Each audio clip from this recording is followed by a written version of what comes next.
gonna backtrack. And you should've kept my name out your mouth. Ask me though how it all turned out. When you try to use my name for clout, keep on going, give me something you could talk about. Hello, everybody. How are you doing this fine Wednesday? I'm doing quite well. Actually, I don't know. I'm kind of like, another one of those days or whatever. But before we even start all that, like, how are y'all doing? Because I saw there was some stuff going down with the, what was it? I decided like at the last second to wear this to put the habeas thing. I mean, I don't think it's even like as big of a deal as what maybe some people are thinking, because remember the judge had said that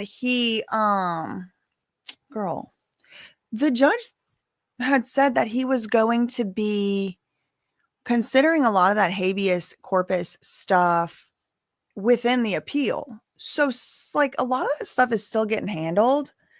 I would love to, look through it and explain it or whatever. Good morning. Good morning. But I don't think it's like, okay, like the whole thing denied. Like I saw some places reporting like the appeal was denied. Like that's not true.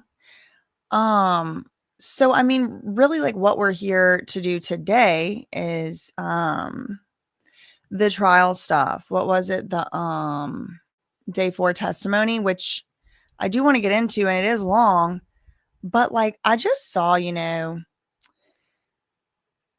what appeared to be like distress, a little distress coming from like the umbrella crew. I know some of y'all are in here. I don't laugh to say to make light of it, but like it's just like the umbrella crew. That's funny. It also reminded me of Mardi Gras, because like a Mardi Gras crew, and then the second lines have the umbrellas. But anyway, that's neither here nor there. I haven't made my mind up on this case. I am leaning toward there probably like maybe wasn't a fully fair trial. That's where I'm leaning towards right now. But at the same time, I haven't made my mind up. I'm definitely not prepared to say, Tory Lanez is innocent, because truly he may be, but I just don't know enough yet. Personally, I know, just to remind y'all, I just got here. It's like my day 5, day 6. Maybe I've been looking into this case for a whole week of total time. So I just, I don't want to jump to conclusions. I like to see as many facts I could see and stuff like that. But I do like understand the feeling of like being, one of those people that's been around for years or whatever. And the court filings are getting filed and it just feels like you're getting kind of like beat down. You just feel like you're getting beat down. It's like, is anything fair? Like Diddy, isn't, probably going to be held accountable. We're hearing Mark Garagos saying things about him getting a pardon. And it's like, okay, so yeah, people are like, I'm lost at it. Yeah, there's stuff getting filed, stuff got dismissed, but here's the deal. I'll pull up the website for y'all so you can see what I'm able to see. I'm unable to get access myself, through the public thing. The public website, or maybe I'm able to do it and I just haven't figured it out yet. But this is what the public website for his appeal looks like. Would help if I shared the screen, I think.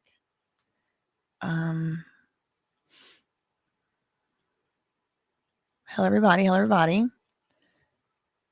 He's in the 2nd Appellate District. See, this is like the state. So you click this one. And then you go here, search appellate case information. This one's free. You don't have to pay.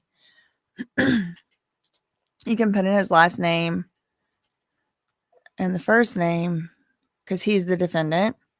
And all these 4 cases come up. So these 2 are the habeas corpus petitions. Let's see if we can.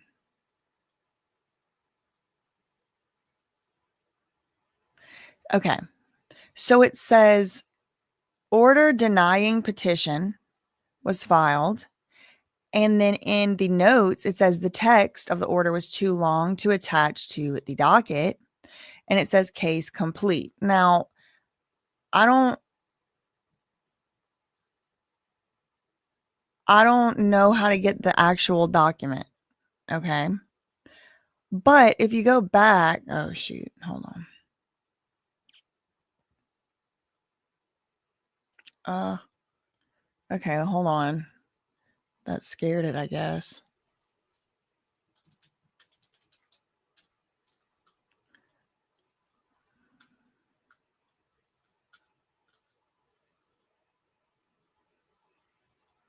Okay, I had to like go back in. So I'm doing this again. Last name Peterson, first name. Okay, so that was the first one. We just clicked on that one, right? And then this one was also yesterday.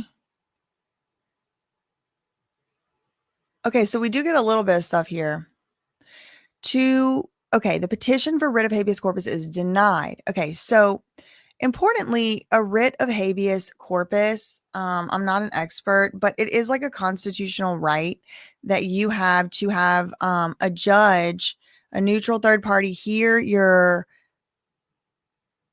conditions of confinement and your reasons for confinement if you believe that you are being unconstitutionally, unlawfully held, restrained, detained against your will and against your constitutional rights. So that's what a writ of habeas corpus is. So that's not the same thing as the appeal, which Tory Lanez, aka Daystar Peterson, has pending before the appeals court. So the appeal is still pending, and he does have oral argument coming up for the appeal in less than a week. It's coming this Monday, and I'm going to do a live on that day too. Oh, is Rabbit in here? Are you on this case too? Oh my gosh. Shout out to Monica. Shout out to Rabbit. Good morning, Rabbit. Rabbit, are you going to do a live about this too on oral arguments are Monday, August 18th. I might have said August 12th. That was yesterday, and that's when these orders came down. August 18th, this coming Monday, that is whenever that's when he's going to be having his oral arguments for his appeal. His appeal in the case of the state of California versus Daystar Peterson. This is the Pew Pew Megan Thee Stallion incident. Now, he's been found guilty. He's been convicted. He's been sentenced 10 years in prison. However, he's saying that, he didn't get a fair trial. I think he made some really good arguments in this habeas petition. I think he made some good arguments. But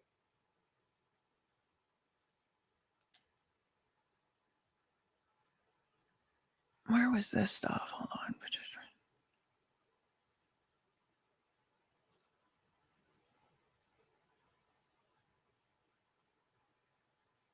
What is this? Okay. Let me just see if I can get my hands around what's actually going on here. We have read, so this was back in like couple weeks ago. I think I made a video on this actually. I think this is when I just started covering the case. We have read and considered the request filed on July 28th to amend the petition for writ of habeas corpus. The request to file an amended petition, which this court ordered would be considered together, is granted. Okay, would be considered together with the appeal, but not consolidated. Okay. Granted. So a couple weeks ago, they granted Tory Lanez the permission to amend his petition for habeas, for writ of habeas corpus. And so it does come, I will say, it comes as a little bit of a surprise to me that the judge or the court would have denied the petition for writ of habeas corpus already. Why? Because it says here, just a couple weeks ago, July 30th, we have read and considered your request. The supplemental petition for writ of habeas corpus was filed previously. This court had previously ordered it would be considered together with the appeal. So the fact that it says would be previously this court ordered it would be considered together with the appeal. So have they already made an appeal decision? They just decided these things early.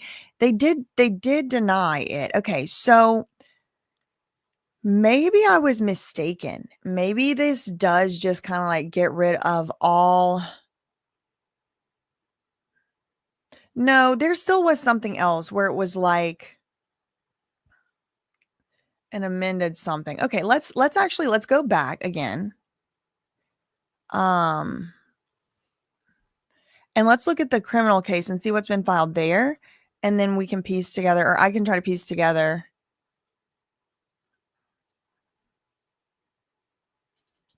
what's going on in the bigger picture, because these three different case numbers were all happening simultaneously, right at the same time as each other, like this one, and then this one rolled into that one. So then this was maybe two of them. They both got dismissed yesterday, but then there's this criminal case here, the people of the state of California versus Peterson. And then let's look at this docket. What is this 810 up here?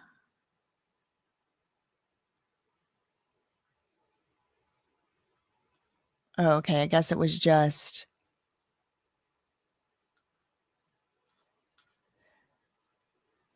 Okay. So the only thing I can see here, 9 a.m., August 18th, that's Monday. They're going to be the oral arguments. But what?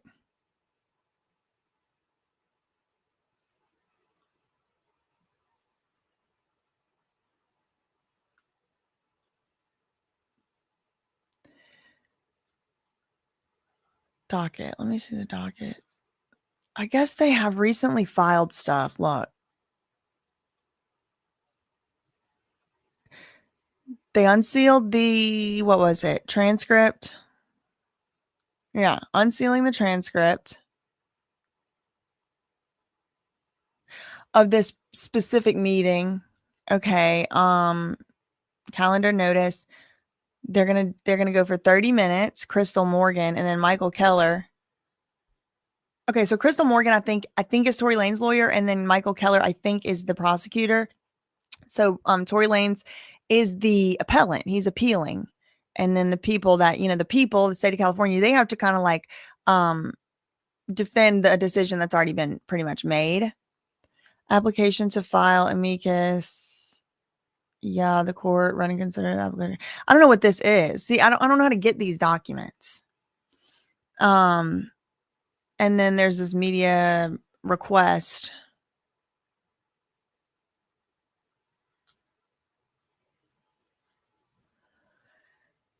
I don't know what's been filed. I'm sure there's been stuff filed. I'm assuming there's like a public way to get those documents, but I don't know how to get it.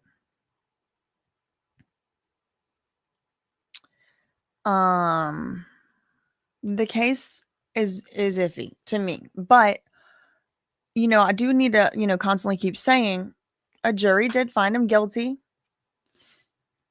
And he's as we stand, I mean, he stands, found as having been found guilty. However, I don't know if the jury would have found him guilty if they would have known his fingerprints weren't on the gun, and they weren't.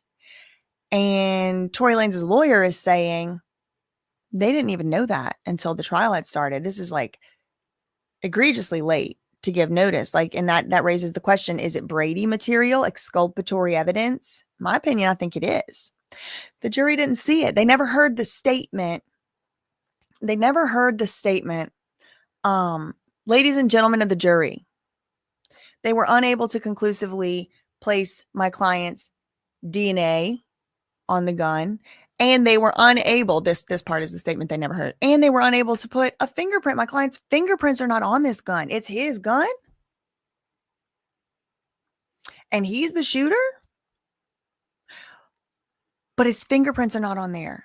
And then add it to the stuff the jury did know. His DNA is not on there, or not conclusively. It could be, but they weren't able to conclusively say it is. And combined with the fact that his DNA was not on the magazine, the jury never heard about fingerprint evidence. I mean, when you I made a Twitter thread. I should read it to y'all because I really think this is the strongest argument on appeal. Now, judges can be corrupt and courts can be corrupt and they can also be stupid and I can also be wrong. So this is my understanding of things. But my understanding of things is this like Brady violation stuff is like a really big deal. So I made like a little miniature thread on Twitter last night. I said the fingerprint evidence from the pew pew is a big deal. Like the whole story surrounding that. Regarding exculpatory evidence and Brady material.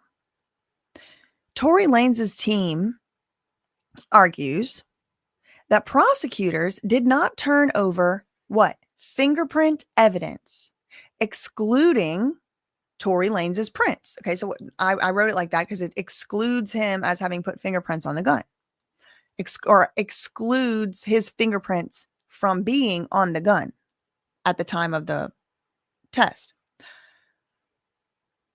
They claim, Tory Lanez's team argues that they didn't have this fingerprint evidence until midway through the trial.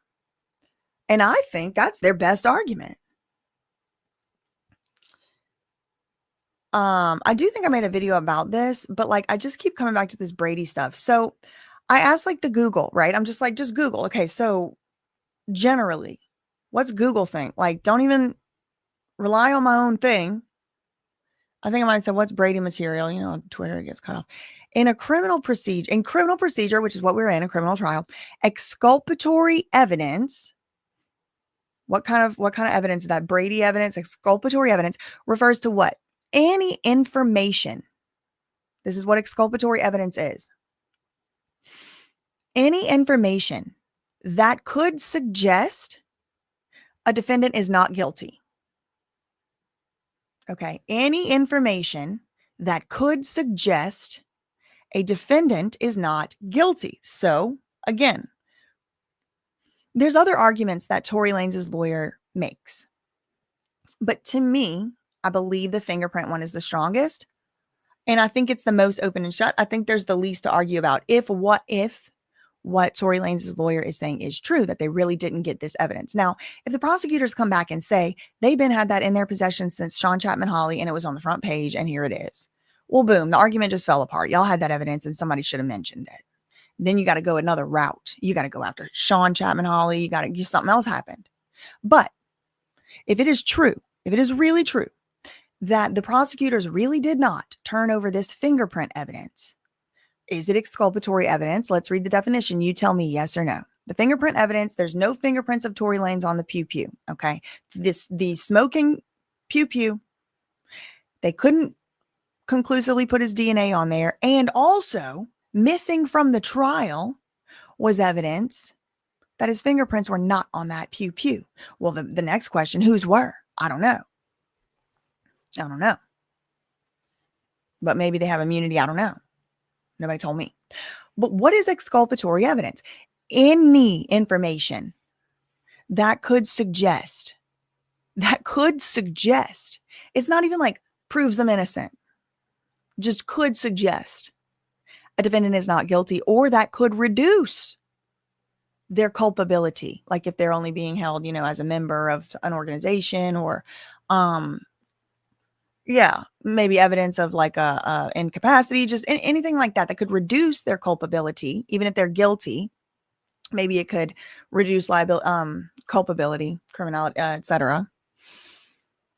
The prosecution has a duty to disclose this type of evidence to the defense. It's necessary, it's required. This principle was established in the Supreme Court case. It's a landmark case, Brady versus Maryland. This duty that the prosecutors have is supposed to ensure a fair trial. The Brady rule is that the prosecution, and this is state, this is federal, any prosecution, because it's a federal right, but like most states have it in their constitutions too.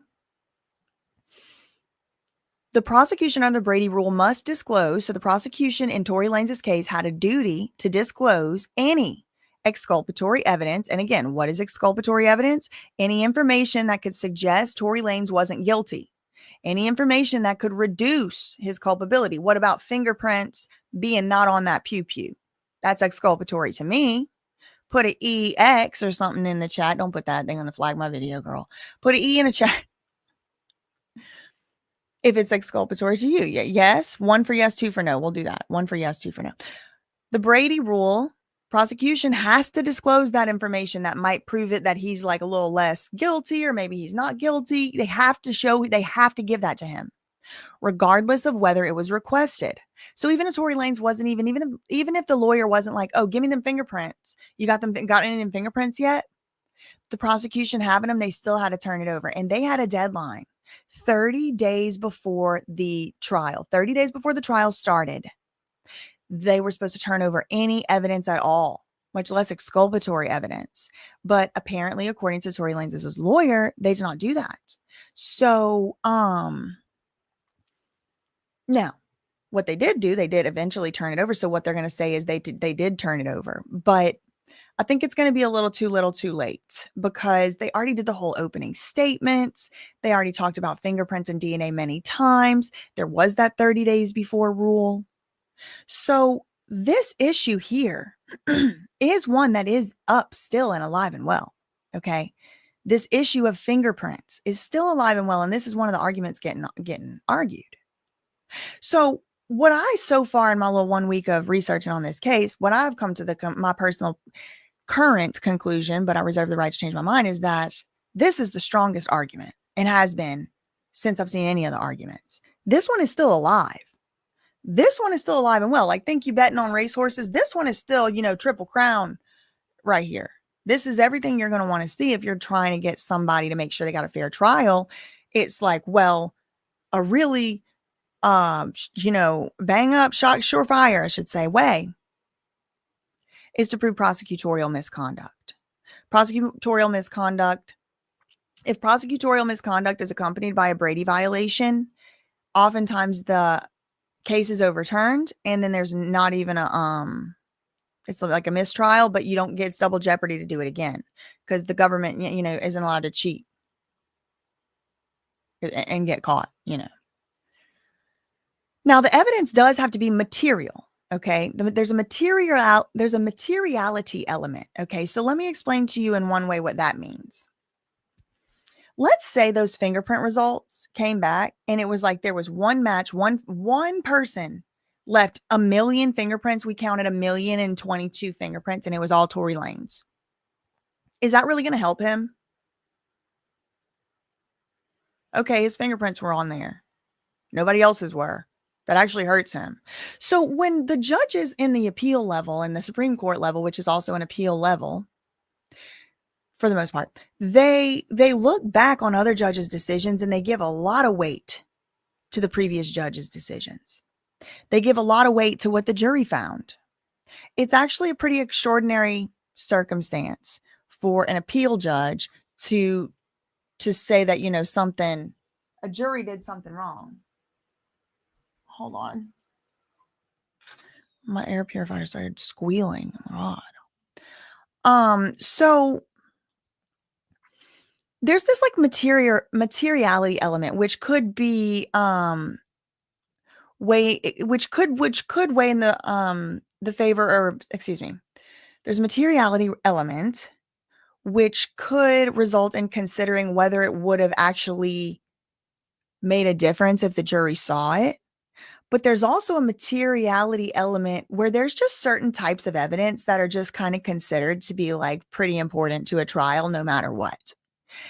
And it is my understanding, and you see, I'm not reading from anything right now. I'm just kind of off the cuff right now, but it's my understanding that the materiality element goes to types of evidence, even if it wouldn't have necessarily made a big difference on the outcome of the trial, like taped interviews with the defendant, or, things like that. Anything that they could have maybe relied on in any way shaping their case, the prosecutors, and they didn't give the same opportunity to the defendant. And remember what I'm talking about here, and we could be talking about a lot of different evidence, but I'm on purpose only talking about right now the fingerprints evidence not being turned over allegedly until the midway through the trial. Evidence is considered material if there is a reasonable probability. Now, y'all tell me, does this definition apply? 1 for yes, 2 for no. I'm about to read it. Does this definition apply to the evidence in the Tory Lanez case? So we're doing like applying the law to the facts to this case. So are the fingerprints material? Because they have to be. In order for this to be like, like a Brady violation, it has to be material evidence. So are the fingerprints and the fact that it wasn't turned over until the middle and all that, right? A reasonable probability that its disclosure would have changed the outcome of the case. Is there not 100% chance? What really, think about it. A lot of times we read this stuff and it's like, oh, legalese, beep. No, like actually think about it. It's material if there is a reasonable probability. What is that? 30%? I don't know. 50? 1? 50.1? It doesn't say. It doesn't say. It just says if there's a reasonable probability. And so with something like fingerprints, the defendant's fingerprints were not on the weapon. Is there a reasonable probability that he would, not could, have had a different outcome in the case? I think that there's a reasonable probability. I don't think it's 100%. I think the jury still could have found what they found, but I do think it's a reasonable probability. Examples of exculpatory evidence can include witness statements that contradict the prosecution's case. Kind of like the transcripts they didn't get handed over on Kelsey Harris's first day of trial. We're not talking about that right now. We're talking about fingerprints, right? But there's other stuff at play here. Now, I don't know if they argued or not. He did object on the record. George Magnesian. Other examples of exculpatory evidence are evidence that supports an alibi. So it's like, I wasn't there because I was in Cabo, and then the prosecutors had a receipt from the Benihana at the Cabo resort, and they didn't give it to you, and you could have used that receipt from the Benihana to show you were in Cabo, and that was the only, could have supported your alibi, but they had it and they didn't give it to you. That's an example. Or information that could impeach the credibility of one of the prosecution witnesses. So information that could make it look like Kelsey Harris is a liar, information that can make it look like Meg the Stallion is a liar. That's impeaching the credibility. Okay, but then I'll post another picture. Exculpatory evidence in criminal law and criminal cases. Exculpatory evidence can include anything that helps the defendant, so in this case, Tory Lanez, prove their innocence. Okay, and let's talk about the fingerprints. Let's run it through that test. Would the fingerprints coming in help Tory Lanez prove his innocence? If the jury knew that his fingerprints weren't on, if the jury knew, because they don't know this, if the jury did know he did not have any fingerprints on that gun, and they knew whose fingerprints were on it, which we don't know. I don't know. Maybe y'all know. I don't know. Would that help Tory to prove his innocence? I think so. Would it alone prove his innocence? No, but that isn't the standard. It doesn't say anything that proves that he's innocent. No, it just says helps. Helps. Such as an alibi, such as evidence that contradicts witness testimony. Wouldn't this count? Kelsey and Meg the Stallion, both, the 2 star witnesses so far for the government, have said that Tory shot the pew. It was Tory. Okay, well, that's their testimony. So wouldn't his fingerprints weren't on the gun? Wouldn't that contradict their testimony? I think yes. So I think it counts. I think it is exculpatory evidence. I think it is. It could also be any information that casts doubt on the prosecution's case. 1 in the chat for yes, 2 in the chat for no. Would it cast doubt on the prosecutor's case? Put yourself in the jury box. You find out last second, oh, his fingerprints weren't on the gun, but other people's were. Would that cast doubt? Would it cast doubt on the prosecution's case? For me, yes, if I'm in the jury box. One for yes, two for no. Let me see what y'all are saying in here. I see some ones.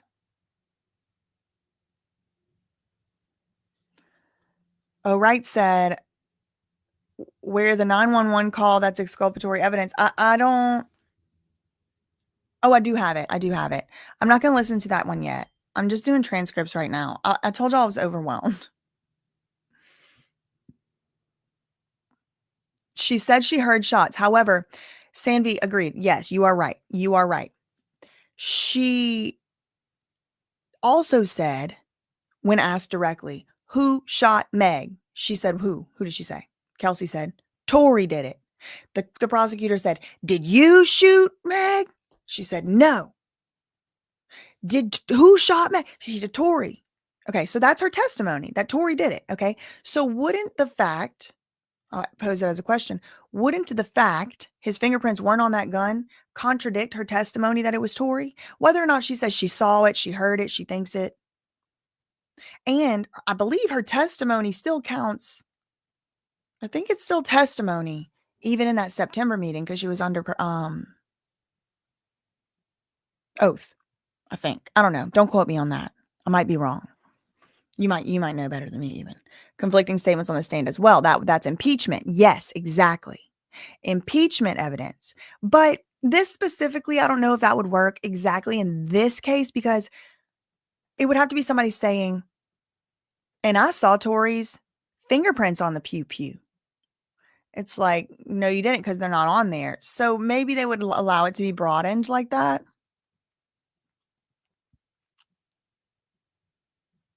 According to the Legal Information Institute, exculpatory evidence is favorable to the defendant. Now, there's also inculpatory evidence, which is bad for the defendant. Like if it was a fingerprint evidence, even if it was Tory Lanez was the only fingerprints on there, they have inculpatory evidence has to also now be turned over, but that's not under the Brady standard. I think that was like the Giglio standard or something else. There's like a whole progeny of these cases. Here's some examples of exculpatory evidence: an alibi, evidence that places the defendant at a different location when the crime occurred.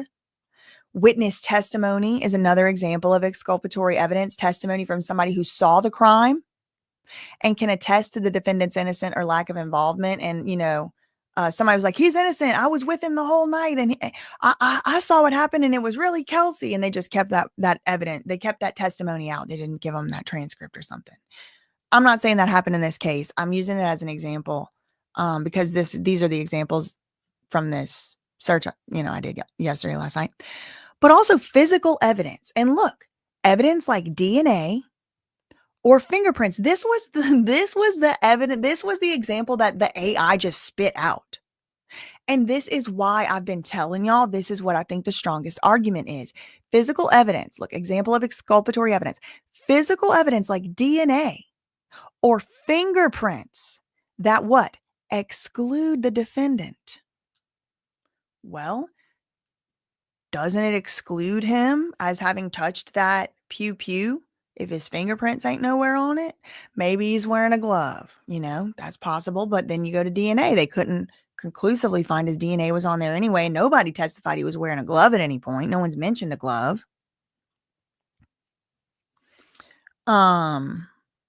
So also somebody else confessing to the crime or video evidence, photo evidence, footage that shows the defendant wasn't at the scene of the crime or exonerates them in some way. And see how they kind of put that catch-all, like exonerates them in some way. A Brady violation stemming from the Supreme Court case Brady versus Maryland occurs when prosecutors fail to disclose exculpatory or impeaching evidence to the defense. So when the prosecutor fails to disclose this exculpatory evidence, for example, fingerprints, excluding him from having, fingerprints on the gun, etc., the prosecutors don't give it over to them or they fail to do it in a timely way, because they're going to say they didn't fail to disclose. They gave it to him, but, whatever. He's going to have to argue, no, you really did not turn that over to me until middle of the trial. And that is so crazy to me. That's why I keep saying, like, if that's true, because they're probably going to be like, oh, we did turn it over to him. He had it. Sean Chapman Hawley had it. They're going to say we did turn it over to him in the middle of the trial or whatever. But I mean, I think it was too late. It says this can lead to several consequences, including overturned convictions, new trials, sanctions against the prosecution. The defendant has the burden, though, of proving the suppressed evidence was material. Remember, we talked about materiality. It has to have had some kind of, would have a reasonable probability. That doesn't mean it would have for sure. It means the reasonable probability it would have changed the outcome of the trial. That's the materiality element. And it was favorable to their case. It had to be favorable to his case. It absolutely is favorable to his case. If you don't see it, put yourself as the defendant for a second. And the fingerprint evidence comes back and your fingerprints ain't on it. A drug test comes back and every drug is negative. Like something like that. A forensic test. This isn't a psychic reading. This isn't a tarot reading. It's a forensic test. Fingerprint evidence. So imagine you are accused of something like this and the fingerprints comes back. Your fingerprints ain't on it and you don't know about that till the middle of the trial. I think it's favorable to the case. The most common outcome of a Brady violation is the reversal of the conviction, especially if the withheld evidence could have changed the outcome of the trial. Okay, so this is why I thought and have been saying this is the strongest argument. And this one is still alive and well. I asked Grok. I said, hey, Grok, this is the Twitter AI. What's the most common outcome in a criminal conviction where a Brady violation has occurred? Example, fingerprint evidence not handed over by prosecutors where the defendant's fingerprints were not on the weapon used in the crime. Jury never heard this fact. Grok said, when a Brady violation is established, meaning prosecutors withheld material exculpatory evidence, the most common outcome is the reversal of the conviction and remand for a new trial. Dismissal or sanctions do occur, but less frequently, depending on materiality and how much it prejudiced the defendant. But I'm like, y'all, this is the DNA. It is like, not DNA, fingerprint evidence. It doesn't really give an exam. It doesn't really give an opinion about, the fingerprint thing. It kind of like phones it in a little bit, doesn't take a position, which I kind of actually appreciate. Like, it probably shouldn't really be opining, but it says in your fingerprint example, if it could have altered the verdict, reversal is likely. If it could have altered the verdict, it could still be reversed. So this is only one argument that they have to argue about on Monday. Okay. Now, I personally believe it's the strongest one. I just wanted to point that out to y'all because I saw, people were looking a little downtrodden yesterday. And I will just say, blessed are those who hunger and thirst after righteousness, for they will be filled. Blessed are those who are persecuted because of righteousness, for theirs is the kingdom of heaven. Okay. So I know sometimes it can start to feel a little bit like nothing's fair and the bad guys always win. But that just simply can't be the case. It just defies all laws of physics and nature. So we'll see. We'll see. And also, just because bad stuff's going on doesn't mean that you have to be affected by it, I mean, easier said than done, obviously. But it really does nobody any good if you're all, cortisol through the roof. And I'm kind of talking to myself too here because, I get downtrodden myself, speaking from experience. I've been in these movements. I've been in these, from Free Britney, and then I ended up in, doing Free Bam. And you're just constantly persecuted. Someone prosecuted in the civil court. Sometimes, other people criminal. You get, some of these people are getting judges that don't seem fair. And truly, that's one of the reasons why I do like to go into things with an open mind, because I've been sued, like truly persecuted for no reason, for truly no reason. because some people lied about some stuff and it was all very public and they got the public involved. And then I just simply told the public they were not telling the truth.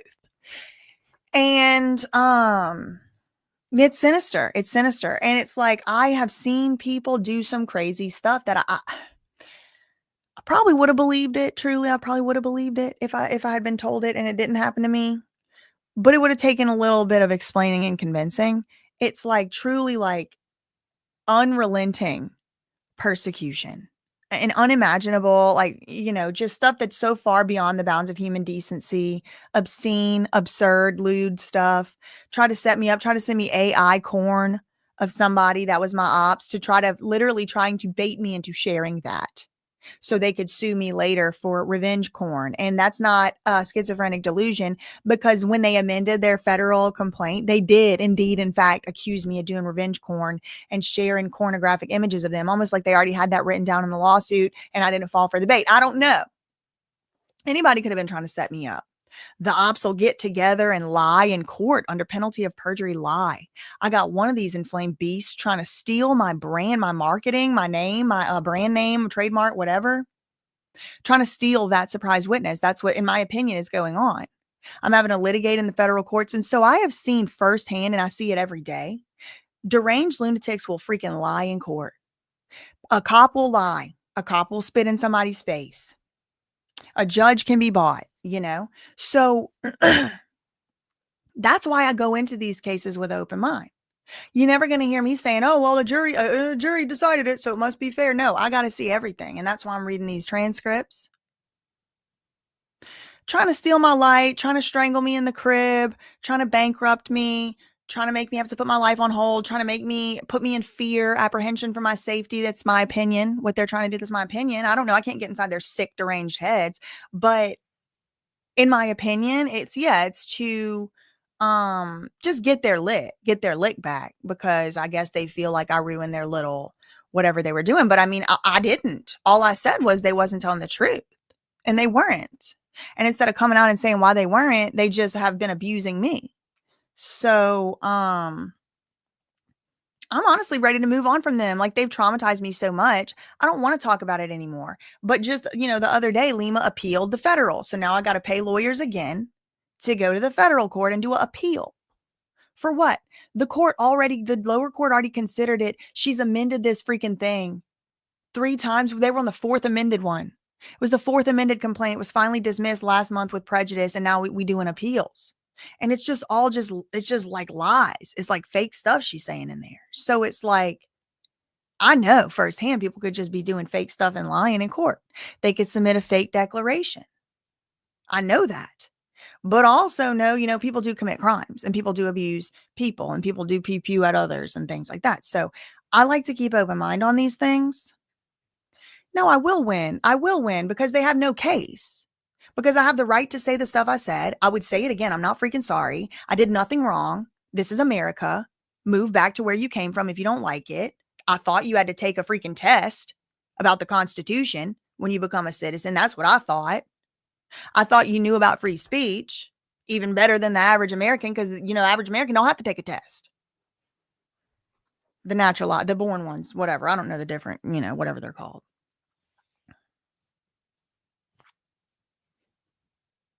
I had the right to say what I said. She's had chance after chance after chance. This isn't even counting the hundreds of thousands of dollars that I had to rack up over there in legal bills over there in California, when she basically just took the same case over there and lied over there on my good name. It's just been lie after lie. I'm having to defend my name, defend my reputation. They making hit pieces. They lying on HBO. They lying on HBO Max about me. And it's not even a money grab because I don't have no money to grab. I don't have no money. It all goes to them. Well, it all goes to lawyers.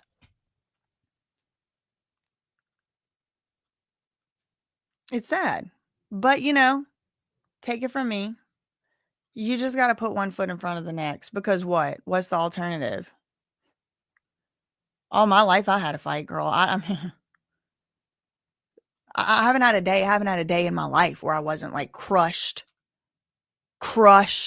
under the overbearing, pressure of financial distress. Y'all adopted the dark. I was born in it. Opening the oven for as a heater because the heat broke. Okay. I mean, I ain't new. For what, too? That's the thing. It's like, for what? To take things away from people, to take away their liberties, to take away their freedoms, to take away their rights to speech, their rights to whatever, And so I'm not to the point at this point where it's like, oh, free Tory, he's innocent. But like, hold on, like it does look like maybe there were some things going on in this case that are irregular, to say the very least. They do. Under penalty of perjury. One of them wrote under penalty of perjury and signed her freaking name that I told her to dox somebody, that I told her to go to the home location of somebody and show up there. I was able to present evidence that I actually texted that deranged freak. Not texted, excuse me. I don't have her freaking number. On DM on Instagram. I DM'd her and also commented publicly, and I was able to show it in court that actually what I said to her was, don't do that. I wouldn't want anyone to get hurt. I wouldn't want anything to happen. And I certainly don't want to be blamed for anything you do. She wrote under penalty of perjury. I had that evidence. I had screenshots. I told her twice, don't do that. Why would you do that? Don't do that. She wrote in court under penalty of perjury in a publicly filed court document. I believe it was used in many cases more than once across jurisdictions. That I told her that we had many conversations and I told her to do that. I had screenshots that showed I didn't. But what if I didn't? What if I didn't have the discernment? What if the good Lord, the mothership or whatever didn't tingle the top of my head and said, tell that girl publicly, privately, that's a setup. It was many things like that. Many things like that. Armed police officers with bulletproof vests have been on my porch serving these bullshit restraining orders, and it's just fake. It's just lies. It's been going on for more than 3 years. And so now I have been sufficiently shocked and awed by the full power of a lying ass narcissist with the full brunt of the legal system. So I know some people actually seem to like, in my opinion, it appears that they actually like the chaos and the trauma of this legal system. And lying and seeing what they can get away with. But got my little drum here. This is this is what keeps me going. I don't know the exact name. I think it's called a dumra. It's like it's a drum. It's got two sides. And it's kind of like a symbolic thing. Because like if you're doing it right, what goes on around on one side. I don't want to deafen y'all. That's why I'm not doing it right, because it's gonna hurt y'all's ears. Here we go.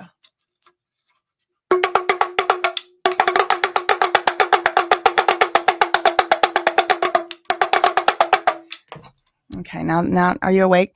Anyway, this is like the drum of life, basically, like in Hindu teaching, school of thought, like everything comes from that, like every sound, like everything is sound, it's vibration. It's all just, I think it's metaphors. I'm not the expert, I'm not the teacher, okay, but it's two sides to that drum. It's two sides to that drum. Every religion has this, y'all. Every spiritual, every philosophical, the duality, even the Satanists, okay? Everybody has to agree. The Freemasons, the Illuminati, everybody agrees. That's why they like the black and the white and the checker floors girl.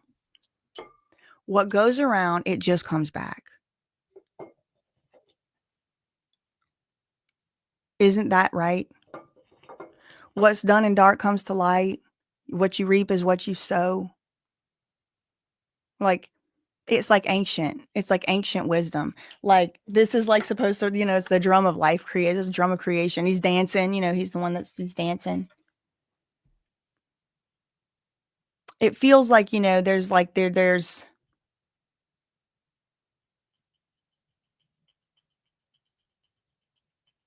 I just know there's just going to be some greater, justice in the end for all of it, for all of us who have been abused by lawfare. Because what you have to remember, these lawsuits are a way to essentially take away someone's, rights, stop you from being able to say someone's name, stop you from being able to investigate someone, bankrupt you, so you're more worried about that, or you can't make your videos because maybe you're part-time, or scare you off the internet, because like for a really long time, what information goes out to the public has been tightly controlled, and it still is.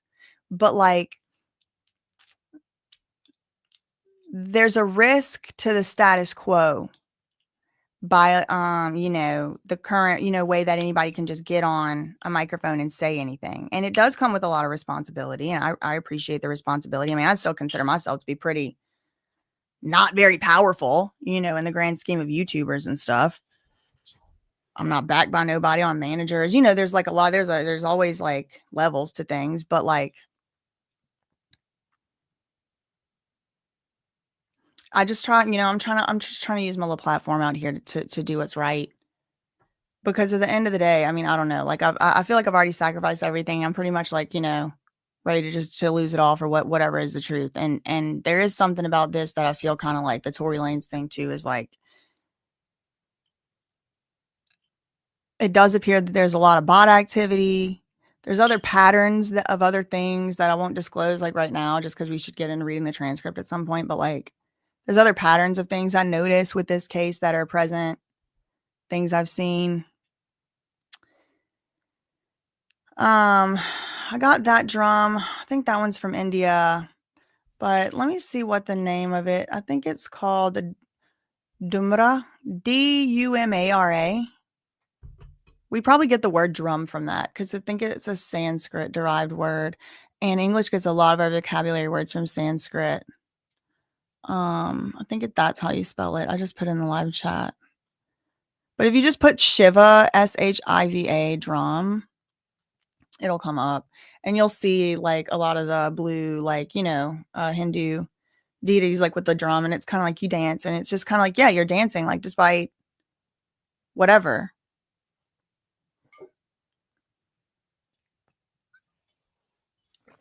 I mean, I think pretty much all of us are here because we all come from the people that survived things, and we just have to keep surviving. We just keep using our little voice, keep doing what we're doing. But I understand the feeling of the downtroddenness, but I do feel like it's going to come back around, and it always does. And what's fair is fair. And, at the end of the day, what else are you really going to do? At some point, you control what you can control.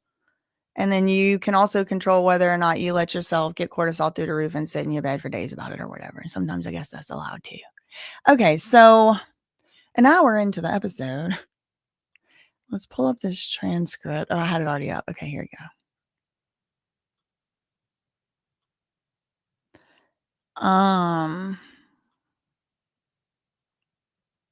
Yeah.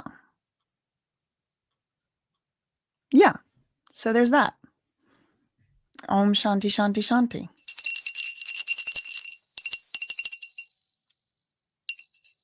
Okay.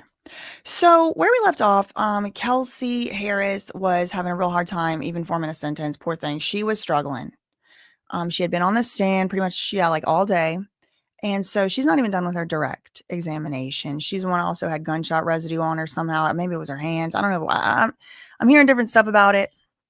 Some places says it was on her hands. Some places says maybe it was on her body. It's ambiguous, but she and Daystar, which aka Tory Lanez, both had the gunshot residue on their hands, or body or something on them, I should say. So there's a theory of the case, that Kelsey's the one pulled the trigger. Kelsey, she pled her Fifth Amendment right to not self-incriminate. So she was, I believe, ordered to testify, but with immunity. Tory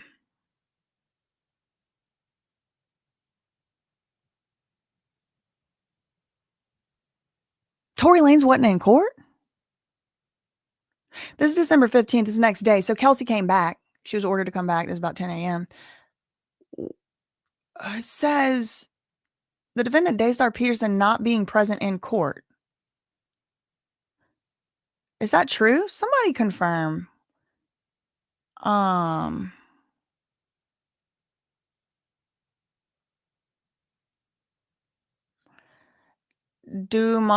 Dumara. I bet you that's where we get I bet you that's where we get the word drum from. I would bet we do. I'm gonna look it up.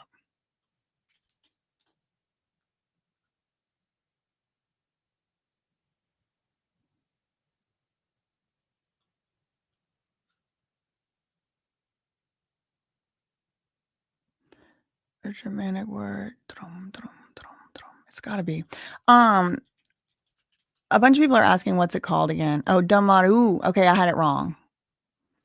Because like a lot of times a Sanskrit word, a small two-headed drum used in Hinduism and Tibetan Buddhism. It's known as the instrument of Shiva, associated with the tantric traditions. It is said to be created by Shiva to produce spiritual sounds, which the whole universe has been created and regulated. Okay. Typically made of wood, with leather or something. Maybe it's paper or something. I doubt it would be leather, truly.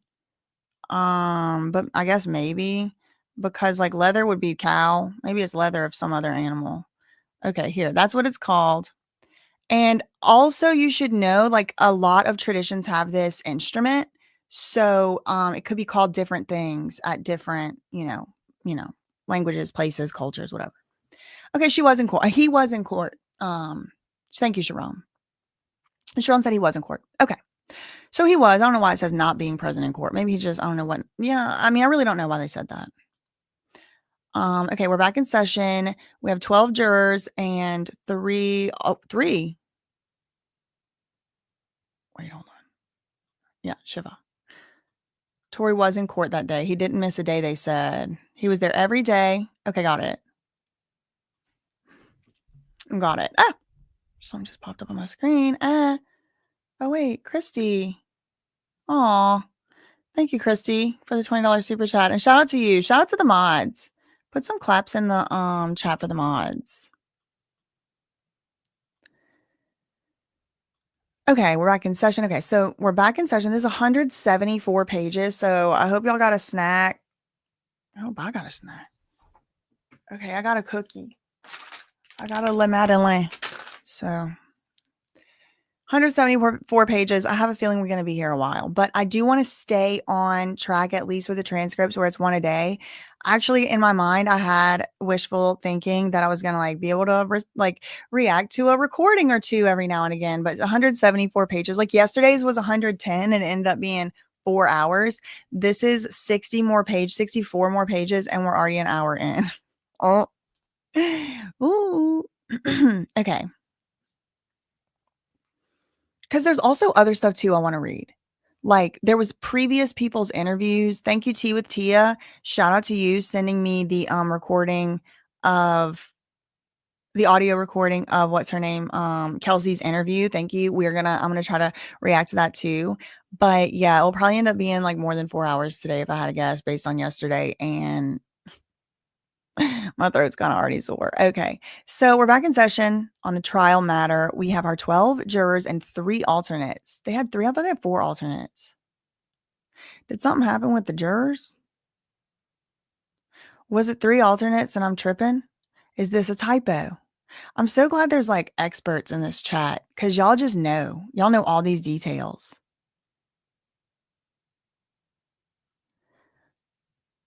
Oh my God. Sharon said, I got a bottle of liquor out for the BS they doing in court. Oh my God. Pace yourself. Oh my God, Becky.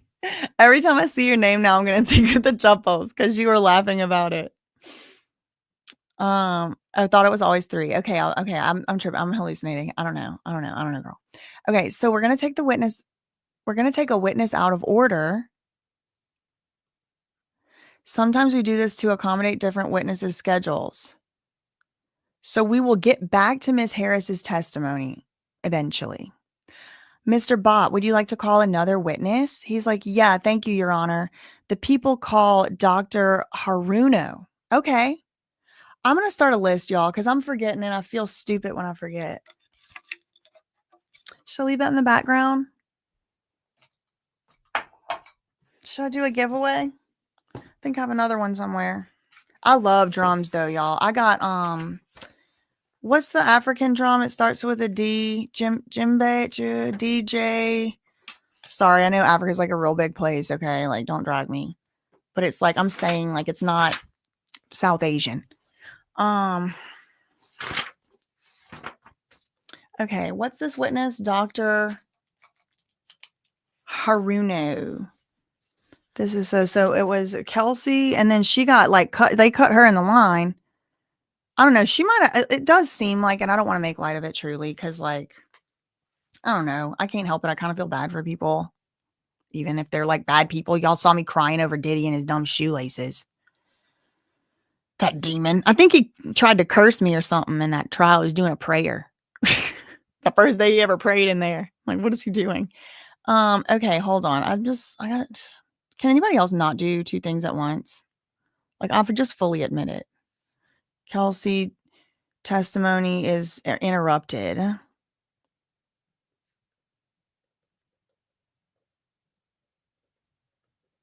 And then insert Dr. H-A-R Uno? Haruno. Okay. Okay, so this is December 15th. It's a Thursday, 2022. Years ago. Okay.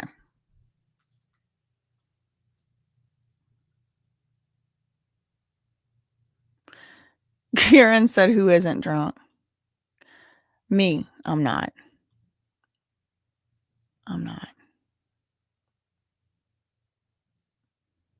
Oh, people were drunk. A juror was drunk? Stop. No. Fake news. Okay.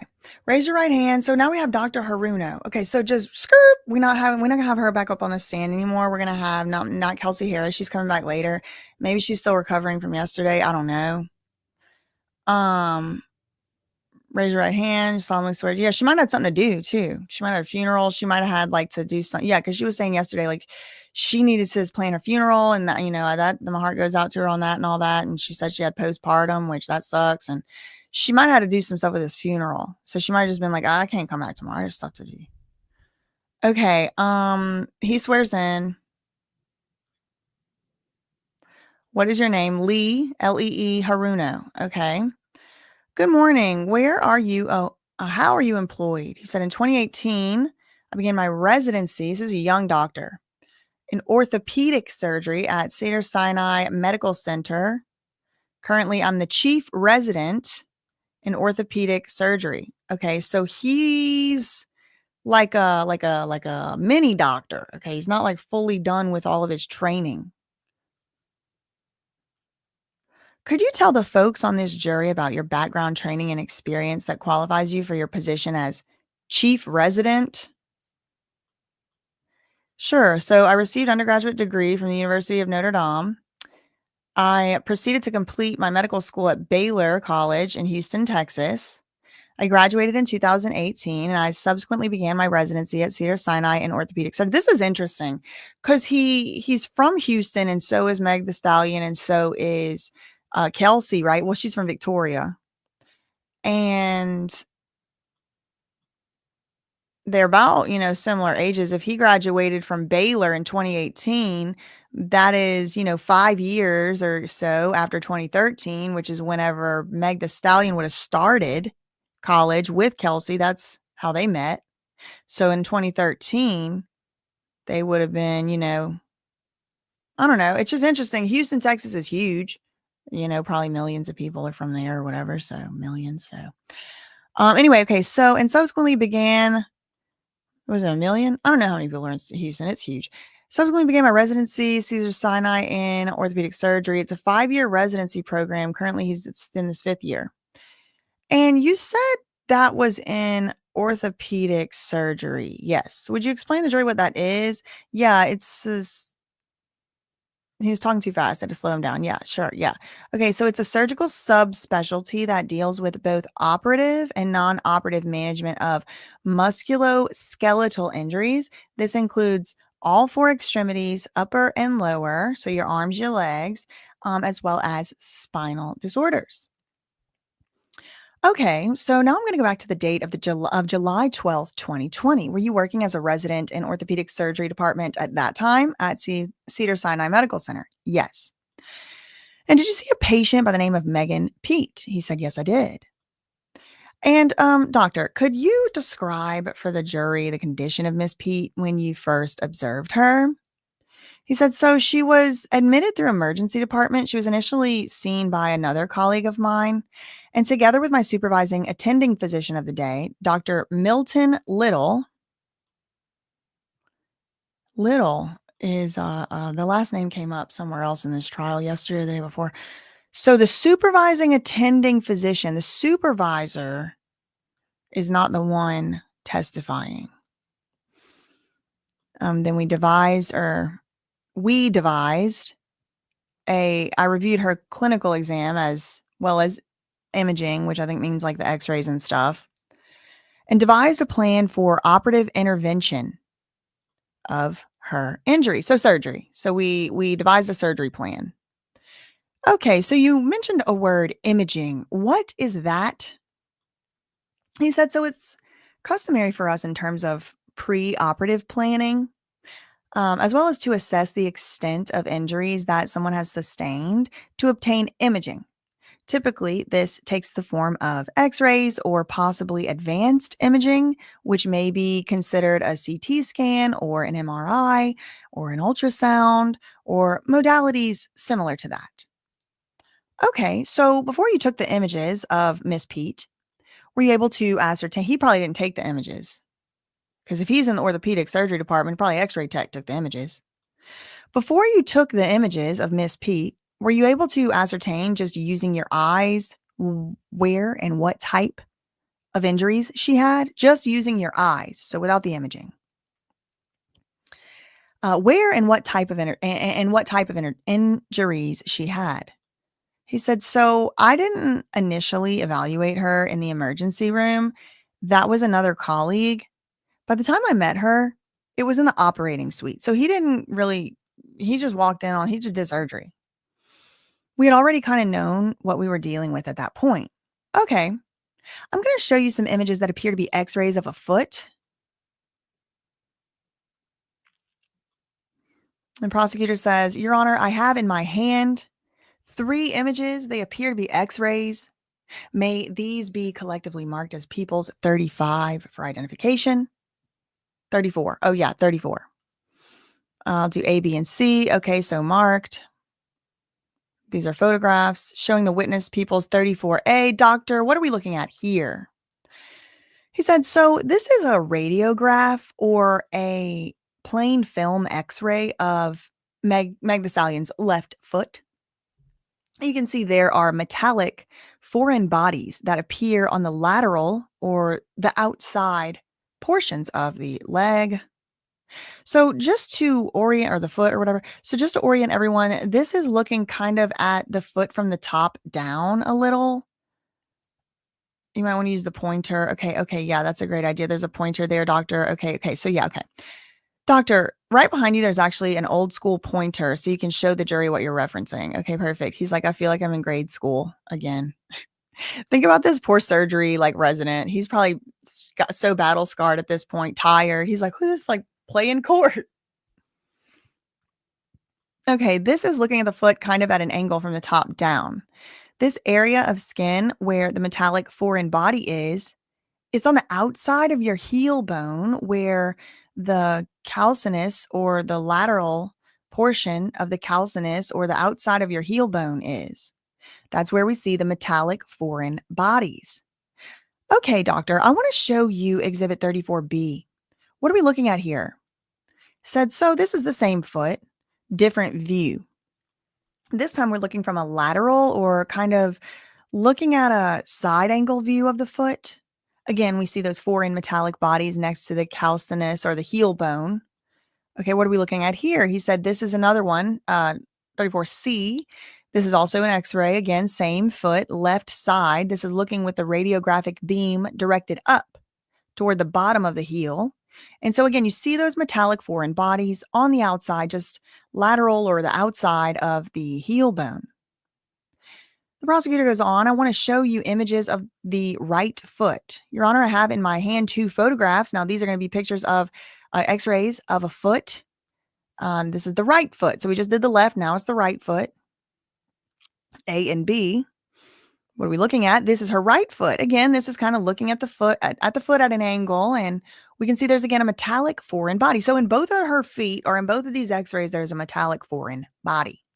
This one is located, if you feel your heel bone, your Achilles tendon, which is directly behind your ankle. It's in the soft tissue of the Achilles tendon. Ouch. Ouch. That's bad. That's debilitating. Okay, so let's look at 35B, the other picture of the right foot. What are we looking at here, doctor? He said, well, this is kind of a side view. Same foot, the right foot. As you can see, again, the metallic foreign body in the soft tissues just above the heel bone, which is where your Achilles tendon lies. All right, next question. So Miss Pete, based on your x-ray imaging, had foreign metallic bodies in her left foot and her right foot. The surgeon said correct. Okay, so now what was the plan after reviewing those images?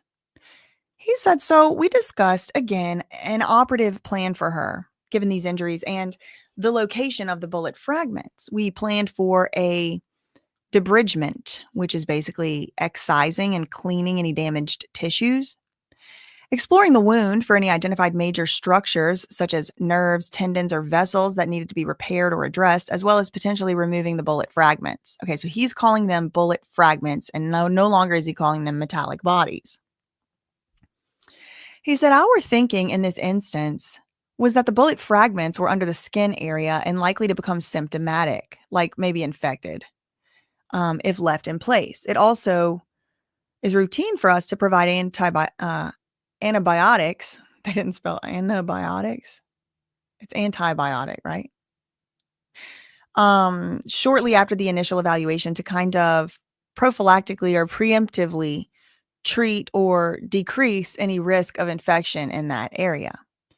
Okay, so if the bullet fragments weren't removed, what would be some of the risks to Miss Pete moving forward? The doctor said, well, in that location, as you can probably feel in your own foot, it's pretty much skin and bone on the outside of your heel bone, or calcaneus. I don't know how to say that word.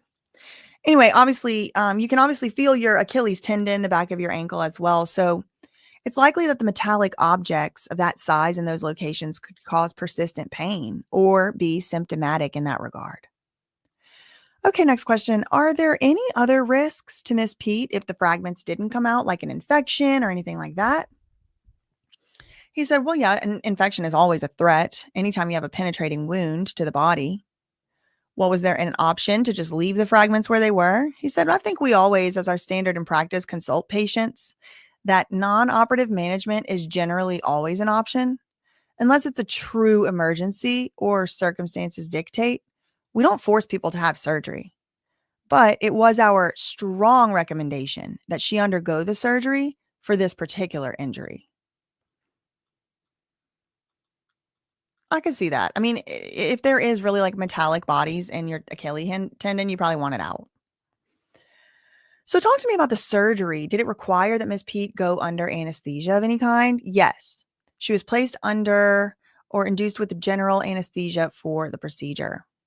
Okay, and for those of us lucky enough not to have experienced general anesthesia, what is that? He said, well, I'll preface this by saying I'm not an anesthesiologist, right? They're so like specialized at this point. He's like, you'll have to ask my med school roommate. He actually went the anesthesiology path. I don't know.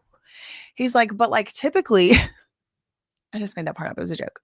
Typically, that involves utilizing a combination of substances or gases to render a patient unconscious, basically. And this is like some of the different things they use with the scopolamine and the this and the that. Like I came across like an NIH study about anesthesia. whenever I was anesthesia reversal or something, whenever I was looking into the zombies. I went all the way down this path. Anyway, the doctor says this typically involves placement of a breathing tube down the throat to assist with ventilation while the patient is unconscious. And during that time, they would be closely monitored by the anesthesiologist with dosing of medications and or anesthetic agents as needed. And was that done in this case? Yes, it was. And were there any risks associated with general anesthesia that Miss Pete would have been advised of? He said again, I am not an anesthesiologist. Objection, Your Honor. I'm objecting to the foundation. The judge said, yeah, true. What? Siding with Tory Lanez lawyer says sustained. Now that Miss Pete is under general anesthesia, okay, so then what happens at that point? The surgery doctor says, so after she was induced with anesthesia, we proceed to position her on the operating table. There's a standard practice, which we all go through to confirm that we are operating on the correct body part, as well as the correct individual. She was then prepped and draped in our usual standard sterile fashion, and then we proceeded with our operation. As previously stated, that operation was a debridement and irrigation. So again, removing questionable tissue, as well as the metallic foreign bodies that we could easily access, as well as we washed the wound with a sterile saline solution and proceeded with that on both lower extremities. So the left foot, the right foot. So which foot did the doctors begin with, the left or the right? He said, we were kind of going simultaneously, but I believe we addressed the right foot first. Okay, so can you describe the process that was undertaken to actually get these bullet fragments out of her feet? Sure. So in the operating room, especially during orthopedic procedures, it's common for us to use what's called fluoroscopy. It's a portable x-ray machine that gives us real-time information and ability to take x-rays in the operating room as we're conducting the surgery. In her case, we proceeded first with the right side, I think, and she had about a 1.5 centimeter wound overlying her Achilles tendon in the region that we saw on those radiographs. We proceeded to debride or excise any devitalized tissue in that area. We were able to, using the fluoroscopy, as well as probing the wound, identify the large metallic fragment that was seen on the radiographs and subsequently remove that with instruments. And again, we went ahead and were able to irrigate and flush that area with a bunch of sterile saline and close that wound. Okay, so that process involved additional cutting into the victim. Yes, it's common. Anytime there's a penetrating wound, for us to extend that wound a little bit to make sure that we can adequately debride or clean any devitalized tissue. Okay, what was the size of the wound left on the left foot, if you recall? He said in total, it was probably like 4 or 5 centimeters, bigger than the right. Yeah, it would be bigger than the right. And did you undertake the same procedure to remove the large metal bullet fragments from that foot as with the right? Yes. Also involved additional cutting. That wound was larger on that side, and we did have a more extensive debridement. So again, cutting out any devitalized tissues. There were 2 large fragments on that side. So again, we located both of those using our portable x-ray, fluoroscopy. We're able to remove that. The wound had a larger area where the skin overlying the wound was damaged or absent. And so we had to do kind of a more complex wound, attempted wound closure on that side. The surgery was about an hour long. Okay, so you said that the process of closing up the wound on the left foot was more complex than the right. Yes. Can you describe the process for each foot? Yeah, so on the right foot, it was about a 1.5 centimeter wound. And because those skin edges after debridement were relatively clean, we were able to close that wound with what we call primarily or with sutures. Okay, and I think sutures, lay people, is that just stitches? Stitches, yes, correct, stitches. And on the left side, because of the extent of the wound, she was missing kind of her top layer of skin. And so for that reason, we were only able to close a portion of that wound with stitches made of nylon. So those were non-absorbable stitches that need to be removed at a later date, typically at the office. And the portion of the wound that we were not able to close due to the loss of skin, we elected to let her heal by a process of what is known as secondary intention, which is basically just letting the area scab or heal from the inside out, so to speak. Okay, so these are the kind of stitches you said, nylon stitches, that require a return trip to the office? He said, yeah, typically they're often removed at post-op follow-up when there's adequately demonstrated healing. Okay, but how much time would usually lapse between the surgery and the removal of the stitches? He said we would typically leave nylon sutures in for 2 or 3 weeks. Okay, so would the surgery result in permanent scarring? He said there will be a scar on both feet. Yes. Okay, and after the surgery, was the victim referred to some kind of post-op treatment? He said she was admitted to the hospital after the surgery. I didn't end up seeing her once the surgery was over, so I'm not really sure. Okay, and what does it mean to be admitted to the hospital? He said so she was basically given a hospital room in the kind of surgical ward, which she remained in until she was discharged. Okay, so this wasn't a sort of like outpatient procedure then. He said it was not. So she had to spend the night at the hospital? Yes, she did. And was that just because of the seriousness or the nature of her injuries? Yeah. Okay, doctor, was this your first time removing bullet fragments from a person? No. Okay, that's interesting. Because one of the cops is like, did you ever see blood on a crime scene? He was like, no. So is this the first time removing bullet fragments? No, he's done it before. How many times have you done that as in your work as a resident in orthopedic surgery? He said dozens of times I've removed bullet fragments. Whoa. Okay, dozens of times. Okay, and finally, I have, I believe, the operative report. Okay, this is important. The operative report I have here. I'm going to mark it as Exhibit 36, 2 pages long. Kaylee's probably in the chat like, yeah, I sent that to you already, girl. Sorry. I'm making my way through. Sorry. Okay, so marked. Showing the witness, People's 36A. What are we looking at here, doctor? Okay, so this is an operative report from that day. You can see the date of surgery is July 12th. The attending surgeon and supervising surgeon for this particular operation was Dr. Milton Little, who I'm told he never testified. You can see that my name is listed as the assistant. And a lot of what you describe would be contained in this document? He said yes. Okay, next question. There's also on 36B, a narrative section. Do you know who authored this? He said, I did. I wrote it. And it was co-signed and reviewed and edited for clarity by Dr. Bowe. Who is Dr. Bowe? We have a new doctor. Because Dr. Milton Little don't sound like the same thing as Dr. Bowe, right? Okay, next question. Now, I want to show you another image. We've already seen this, 34A. I want to zoom in. I'm pointing with my pen to the large bullet fragments, correct? Yes. And what are these other specks of white that we can see in this image? He said some other type of metallic kind of shrapnel or fragments. And were you able to remove those small shrapnel fragments from the victim's feet? No, we were not. How come? He said, I think when foreign bodies are that small, oftentimes it actually causes more harm to go after them and extend your dissection and attempt to retrieve them than it does to just leave them where they are. And that was true of the right foot. Okay, thank you. I have no further questions. So now it's time for the cross-examination. So we're going to get the doctor, the chief resident up on, he's still going to stay on the stand, and Tory's lawyer comes up to start his cross-examination, his questions. Doctor, did you speak with Miss Pete that night? He said, I did not speak with her that night, no. And counsel asked you if you had done bullet fragments removal in the past, and you said you done dozens? Yes. Have you done removal of bullets? Yeah, correct. Is there a difference? Sorry, what's your question? Removal of an actual bullet versus a fragment.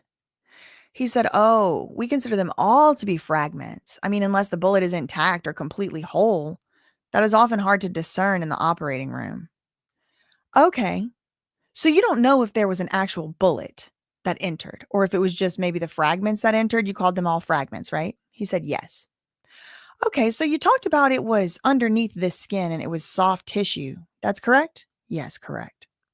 And you told her to take antibiotics and have the stitches removed a few days later. Isn't that right? He said, that was our plan. Yeah. Okay. And based on your experience, did you see anything that there was any nerve damage, any of those fragments penetrate and touch the nerve or any of that? Did you see anything like that? No, we did not. We did not identify any nerve involvement on the left side. No further questions. Any further questions on redirect? No, Your Honor. May the witness be excused? Yes. Okay, bye.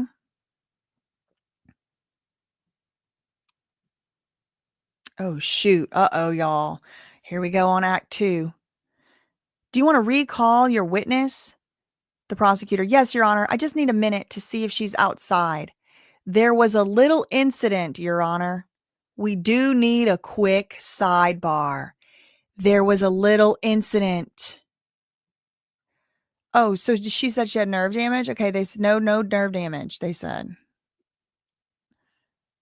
The doctor Harumo said no nerve damage. Okay, y'all, but look, there was a little incident. There was a little incident. Hold on. We do need a quick sidebar. Okay, we're at sidebar. It's just Mr. Nardoni. Mentioned this morning he wanted to remind me he wants a sidebar with all parties when Miss Kelsey comes in before she takes the stand. The judge said, about what? Well, I think about references to who paid for her attorney. That's my understanding. But Mr. Nardoni, I don't know who that is. The court said he's not a party to this. Prosecutor said, I understand, but he's concerned. The judge said, okay, so are you going to go into that? Who paid for her attorney? Are you getting into it? Well, I'm going to ask her certain questions. Remember, this is the prosecutor, so this is their witness. And then finally, Tory Lane's lawyer goes, Your Honor, we need to address this because at this point, we're going to have a fishing expedition. They're misleading the jury. They're trying to accuse my client of doing something illegal, and they have no evidence of this. This is just absolutely, if they're going to go into who paid, they can ask if my client paid for an attorney, and that's it. But to infer that my client has anything to do with paying for this attorney is just mind-boggling. Oh, is this the one where DJ Academics had paid for somebody's attorney? What? Somebody fill me in. Somebody fill me in. The right foot was the one where it was just a little piece in the Achilles tendon. Achilles tendon. Girl. That's one of y'all cousins' name. Ainsley Clint Lee. Have y'all ever seen that where you put like LEEIEGGLEEHEE and then they're like, oh, it's not how to pronounce it. Anyway, it's just a joke. Anyway. The one in the little Achilles tendon one is the right foot, and then the one that had two that they took out was the left, if I recall, like if I understand correctly.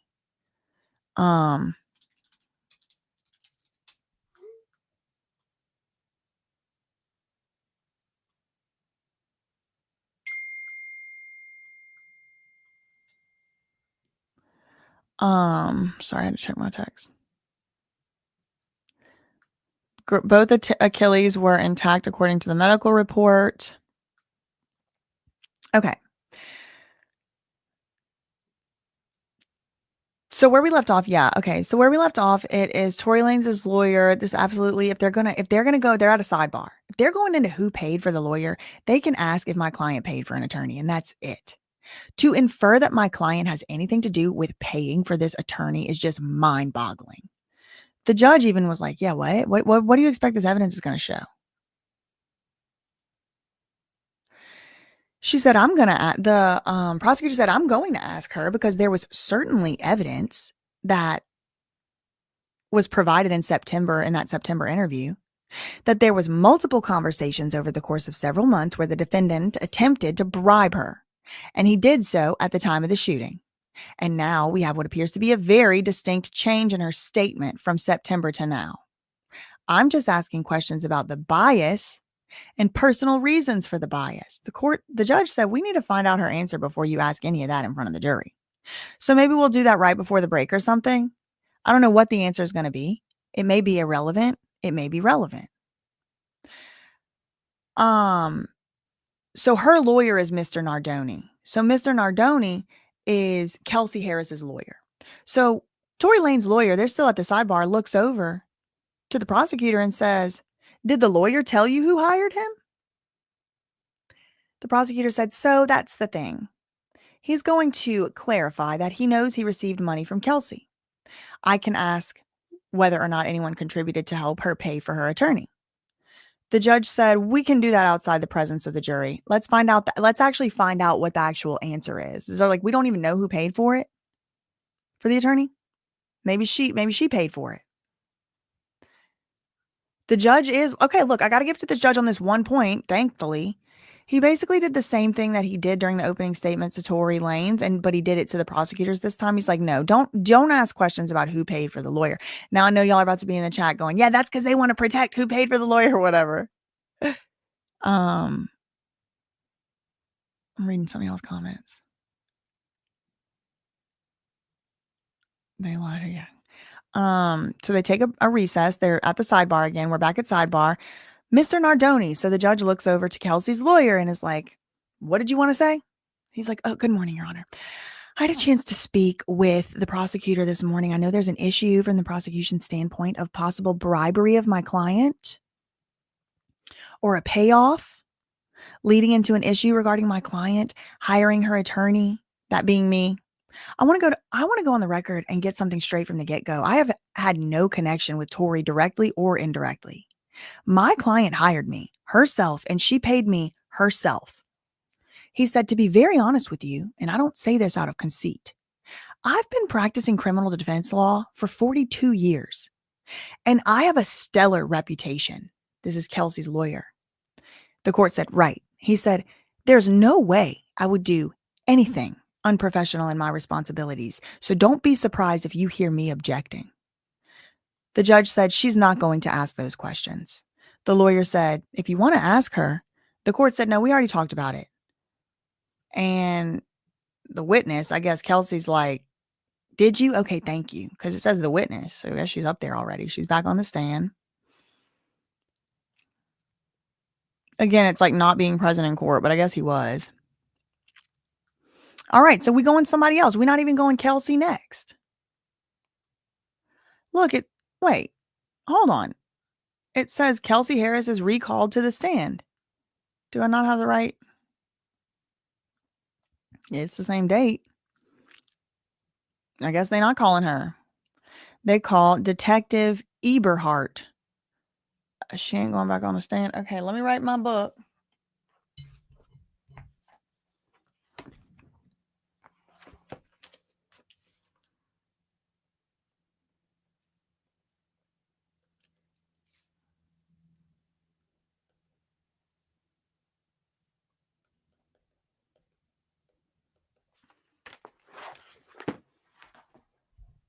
Okay.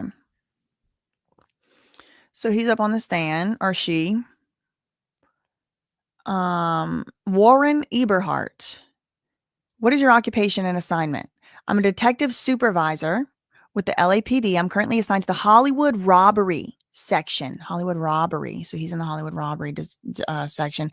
Warren Eberhart. Okay, how long have you been a sworn peace officer? He said about 22 years. Whoa. Yikes. Okay, now as a detective in robbery and homicide, in your investigations, do you sometimes look to social media as an investigation tool? Yes, I do. Okay, we're going social media, everybody. Do you look at Instagram? Yes, I do. Okay, so did you look at Instagram as an investigative tool in this case? The People versus Daystar Peterson? He said yes. Okay, I have in my hands a 2-page document. It appears to be an Instagram post from the Shade Room. That was my little attempt at the shade sound effect. Okay, so we got the Shade Room. Oh my Lord. The Shade Room has entered the freaking chat, everybody. What are y'all saying? I know y'all are going to think that's funny. May this be collectively marked as People's Exhibit 40 for identification, A and B. So marked. Showing you People's 40A, detective. Do you recognize this post? Yes, I do. How do you recognize it? Well, it was brought to my attention December 13th, 2 days ago. And he said, I personally viewed this post and researched it. And did you review it by going on Instagram? He said, yes, I did. And was the post still live when you viewed it? Yes, it appeared to be. What's the date of this post? Said September 25th, 2020. And the gist of the post here is a user is essentially implying that Tory Lanez shot Megan Thee Stallion. Your Honor, I'm objecting. That is leading. Yeah, sustained. What the hell? Okay, fine. Let me focus your attention to, you see this comment by Spliff, Kaay _ yes. And what does that comment say? Well, the comment says, quote, then remember, this is the detective on the stand. People saying Kelsey shot her. And that's followed by crying and a sad face emoji. And is there a response, a reply to that comment? The detective said, yeah. And what is the username of the person responding to the comment? TORY Lanez. He responded. Is he responding to the user Spliff Kaay _ yes? And what is the user Tory Lanez response to the statement that people are saying Kelsey pew-pewed her? What's Tory Lanez's response? In quotations, quote, that's not true. I didn't know about this evidence. That's not good. Because then he wants his defense to be Kelsey shot. That's not true, correct? Correct. Now, did you take any action at this point to determine who is the owner of account Tory Lanez? That's a good question. Who had the logins? That's a good question. When we're anywhere near the Rock Nation verse, I want to know who had the logins. Was it Cassie Petrie? Yes, they took action to determine who was the owner of the account. It was called Tory Lanez. And what did you do? She said, well, I clicked on the hyperlink and that directed me to an Instagram page where the username was Tory Lanez. All right, next question. I'm showing you now the People's Exhibit 40B. Is this the page that it took you to? Yes. Okay, and based on your experience as a robbery homicide detective, he said robbery homicide? I thought he just said robbery. Does the blue check mean anything to you? He said, yeah, it does. And to clarify, it's just robbery. Exactly.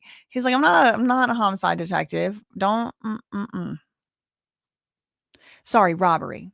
And what does that mean? He said, well, the blue check, essentially, it's a verification badge. It's assigned to an account by Instagram. And essentially what it means is Instagram has researched that account.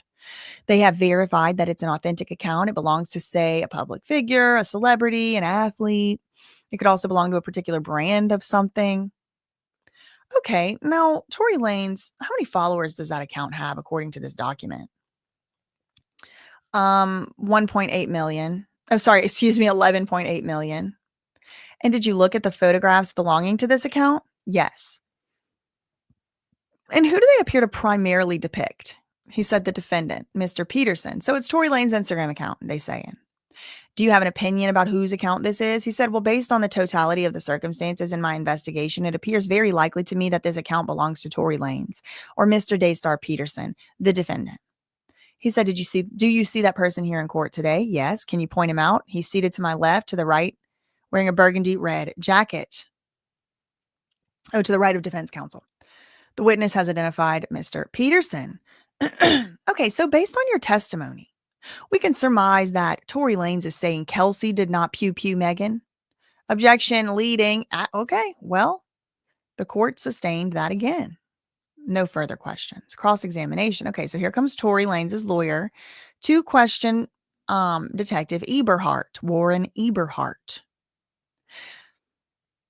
Tory Lanez's lawyer says, so how long have you been a detective? He said, I made detective in 2008, so approximately 14 years.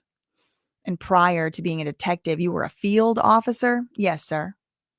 Prior to being a field officer, you went into training, didn't you? Yes, sir. And sir, as a police officer, you've been doing this and testifying in court many times, I take it? The police said yes. The detective said yes, sir. And one of the duties as a police officer that you have is to write reports, isn't it? Yes, sir. And for times like today, and that's for times like today when we're in court, so defense lawyers and prosecutors can read your report, ask questions from the report. If you don't remember, they can show you the report. Do you agree with me? Yes, sir, the detective said. Where's your report, sir? He said, well, I didn't generate a report in relation with this incident. Sir, you said you got notice on this on December 13th. Do you remember that? Yeah, December 13th this year, 2 days ago? Yes, sir. Sir, have you been involved in this case in any way? He said, well, I was assigned to Hollywood Division. Objection. No. Motion to strike. Not responsive. The court said, well, I think he is trying to answer. So you were assigned, you worked on the case before? He said, I was assigned to Hollywood robbery during this case. I did assist the primary investigator in the case. So Tory's lawyer is like, so who is the primary investigator? He said, the primary investigator is Detective Ryan Stogner. Okay. Does Detective Ryan Stogner have a report? Does the primary investigator of the case have a report regarding this Instagram post, sir? No. Sir, you said you've been doing this for a long time. As part of a robbery detective, you've looked at Instagram of other people, correct? Yes, sir. You've looked at Instagrams of celebrities, you said? He said, I did not say celebrities. Okay. Have you looked at Instagrams of celebrities, athletes? It seemed like you knew what the verification badge meant, correct? Yes, sir. So you have looked at other accounts that have verifications? Yeah, I have. And those people usually are celebrities and athletes. Would you agree with me? He said, well, a public profile, yeah. So you've looked at these accounts. So you've looked at these accounts many times, correct? I wouldn't say many times, but I have looked at the accounts. Okay, well, let me ask you this. Do public figures have people who run their Instagram? They objected and says, so is this his theory of the case that Tory Lanez had somebody logged in? I mean, that was my first thought is like, who had the logins? Not who does it belong to, but who has access to make a comment? I think it's fair to say yes. Okay, so the police, the detective said yes. Public figures do have people who run their Instagram. Okay, so earlier, counsel asked you if Mr. Tory Lanez posted this, correct? Do you remember that? I don't recall that specific question. Well, he was asking you that there was a question. I'm going to show you what's been marked as 40A. People saying Kelsey shot her. Do you see that? Yeah. And that's some gentleman by the name of Spliff K, correct? He said, well, that's the username on Instagram. Tory Lanez's lawyer said, so that person who has the account Spliff KAAY _ the Instagram account posted that people are saying Kelsey pew-pewed her with a laughing emoji, correct? The prosecutor said, objection, that is a crying emoji. It probably is the laughing so hard you're crying. The judge said, I think it's a crying emoji. Okay, fine. A crying emoji. I'm sorry. So yeah, that was posted. Okay. And underneath that is a response by Tory Lanez. Isn't that correct?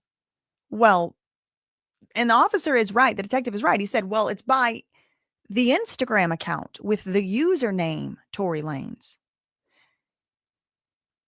Detective, are you saying that my client was the one who posted that? The detective said, I never said that. Do you know who posted that? He said, no, I can only testify to the username of the account that the post came from. Okay, well, you said you looked at other Instagram posts from Mr. Lanez's account, didn't you? He said, I didn't say that. So this is the only one you looked at? This post? Yes, sir. Did you look at any other post on his account? No, sir. Oh, so you haven't looked at anything? No. Well, I thought he said he did see other pictures of him. Wait a second. I got to go back up. Hold on. Hold on. This is the question, and this is why you gotta be careful whose account this is. But whose it is, couldn't it be your account and your toddler log on and post something? Just because it's your account don't mean nothing. Based on the totality of the circumstances, it appears very likely to me that this account belongs. Look at this. Look at this. Right here, page 28, or it's 27. Tory Lanez, how many followers does he have? 11.8 million. And did you look at the photographs belonging to this account? Yes. So that is other Instagram posts. That is other Instagram posts. He said, yes, look right there. Did you look at other photographs belonging to this account? Yes. And who do they appear to primarily depict? Oh, it's Daystar Peterson, him. He pointed him out. Do you see him in court here? Yeah, him. I looked at the pictures on the account. It was him. But then once the cross-examination gets going, his lawyer said, you said you looked at other posts on his account. I did not say that. Yes, he did on page 28. Other pictures. So this is the only post you looked at? Yeah, he did a switch up right in real time. I got whiplash. Did you look at any other post on his account? No. He just said, yeah, he saw other pictures and he pointed to Tory Lanez. That's how I know who he is, because I saw the pictures. Now it's no, I didn't. So you haven't looked at anything? No.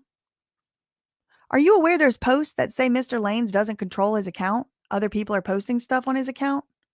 Do you know anything about that? No, sir. Sir, I'm going to show you an exhibit. What's defense next in order?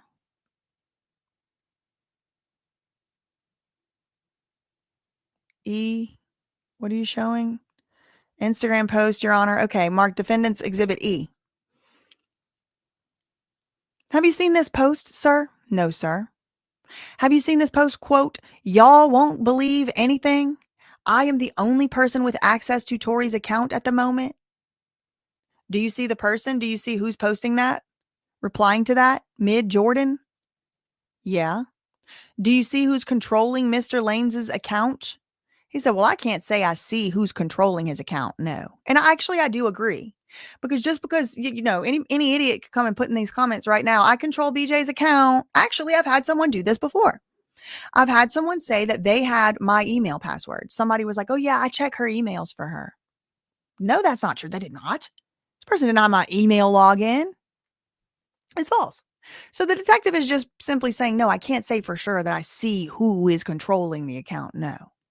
But also the detective, when we went back and looked, he didn't say Tory Lanez posted it. He did say it appeared to him to be Tory Lanez's Instagram account, like it belonged to him, but he didn't say he posted it.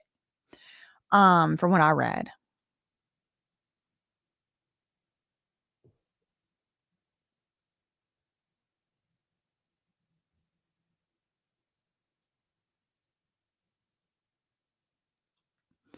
Would you agree that it's somebody other than Mr. Lanez who posted this stuff?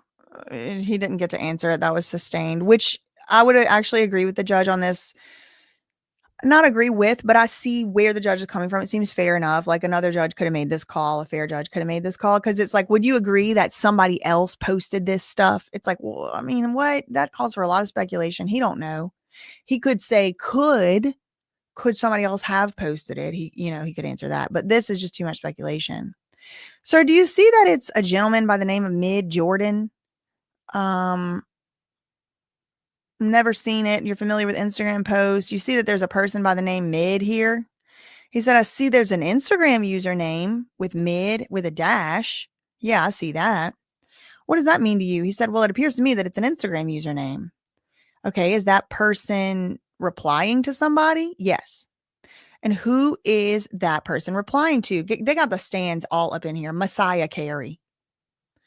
And what is Mid Jordan saying to Messiah Carey? Well, Mid Jordan said, this is not real. Y'all want to believe anything. I am the only person with access to Tory's account at the moment.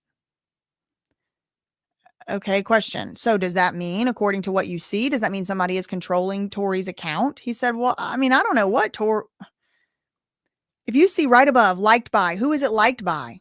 Tory Lanez. Okay, so Tory Lanez liked the comment. That might be something. That's some proof. So you remember earlier you talked about the totality of the circumstances, right? All right, here we go. Well, with the totality of the circumstances, do you know who he's referring to? Who Tory is referring to? No, a sustain. What? The court said he's not familiar with this document. You can ask him in general what he knows about Instagram. Sir, did you look at any other posts of Mr. Lanez's account? No.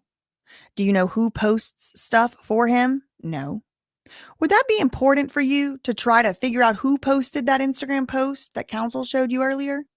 He said, I believe that would be relevant. Who posted it? Yes, that would be relevant. Yes. So do you know who's controlling his account? No. And what investigation did you do as a detective to try to figure out who is controlling the account? He said, I didn't look into that. Why not? He said, well, at the time, I didn't feel like it was relevant.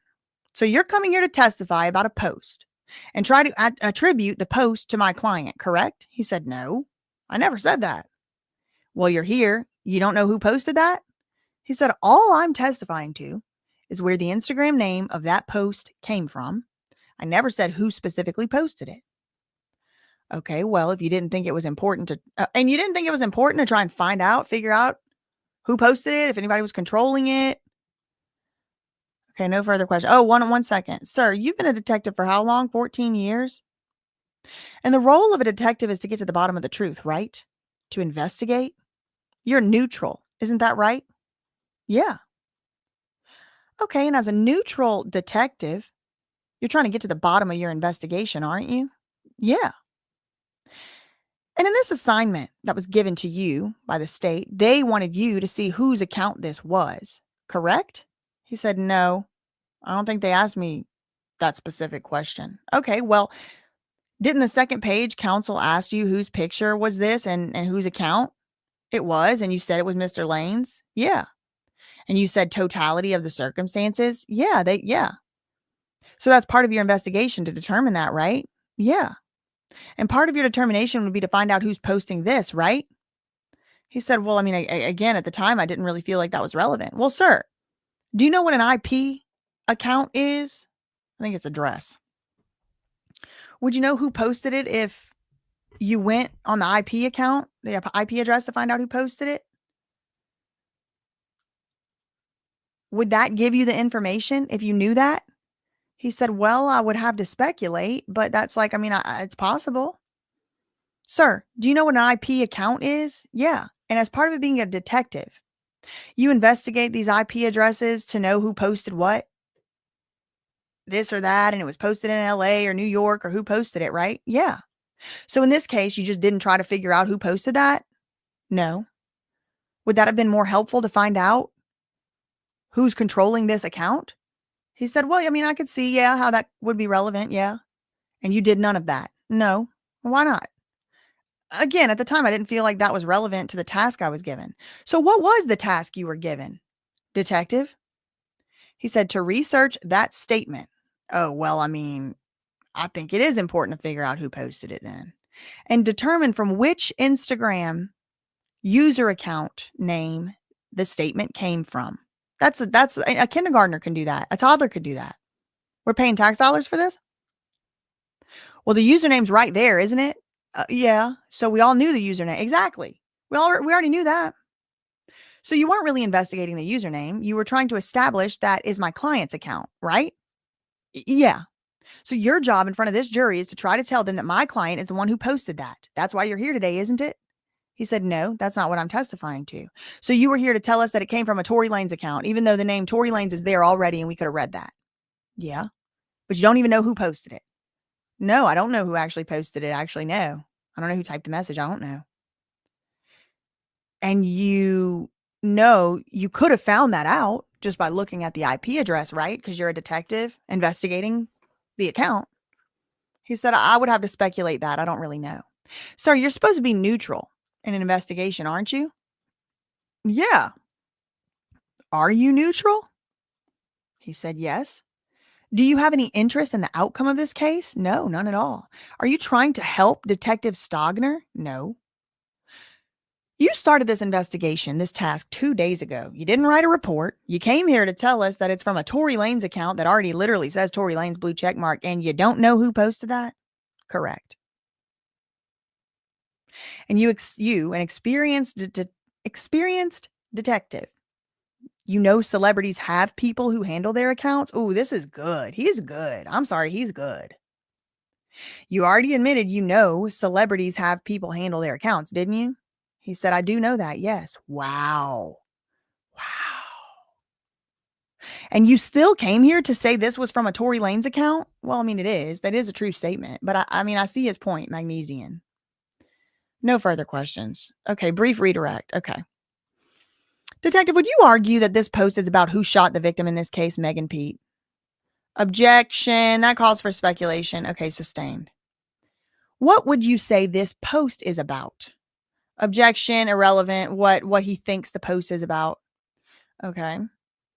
Okay, so this is the prosecutor again. You testified that you looked at the totality of the circumstances when you're looking at social media. The comment that people saying Kelsey shot her does the response, does that indicate to you that would be a response by somebody with personal knowledge of the facts? Objection, calls for speculation, sustained again. The judge is actually siding with TORY a bit this morning. So she hasn't even gotten to ask any questions. Like all of the questions she started asking have been, no, you can't. Okay, so just to clear one thing up. When you said you didn't look at additional posts in people's 40B, you did look at the post on the verified page of Tory Lanez. Is that correct? He said, I looked at the photographs. Yeah.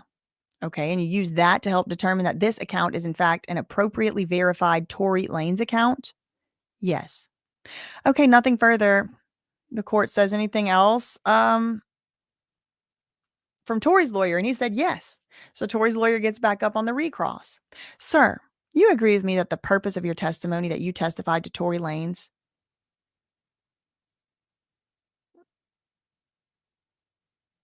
Wait. Sir, you agree with me that the purpose of your testimony that you testified to Tory Lanez said that's not true, correct? You agree that's why you're here? You agree with me? I don't know what this question is. The detective said, I'm here because I was subpoenaed to be here. I don't know the reason why I'm here. You're asking me to speculate, sir. I'm not asking you to speculate. Are you not here because you're an investigator in this case, according to you? I'm starting to develop an affection, appreciation for Tory Lanez's lawyer George out here. It's him versus the world. I'm not asking you to speculate, sir. Are you not there because you're an investigator in this case, according to you? Oh, yeah. But that isn't really what he asked up here. This is a strange string of sentences. So you had to be subpoenaed to come in here. You didn't want to come here? He said, I'm subpoenaed to be here. It's my job to be here. Yes. So you were going to come here because the people asked you to come here, right? Yeah. Okay.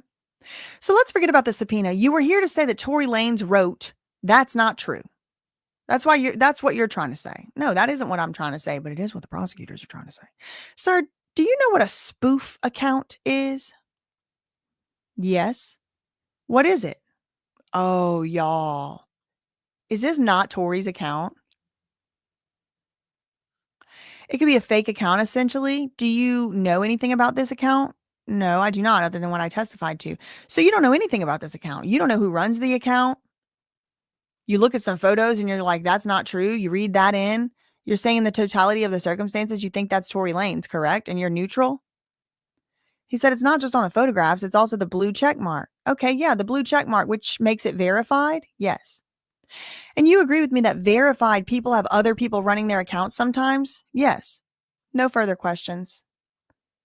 Okay, so he leaves.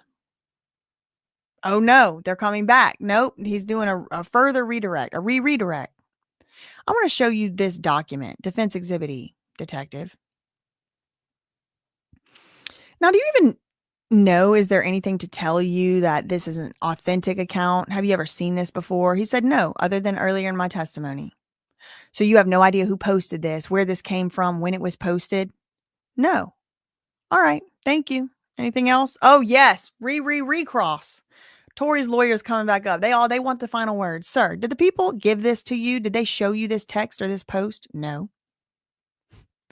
Did you ask for any other posts beside the one they showed you? No. Okay, but you wanted to get to the bottom of this, right? You're an investigator. You wanted to look at the totality of the investigation, didn't you? Yeah. Did you ask them if they have any other texts which would show or corroborate if Tory's running the account? Has anything to do with the account? If it's a spoof account? Did you ask them anything about it? No. Do you know if the district attorney's office had this text that's been marked as Defense E and did not provide it to you? No. No further questions. Okay, so he's excused. Call the next witness. People call Stacy Vanderschaff. Who is she? Where is Kelsey? I thought we were doing Kelsey. All right, let me write Stacy Vanderschaff. I'm going to have to change my thumbnail.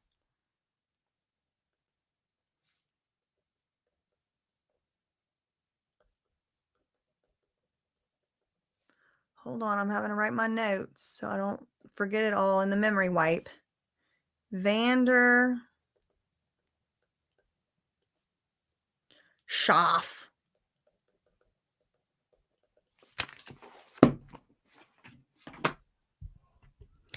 She raises the right hand, called as a witness. Okay, da da da da da da. Okay, she's a criminologist for the city of Los Angeles, assigned to the LAPD.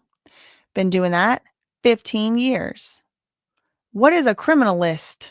Oh, not criminologist, sorry, a criminalist. That's someone who uses science. Oh, I'm like off the camera. Mainly in biology and chemistry to examine evidence associated with criminal cases in order to determine what the physical evidence may indicate, including the more familiar types of biological analysis like DNA or firearms testimony. Okay, so this is the DNA expert. Okay, so I need to update my thumbnail. We're doing DNA I thought she was just Kelsey was going right back on. This is the third new witness. I guess she's not going today. So are there different types of criminalist that focus on, for example, DNA or firearms or serology?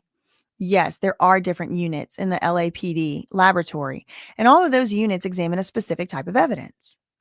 So what's your specialty? She said, I am a trace analyst, meaning that I look at the smallest parts of evidence, like gunshot residue, hairs, fibers, and pattern recognition, mainly tire treads and prints. So, what's your background and training that qualifies you for this position? She said, I have a bachelor degree in chemistry from Point Loma Nazarene University. I have a master in criminalistics from Cal State University of Los Angeles. And as a criminalist assigned to the trace analysis unit, I will learn specific subdisciplines. And each of those subdisciplines requires reading, training exercises, and passing a competency. So, in addition to that, I'm required to take proficiency tests every year to show that I'm still competent to perform casework. Okay, so you mentioned that one of the pieces of trace evidence that you look at is gunshot residue. Isn't that right? Yeah. And what is gunshot residue? Gunshot residue are the tiny microscopic particles that form when a gun is fired. Okay, so what is it? GSR, they call it sometimes. Can you explain the mechanism by which gunshot residue is produced or created once a firearm is fired? She said, yeah, the firing pin hits the cartridge cap. There's a propellant that makes an explosion. Okay, the firing pin hits the cartridge cap, and then a propellant, which is like, I think it's like a gunpowder, makes an explosion. And when that explosion happens, basically the solid material is turned into a gas, and the gas will condense into small drops of liquid, and then the drops of liquid immediately harden, and then the particles that form, like I mentioned earlier, are microscopic. So it's not like particles that you can just look at and see by looking at them. It requires a special type of microscope. Okay. Could you describe for this jury where these gunshot residue particles, where they might land once the gun is fired, or where they would travel, where they could travel? He said, well, most of the particles, or she, I don't know if it's he or she, would dissipate into the air, then eventually would land on any surface within probably at most 18 feet within the point of origin. So those particles can land on clothing, any surface, the floor, mostly, and also mainly on the firearm itself. Also on the hands of the person who fires the weapon. Boom. We need a dramatic cinematic boom. So do the particles travel in one particular direction, or do they go in several directions? Can you describe that?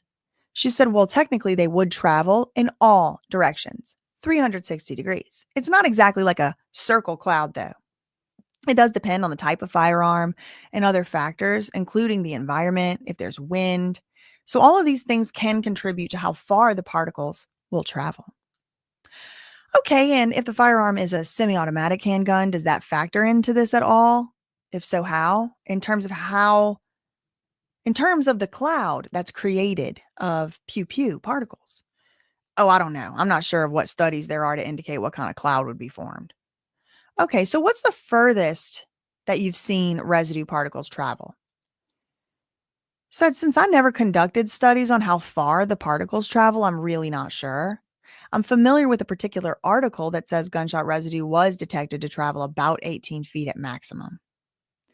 Okay, so you've explained how the residue is created when the gun is fired, but can those particles be transferred from an object to a person, from a person to a person? Yes, that is correct. Can you describe how that would happen?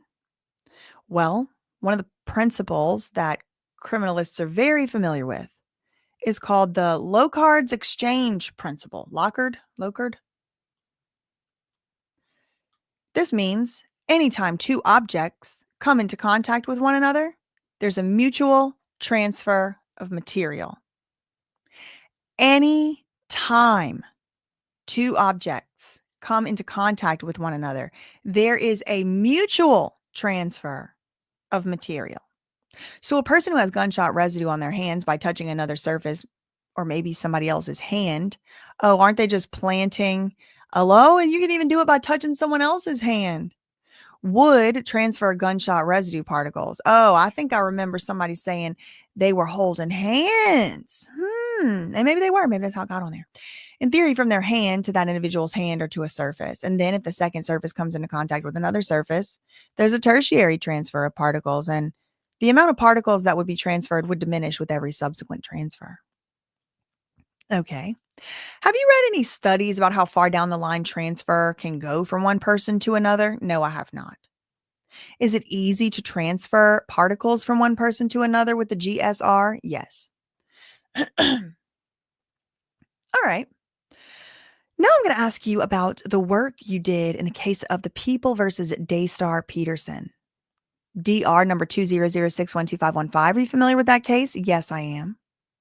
How are you familiar with that case? Well, I examined 3 gunshot residue kits associated with that number. 3. Daystar Peterson, that's Tory Lanez, Kelsey Harris, and Jaquan Smith. Could you explain briefly what you do when you analyze a gunshot residue kit for a particular person? So I'll request the gunshot residue kits to be transferred to the facility where I do my laboratory work, and then when they arrive, I will pick them up from the evidence custodians, and then I will examine the kits. I will make sure that the right item is in the right package, essentially, and then I record information about the actual package that I receive, and then I will open the kit. And inside each kit, there's going to be 2 gunshot residue stubs. One is designated for left hand and the other is for the right hand. And then each kit itself has a unique number associated with it. So I'm going to record the number of the GSR kit as well. And then when I examine the stubs, I'll label them so one doesn't get confused with the other. And then I apply a carbon coating to the surface of each stub, and that just helps the microscope analyze and not miss any particles. But then I'll place them inside the microscope. I'll use the software program to do something called an auto scan, where the microscope will scan the entire surface of every stub and look for metallic particles. When or if it finds a metallic particle, it does elemental analysis to determine what elements are present and a relative quantity of how much of each element is present. And then when the auto scan is done, I will do a review of the particles, and the software is set up to classify the different particles. And so some particles are associated with gunshot residue. Other particles are metallic, but just aren't necessarily associated with gunshot residue. And some particles are more unique to gunshot residue than others. So when I do the review of the analysis, I'm looking for gunshot residue particles that are specific to gunshot residue. And when I say specific, what I mean is that those particles are created by gunshot residue, and there's no other way they possibly could have been created. There's no other material that creates particles that are like this. And these specific particles are unique in that they contain 3 specific elements: barium, antimony, and lead. So when I do my review, I look for the particles to fit that classification, and I do a longer analysis of the particulate to ensure that the elemental analysis is correct. I also look at the actual shape of the particle, because gunshot residue particles can't have sharp edges.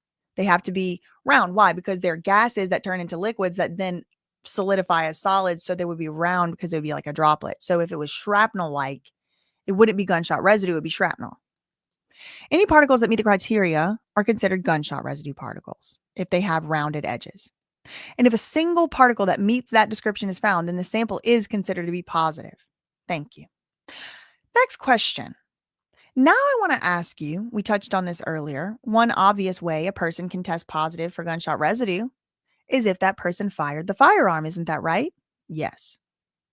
Now, in the case of the sample from Daystar Peterson, what was the result of your testing there?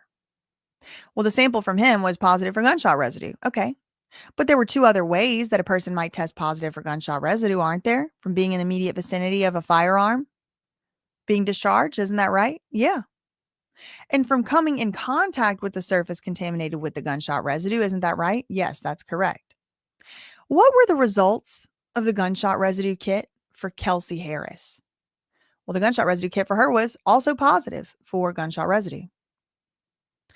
And hypothetically speaking, if a person such as Kelsey Harris was within feet of an individual firing a firearm and came into contact with that individual after he fired the firearm, would you be surprised if that person tested positive for gunshot residue? No, I would not. Well, that just kind of exonerates both of them and also implicates both of them because it's like either one of them could have been the one shooting the gun. I mean, look, I'm trying to be non-biased. I'm not trying to be biased. So I'm sitting here thinking, I'm opening my cookie, my Le Madeleine. That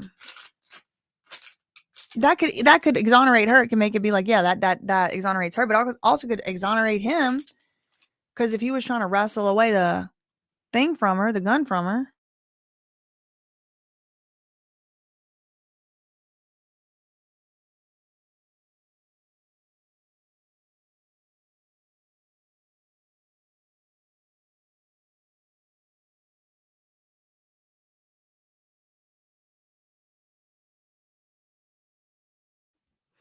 Sorry, I need a little snack.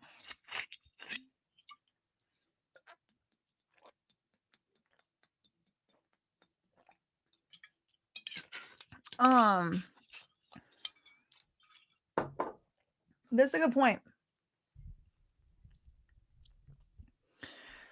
So Freak 89 said, so before the defense can question her on cross-examination, the state just had to show that TORY said she didn't do it.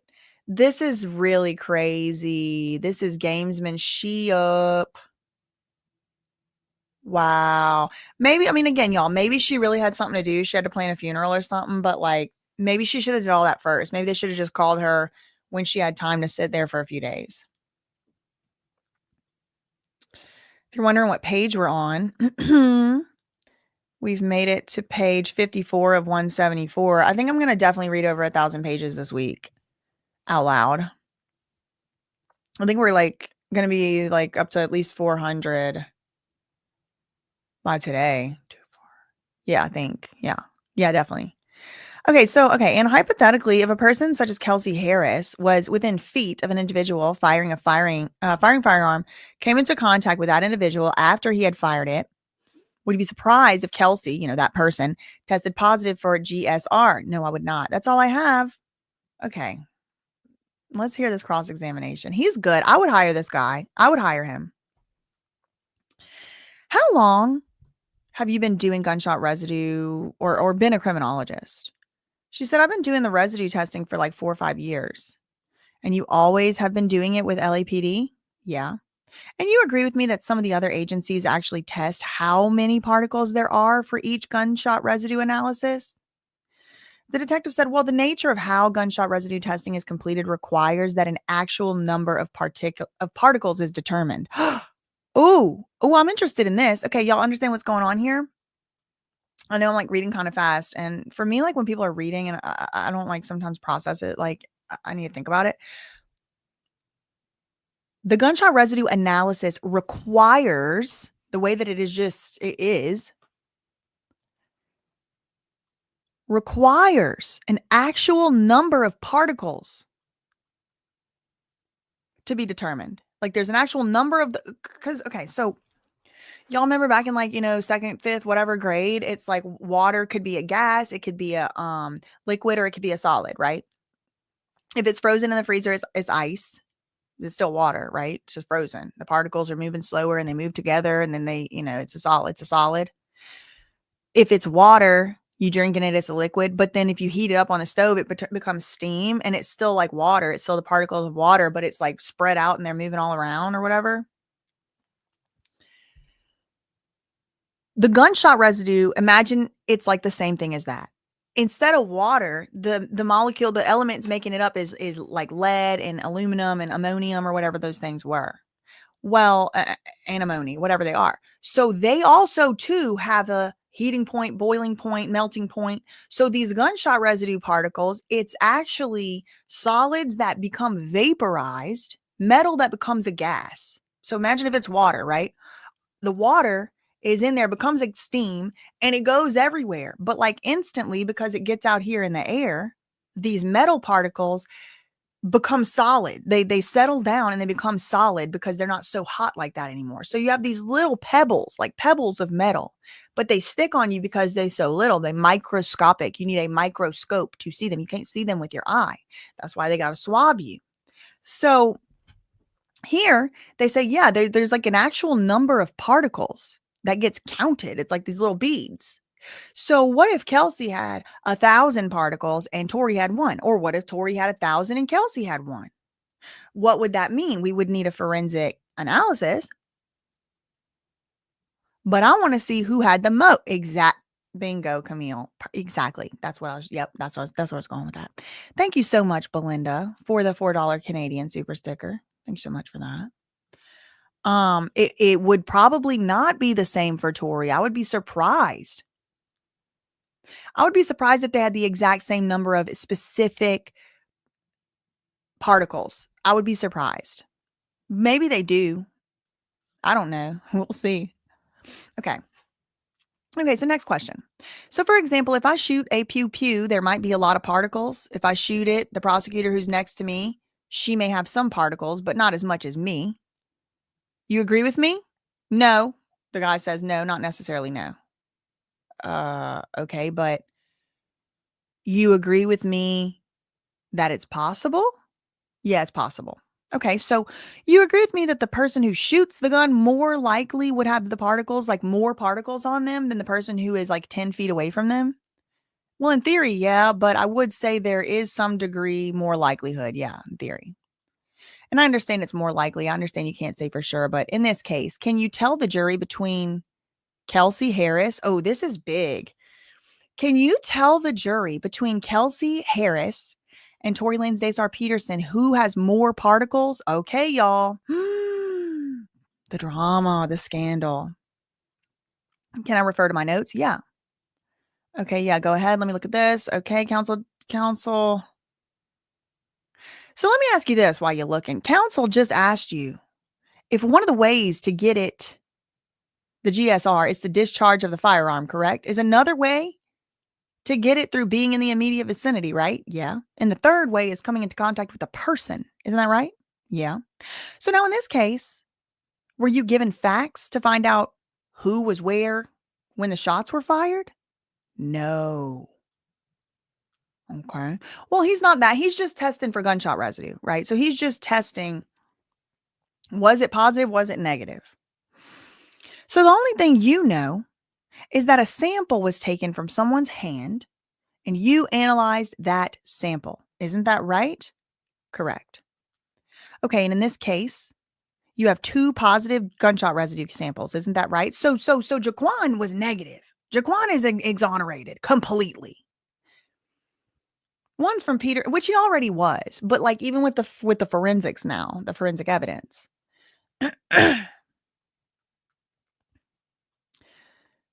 One's from Peterson and one is from Miss Harris. Yes. Okay, so I'm going to give you a hypothetical. I like this lawyer. I'm sorry. I like him. I'm going to give you a hypothetical since the prosecution wanted to do a hypothetical. If Miss Harris is shooting the gun and Mr. Peterson runs at Miss Harris and grabs her hand and I object, Your Honor. I object. Improper hypothetical. It has to be based on evidence. The court said, let him finish. Okay, let me start over.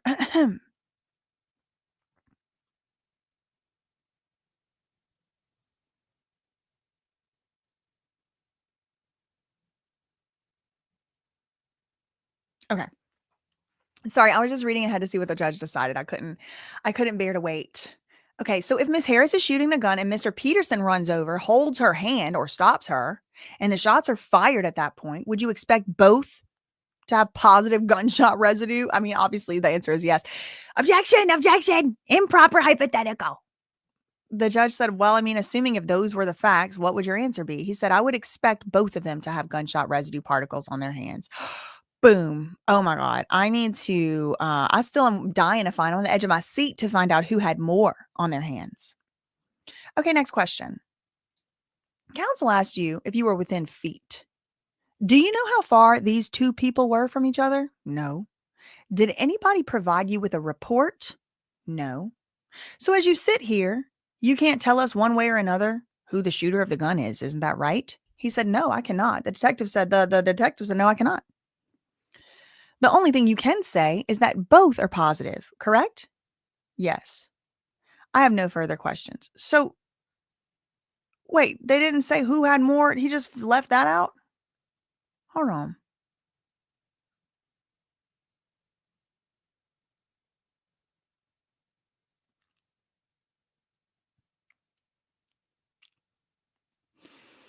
I understand it's more likely. I understand you can't say for sure in this case. Can you tell the jury between Kelsey and TORY who had more particles? If I could refer to my notes, sure. Would that help? Yeah, go right ahead. And then he never answered it?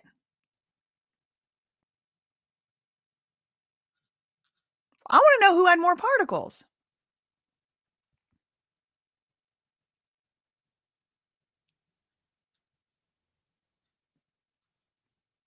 Oh, one thing I forgot to ask. Oh, this is the reader. Oh, wait, hold on.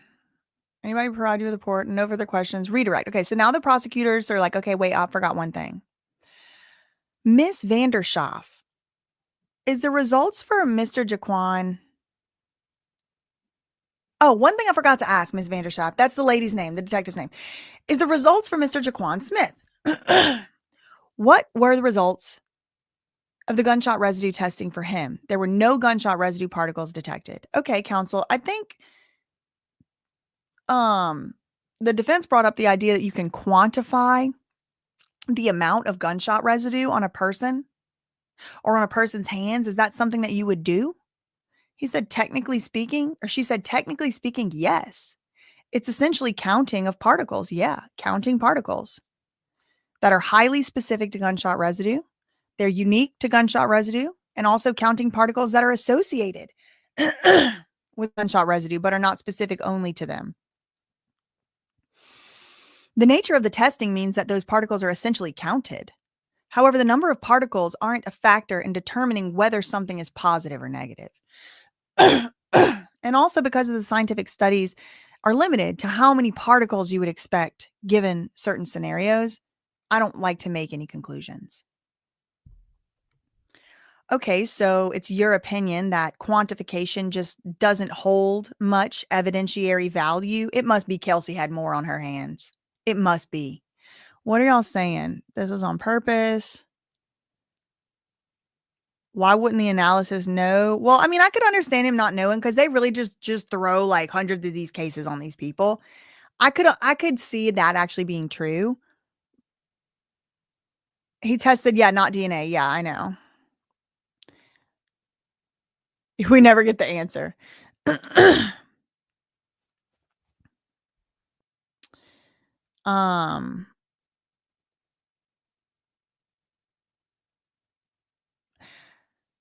So counsel asked you if you reviewed any of the reports in this case. Do you recall that? Yes. And is that something you would normally do when you're undertaking a gunshot residue analysis?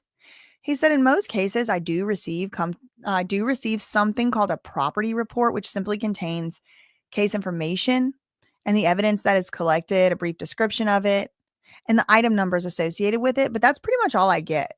That's pretty much all that's provided on the property report. And it may be necessary for me to review property report to make sure that the evidence that I have in front of me is what it's supposed to be. But I really don't read any investigative reports that contain information about what happened. Really, my interest is only in determining, is there gunshot residue? Yes or no? My conclusions don't usually go further than that. Okay. Anything else, Tori's lawyer? Yes, 2 follow-up questions. Okay. You talked about a property report, didn't you? Yes. Remember that in the property report you said there's item numbers? Yeah. And item numbers are attributed to placards. Have you seen that before? He said, I know what you are referring to, but for the way that the LAPD does placards at crime scenes, those placards aren't actually associated with the evidence item number. The placards are called picture identification numbers. So a certain item of evidence would have a PI number, and that number will be different than the actual item number that's on the property report. Tori's lawyer said, okay, understood, but the placard would have a number, which links it to the photo. You've seen that before? Yes, that's correct. And in this case, did you see that? No. In this case, do you have any placards that have numbers that match the photos? He said, well, I didn't review the photos. Okay, but do you usually do that? He said, no, it just depends on the analysis. It's not necessary for gunshot residue testing that I look at photos, but other types of analysis like footwear impression cases or something like that, yeah. What about a blood trail? Objection, Your Honor. The prosecutors say, this is a gunshot residue expert. The court said, well, do you know anything about blood trail? He said, well, before being assigned to the trace analysis unit, I was in the serology DNA unit, so I am actually somewhat familiar with placards and blood trails, yes. Ha! What a good little stroke of luck. Great. And they usually have a placard for each drop of blood to follow the trail, don't they? Or would most of the drops, or like at least most of the drops, you follow the trail, you have a placard? He said, that would be hard to say. It really does depend on the crime scene and what they're trying to document. It's not necessarily that every single blood droplet will get a placard. No. Understood. Next question. But we're talking about the pattern. Which direction we're walking would have placard, one here, one there, to show what direction someone's traveling, correct? I'm not totally sure, he says. Or she says, excuse me, Miss Vandersleef, that placards would be numbered in such a way to show a trail, if that's what you're asking. Okay, would there be placards on the blood trail to show multiple blood trails to show the trail of the blood? She said, well, there could be. Yeah. And in this case, did you receive a property report? She said, I would have. The evidence may have had a property report attached to it. I don't necessarily save that. That needs to stay with the evidence. So if there was a reason that I needed to have a copy of it, I guess I would make it. But in this case, I don't think there was a reason to. So I didn't retain a copy of the property report. It would be with the evidence. All right, next question. So you don't know one way or another if you have a property report with you. She said, well, there would have been one attached to the evidence, but I didn't make a copy of it and I didn't keep it. Okay, very well. Thank you very much. Okay, so she's dismissed. We're going to wrap it up for today. Oh, they took a half day. We're more or less on schedule in talking to the attorneys. I believe the people should be concluding their case tomorrow. If not tomorrow, then Monday. So this is a Thursday. So we're on schedule. We're going to, don't worry, y'all, don't leave. We're going to keep going. I'm doing the whole 174 today. We're only on page 63. So remember the admonition, telling the jurors, don't talk about the case. Don't look at anything. See y'all tomorrow at 10:30. Okay. So now the jurors are gone and they're still in here talking. They're still in here, arguing about things. And the judge says the jurors have exited the courtroom. With respect to the people's request to play the interview with Kelsey Harris, I indicated informally that I believe that under evidence code section 1235 and 770, I would allow it. Do you want to add anything to your record? Tori's lawyer? No, Your Honor. All right. So you have a transcript. Is there anything that needs redacted? Or we're going to have no issue here? He said, Your Honor, I'll look at it and I'll talk to counsel. And the email from last night, I'll look at it and talk to them before we get here. I don't believe I will. I'll talk to them. Remember, this is the end of the trial day for the day. And I think they were like, Kelsey can't be here. She has to do a funeral or something. The judge said, do you intend to play this interview tomorrow? Yes, Your Honor. And the court said, and we have the transcripts. Yes, Your Honor. Yes, yes. So tomorrow, you have a witness you need to put on first thing, and we are going to take someone, and we'll take someone out of order. So we'll have all your witnesses hopefully lined up for tomorrow. Yes, Your Honor. 10:30 for the trial. So, Mr. Peterson, we'll see you tomorrow at 10:30. You're excused. Okay, so the next day of trial, we're going to be done with the prosecution's case. I don't know if he called any witnesses up. And did he testify? I don't think he did. Okay. So it's the next day. Hope y'all had a good night's sleep. December 16th. So now we're calling this lady, Jody Little. So there was Milton Little. Remember him? He was the chief executive surgeon in charge or whatever. We got Littles running all over the place.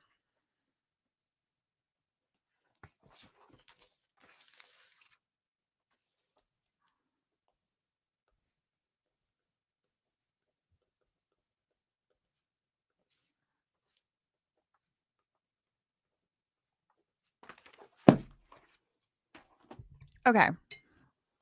So this is the Friday, and this is supposed to be their last day of trial, but they're probably going to run long. Does anything ever go according to schedule? Stacy said, are you going to cover when TORY goes back to court? That is the reason I'm doing this, Stacy.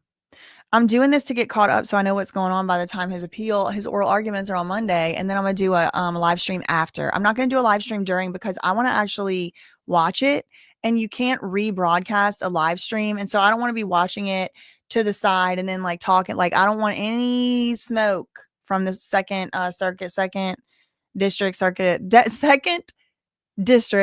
court of appeals in California. So I'll do a live after the oral arguments take place. Now, don't expect Monday for the judges to make any decisions. It's just oral arguments. It could take a while after that. We could be waiting. But yeah, I am going to cover it. Now, if he has an appeal and it goes back to a new trial, I would most likely cover that as well. Yes. We're not past Kelsey's cross-examinations. No, we are not. Because they have not done it yet. They haven't even finished the direct examination. They put in all kind of people in between that and this. This is investigator Jody Little. I wonder if there's any relation to Milton Little, the chief surgeon who didn't testify or whatever. She raises her right hand. She's a senior investigator with the LA County District Attorney's Office. So she's an investigator with the attorney's office. How long have you been employed? 17 years in that capacity. Now, at some point in time, did you meet with an individual by the name of Kelsey Harris? Yes, I did. And was that on September? So they're like really bolstering all of her credibility before they get her back on the stand to probably rehabilitate her credibility because she absolutely shit the bed in her testimony for credibility purposes. Did you meet Kelsey Harris? Yes, September 2022, so just a few months ago, and this is probably that infamous September interview. Where did this meeting take place? She said, my place of employment, LA, 9th floor, conference room. Who else was there? Well, you were there, the person questioning her. I think it's Ta, or maybe it's Bots. Maybe Deputy District Attorney Kathy Ta, Alex Bott, Kelsey Harris and her husband, and by phone, 2 attorneys. And were those Miss Kelsey Harris's attorneys? Yes. Were those attorneys Donald Burley and Dominic Calhoun? Yes.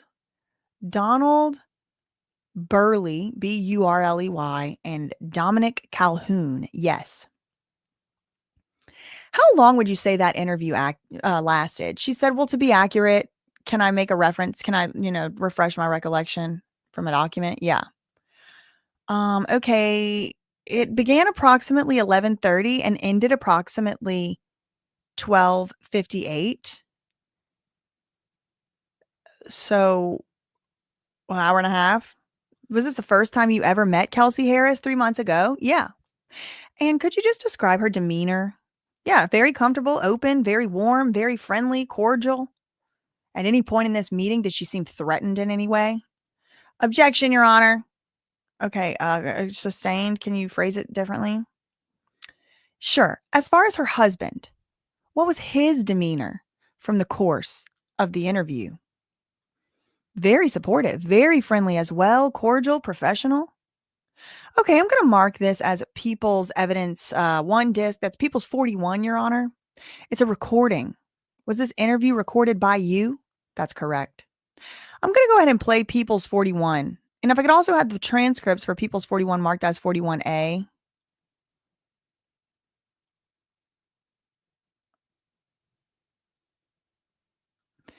I'm going to go ahead and play People's 41. So marked. Okay, the judge says, once again, you're going to hear an audio clip.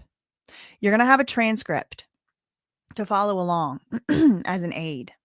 The actual evidence of the interview is what's on the tape. So if you see a discrepancy here, you go with what's on the tape. Okay, so the actual evidence of the interview is what's on the tape. So if you see a discrepancy between the transcript and the tape, go with the tape. I was going to pass these to the jurors. Do the parties stipulate that the court reporter does not have to report the contents of the video? So she doesn't have to transcribe the video. Okay, if I could provide a copy for the witness. Miss Little, go ahead and play the recording. And if you could just let us know at the end of the recording whether or not this is an accurate reflection of the interview that took place with Miss Harris, okay? Does everyone have a transcript? And then they sit there and they're about to watch the 1.5 hour long video, or listen to the audio. Everyone has the transcript and then they play it in court. And you know this court reporter she's like on vacation. Okay, the video ends and we will listen to that. Tiwatia, thank you for sending me the audio. We'll do a react to that at some time, or maybe I'll listen to it on fast speed and take some clips out or something. But I will do something with that. Hopefully we could do a full react, but it's going to take hours to do a full react because I'm going to have to pause. I'm going to look stuff up. So it's going to be like a whole day long live stream for that thing. The judge is tired and hungry and says, we're going to take our noon recess and remember the admonition. Then we'll hear the rest of the tape after lunch. Don't discuss the case. They come back and they watch the rest of the tape. Okay. We're still on December 16th. Investigator Little come back to the witness stand. We're back on the record in the matter. The parties are present. The jurors and alternates are present. We have Investigator Little on the witness stand. I'll remind you, you're still under oath. You want to resume playing the audio recording? I believe we're still on page 51. All right, Miss Little, you heard the entirety of the recorded interview marked as this exhibit. Is that an accurate depiction of the entire interview that you remember taking place September 14th with Miss Harris? Yes. And is it fair to say that throughout the interview, there were points where she was becoming emotional and crying? Yes, that is correct. Thank you. Nothing further. Good afternoon, Investigator Little. Ma'am, you work for the district, so this is Tory Lane's attorney doing the cross-examination. You work for the district attorney's office, don't you? Yes, that's correct. You're a district attorney investigator, isn't that right? Yes. Do you know who Detective Stogner is? No, I do not. You're involved with the district on many cases, though. You assist them in many different cases. What? Repeat the question. Tory's lawyer said, you're involved with the district attorney's office in assisting them in many different cases. Isn't that correct? On many different cases. Yes, that's correct. Yes. She's zoned out. She's after watching that whole thing all over again. In every case, there's an investigating officer. Yeah, every case. Criminal proceedings. Yes, for my unit. I can only speak for my unit, but I would say yes. Okay, I am talking about criminal cases. I'm talking about criminal investigations similar to this, where we come to court. She said, unfortunately, I can only speak to what I know of. So it's just for my unit. So I'm an investigator assigned to the Family Violence Division. And upon being called upon, yes, I am the investigator. Okay, next question. Is there a police officer that usually is the investigator, the lead investigator in a case? In most cases, yes, there is a lead police officer. Do you know who Detective Stogner is? No, sir, I don't. Was there a police officer in this interview? No. Okay.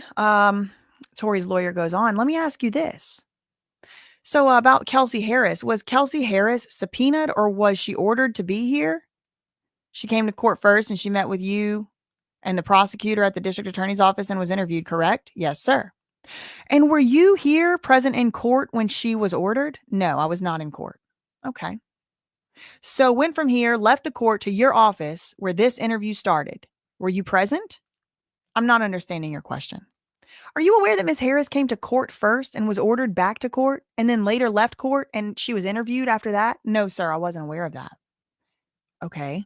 Do you know what took place? Was it recorded between like after leaving court until she came to the district attorney's office?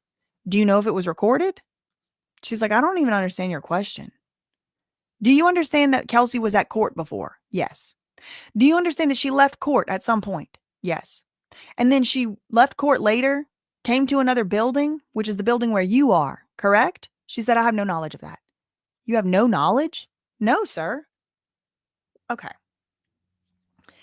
Based on what you do know, is there a recording from her leaving court until she came and met with you? No, I have no knowledge of that. Okay. Do you know what took place? Who served her? What was told to her when she was served to come to LA? No, I don't recall who served her. I'm sure you would have access to that information. Was it you who served her? No, sir. Was it somebody from your office? No. Do you know what was told to her? What that service recorded? Do you know, is there a recording when she was served with the subpoena? No, I have no knowledge of who served her offhand. No. Ma'am, how long have you been doing this? I've been a law enforcement officer for 26 years, she said. And in your 26 years, I'm assuming you've interviewed many, many different witnesses, right? Yes, sir. Witnesses who are potential suspects? Yeah. Okay, so again, they're trying to make her into a suspect. Have you, in your experience, come across people who lied when they've been interviewed? Yeah. And they lied to you to protect themselves? Well, I mean, they lied for various reasons. For various reasons? Yeah, it happens pretty frequently, correct? I wouldn't say frequently, but it has happened. Has it happened more than once? Yes. What percentage of your cases would you say people are lying to you when they're being interviewed, especially if that person is a potential suspect? She said, over the years, I really can't give you a percent of how many people have lied to me. It's really not my call to make who's telling the truth and who's not. Okay, fine. Next question. In the interview, you were in the interview room, right? Yeah. And there was a lot of conversation about text messages. Remember that? Yes, sir. In fact, some text messages between Miss Harris and Megan, she actually showed the text messages and Instagram posts and actually read it into the record. Isn't that right? Well, it was not recorded, but it was on the transcripts, right? The detective said, I didn't see any messages, but what you heard in the transcript, I guess I would say, yeah. Okay, so she allegedly sent some text messages with my client. Do you remember that? I could get it for you. Do you remember that? I have it on my other phone, she says. You remember that? Yes, sir. I do recall hearing the same thing you heard. Yes. So do you know if those messages had been retrieved? The reason he's asking this, y'all, is other Brady evidence, right? They read these text messages into the record, but the actual text messages, like pictures of them, Tory's lawyer saying he never got them. So he's trying to keep a lot of this stuff open for appeal. She said, I don't have any messages. Did you ever follow up with her to find out where those messages were that she allegedly had with my client? No, sir, I did not. Okay, so at the time when you interviewed her, was she given immunity? Do you know what immunity is? Yes, sir. Was she given immunity? She said, well, if she didn't say anything on the recording, I would assume no. So she wasn't given immunity at that time. No, I mean, I didn't personally not do that. Either of the prosecutors give her immunity? She said, I could only speak to what I did and what I said. So you were in the meeting, weren't you? She said, I was there when the interview took place. Okay, so prior to the interview taking place and the recording going on, there was discussions, like there was afterwards, calendar, scheduling. Was there any discussion about immunity? No, I was not privy to any of those conversations. No further questions. Any redirect? May that witness be excused. Okay, bye. Okay, Investigator Little off the stand. Oh my God, we still not on Kelsey. We got Mr. Srinivasan. Rothinium. Oh my God. Okay. Srinivasan Rothinium. He is a firearms examiner with LAPD Firearms. How long have you been employed in that capacity? Since July 2006. And what is your actual job title? Firearms examiner.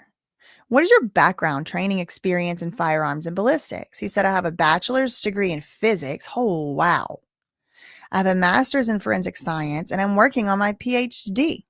I'm a distinguished member of the Association of Firearm and Tool Mark Examiners. I'm certified in firearms evidence examination. I'm a working member of national standards body called ASB, Academy Standards Board.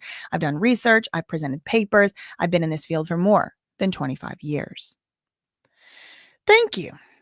And have you previously ever testified as a firearms examiner? Yes. Could you please explain to everyone what a cartridge casing is? Yes, and I have a model. Can I show it here, please? Yes, if you could. Thank you. This is a plastic model representing a cartridge, also known as live ammunition. It has three components. One, the chemicals inside. Two, this part right here, and he points to something. And the third is the front part. This front part is called bullet. This is called cartridge case. Together, it's called cartridge. So when the firing pin strikes at the base of the cartridge, the chemicals produce a gas. The bullet moves forward. This one is taken out. It's now called a fired bullet. It's called fired cartridge case. Okay, question. What is a semi-automatic firearm versus, let's say, an automatic firearm? Okay, so in order to fire a round, you have a series of operations that have to be performed. Like you need to load the cartridge inside the chamber, you need to close it, you need to fire it, and after that, you need to unlock the system. Then you need to extract this empty cartridge case out of the chamber. You need to eject it out. Then the next cartridge will be loaded. Same thing. But if everything happens automatically, it's called an automatic firearm. So as long as you pull the trigger, as long as there's enough ammunition in the magazine, it's going to fire continuously. That's called automatic.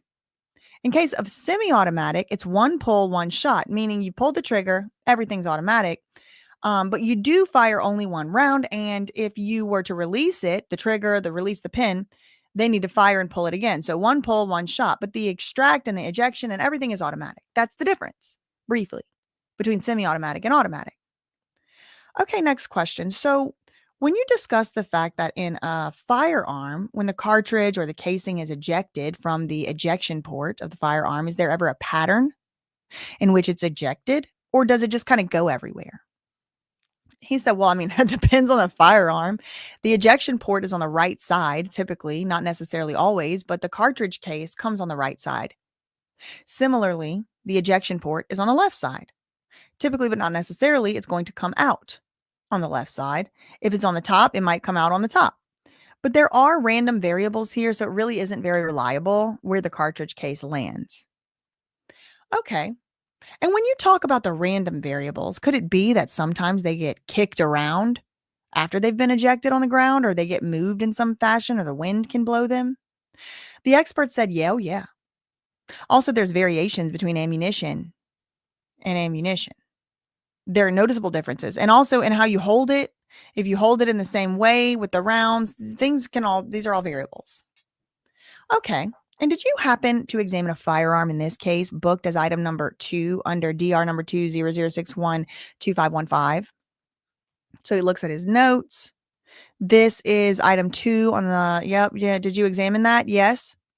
Could you tell us what type of firearm it is? It's a semi-automatic 9mm Luger caliber firearm. The make is SCCY.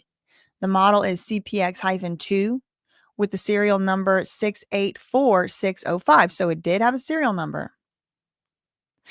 And in examining this firearm, did you determine whether or not it was operable and in working condition? Yes. How would you go about doing that? He said, I typically look for the safety, whether it is safe to fire or not. Once everything is okay, you go to the fire tank. It's a water tank. You fire in the tank so that you could test the fire bullets and fire the cartridge cases and use them and compare them if necessary. Okay. Speaking of which, then, did you compare cartridge casings in this case that were booked under item 31 under that same DR number? Yes. And it was 4 discharged cartridge cases? Yes. Having examined the 4 cartridge cases and the firearm that were both booked under this case, did you do some type of testing? Yes. He said after you test the cartridge cases, you take the test fired cartridge cases and then you also look at the evidence cartridge cases and you look at the tool marks. And then based on the scratches and the components and the tool marks, you can see whether the same gun fired those 2 things. What's a tool mark?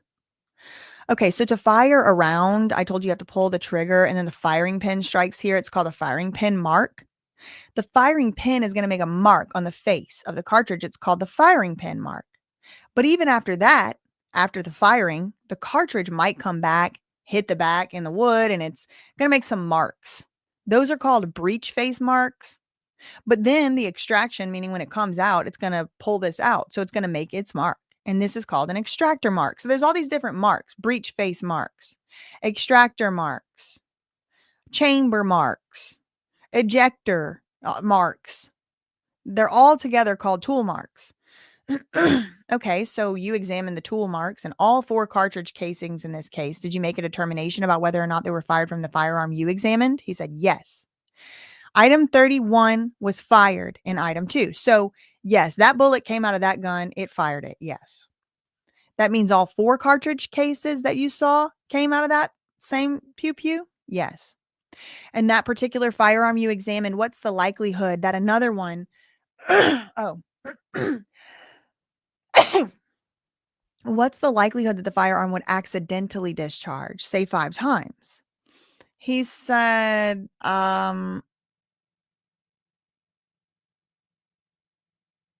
you need a lesson on how a firearms function, how the firearms functions. In order to pull the trigger, you need to use the minimum amount of force. In this case, I believe it's 8.5 pounds. Let me check. Yes, 8.5 pounds. What this means? Take a bag of sugar, about 8.5 pounds. How much force you need, how much force it can create. That's the force we're talking about. So if you just touch the trigger, it would not fire. If you just tap the trigger, it won't fire. You actually have to use approximately 8.5 pounds of force to pull the trigger, number 1. Number 2, in order to fire, you need to pull the trigger all the way down. If you just pull it a little bit, it won't fire. You got to pull it all the way. And then after that, remember, it is a semi-automatic firearm, so you do have to release it all the way again. Then you would need to do the same thing again and again. The second time. If you just touch it, it's not going to fire. If you tap it, it's not going to fire. You have to use 8.5 pounds of pressure approximately to pull it all the way back. So if it's going to happen accidentally, that means you need to do that 5 times. I'm not sure that I can call this an accident if this happens this way. Okay, next question. Could you explain the slide? Is there a slide that you have to pull at some point in a semi-automatic firearm before discharging the weapon? Yeah. How do you start the whole process? You have a magazine. In semi-automatic firearms, you have a magazine. The magazine, you have to load the rounds, the cartridges, the live cartridges. You put the magazine in. In order to bring the first round into the chamber, you need to do something. Just pulling the trigger doesn't work. You have to actually pull the slide back and release it. So the first round is now in the chamber, just loading the first round in this action. So after that, it's going to be semi-automatic. It's semi-automatic, but still, you do have to pull the trigger with 8.5 pounds of force, and then you need to release it all the way down. And you need to pull it again. You could do it continuously until you have ammunition in the magazine. So if the slide on the top of the firearm is somehow moved back even slightly or bumped into where it moves, will that allow the firearm to fire? Or can you not fire the gun at that point? He said, no, the safety is out of battery. If the slide is not in the proper position, if it's slightly back for some reason, it's not going to fire. Okay, so if you could you explain what a slide lock position is? He said, yeah, it's like a safety. You pull this round one by one, you pull the trigger, you're firing the firearm one by one. After the last round, the firearm is going to tell you everything's moving and you don't have any more ammunition. So to tell that, the slide is locked in such a position so that it shows it's empty. You can't fire the firearm. Okay, so would that suggest that if it's in that position, there's no more rounds left in the gun? Yes. And as far as if a firearm is recently fired from, does the temperature of the firearm change in any way? Yes. When the cartridge is fired, the combustion takes place in the cartridge. It's going to create a lot of pressure and therefore heat. It's going to heat the barrel also. So there will be a temperature difference. How much? I don't really know. Okay, so let's say finally you fire a gun in an enclosed space in some way. Would it be likely that someone could smell gunpowder in that instance? Yes. Okay, nothing further. Okay, so now Tory Lane's lawyer is going to come and ask this guy, the firearm examiner, his question. Sir, you talked about bullet casings ejecting from a gun. You remember that? He said, yeah. Remember, this is Tory Lane's lawyer. And you said it depends on the type of gun. Some eject to the right, some to the left, some to the back. Isn't that right? Yes. And in this case, do you know what the pew you looked at? Does it eject to the right, the left, up? Can you tell us? He said, oh, I don't take notes on that stuff. But from memory, I can say I believe it is on the right side. I'm really not sure, though. Okay, it is important when you're looking at these spent bullet casings to see if there's multiple spent bullet casings and if they're next to each other. Would that be of any importance to you? He said, what? Ask the question again. He said, okay, if you're looking for the spent bullet casings and there's multiple of them located near each other, would that be an indication of where the shots came from? He said, well, the ejection magnet is not reliable. So based on the location of the cartridge case, no, we don't form an opinion. However, firing like this, if it's a right ejection port, you're going to find them near the vicinity of one area. But if it's not reliable, the pattern isn't reliable. Okay, understood. Next question. But would you expect the ejected casings to fall? If it's right side ejects to the right, a few feet away from where the shooter was at the moment it falls to the ground? He said, well, not necessarily always, but I guess, yeah, in most cases. Okay, so if there's 4 separate spent casings and they're all 4 in the same vicinity, it would show a pretty good pattern of where the shots were coming from. He said, no, I told you the pattern is not reliable, but approximately they might end in one vicinity. Okay, fine. Let me ask you this. If I shoot a gun from right here, right now, and it ejects to the right, the casing coming out and falling onto the ground to the right, where would you expect it to fall? He said, well, it depends how you hold the firearm. For the first round, I hold this way. So for the second round, I hold slightly this way. For the third, it's this way. For the fourth, it's this other way. Even if you hold them straight, sometimes it goes to the left. So you just really can't know. That's why the pattern isn't reliable. He said, okay, let's just say I'm holding it straight. I'm firing. Where would you expect it to fall? How many feet? Left, right? How many feet? He said, I really don't know. That's the problem with the ejection pattern. You're just not going to get this information from that. Okay, next question. So if I shoot a pew from right here, are you telling this jury that it might eject and go where the deputy is seated? He said it may not go that far. Okay, but that's my question. How far would you anticipate it to go? If I'm standing here, I understand you're saying most of them go to the right. One may go to the left. I understand one may go to the back. I get all that. But where would you expect it to be? He answers, he says, okay, look, say for example, if I fire like this, it's a 9mm Luger caliber. That's what this thing is. It may end up somewhere around these lines. Where the jury is seated? Yeah, he said, sometimes near the TV screen. Somewhere in that area. I don't know. The court said, for the record, that's at 18.5 feet to the end of the jury box. Okay, so it wouldn't go any farther than the end of the jury box over there? Your Honor, I don't know for sure. Approximately, it might end anywhere in this area. Okay.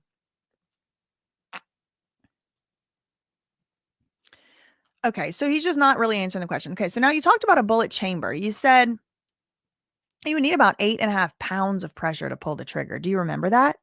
Yes. Sir, you're not telling this jury that every time you press or pull the trigger, you need to put 8.5 pounds of pressure or force to pull the trigger for the gun to go and shoot. Are you? He put it like that, knowing full well the answer is yes, because he's like trying to act like it's like crazy to imagine it was on accident. It's like definitely on purpose. I'm telling you that in order to activate this trigger, the force you need in this case is absolutely about 8.5 pounds. He said, sir, have you seen in your training in instances of accidental shooting, for example, a child accidentally fires a gun, a young child? Are you saying they actually put in 8.5 pounds of pressure on the trigger for it to fire? He said, no, no. This 8.5 number is only for this firearm that I investigated. He said this is not a universal. This isn't a universal number. Number one. Number two, it is a double action gun. What do you mean by double action gun? I need to explain the single and double action. This guy is like a lover. He loves a lover of firearms technology. He loves it. He's like, oh, good. I get to talk about double and single now action. He's like, to fire a round, first, the main spring has to be compressed. Now we're learning about springs. He never mentioned springs before. He said, then it has to be released by pulling the trigger. And if I do both of these things, pressing the spring and releasing it, it's called a double action. But in the case of a single action, the spring is compressed manually or by something else, like probably that cock thing. So all I'm going to do is pull the trigger and a firing takes place. That's a single action. So there's two types of gun. One is single, one is double action. So which one needs more pressure, single or double? Double. Double action needs more force because you have to do two things. You have to compress the mainspring. You have to release it. That's a double action. That's why it has 8.5 pounds of force. Not all the pew-pews are double action, but I can talk about this pew-pew. This pew-pew does require 8.5 pounds. I can tell you just by touching the trigger, just by tapping the trigger, it is not going to fire. Okay, all right, okay. Next question. So now I want to show you what's been marked as People's Exhibit 6. I'm going to show you 1, 2, 3, 4. Do you see these 4 white paper-like, post-it light looking things? Yes. If you see these 4 post-its or have you looked at it? See too if this is matching the casings you found on the property sheet, sir? He said, I don't follow the question. What could you ask again? Do you see these 4 different post-its? Yes. Do you know if these are the 4? Have you looked at the property report in this case? No. Oh, you have not? No. So if I was to tell you these are the 4 casings that were located at the scene, the spent casings, would you agree with me that the shooting happened in front of this house, somewhere around this house here? He said somewhere around the house. Yes. Okay, good. And sir, you do see the house. You see a balcony. You see this, your balcony here. He said, I don't see a balcony. Okay. Do you see this window? Yes, I see the window. Yeah. Now, would you agree with me that if somebody is on the sidewalk here or somewhere near the sidewalk and fires a pew pew and it ejects to the right, that would be an area where the shooting could have potentially happened? He said, well, you really just never know. Because if you're on the top of the wall, you're holding the firearm on this side, it's going to eject this way. It could roll. It all depends on the direction you're pointing it. Okay. He's like, for example, if I'm near I think it's vacant. I see a V there. Excuse me. Or if you're going to be there, the cartridge case is going to be. So he's pointing to stuff. It's possible. Depends on how you hold it. Sure. Fair to assume that the shooting happened in this area, right? He said, the shooting happened in this area because I can say, whatchamacallit, it could be anywhere around 360 degrees. Okay, one last thing, sir. Have you seen people get fingerprints from bullet casings? Fingerprints piques my interest. He said, I heard about that, but I never did that kind of analysis. Oh, you don't do this yourself? No, I don't do this myself. But you heard that's something that happens in order to figure out. He said, yeah, but it's not very successful. That's why we no longer do that. I believe so. I'm not sure. We tried something else, but not the fingerprints because we're just not very successful in that. But I'm not an expert. I can't really talk about it. But sir, you've seen them be able to. Hold on one second.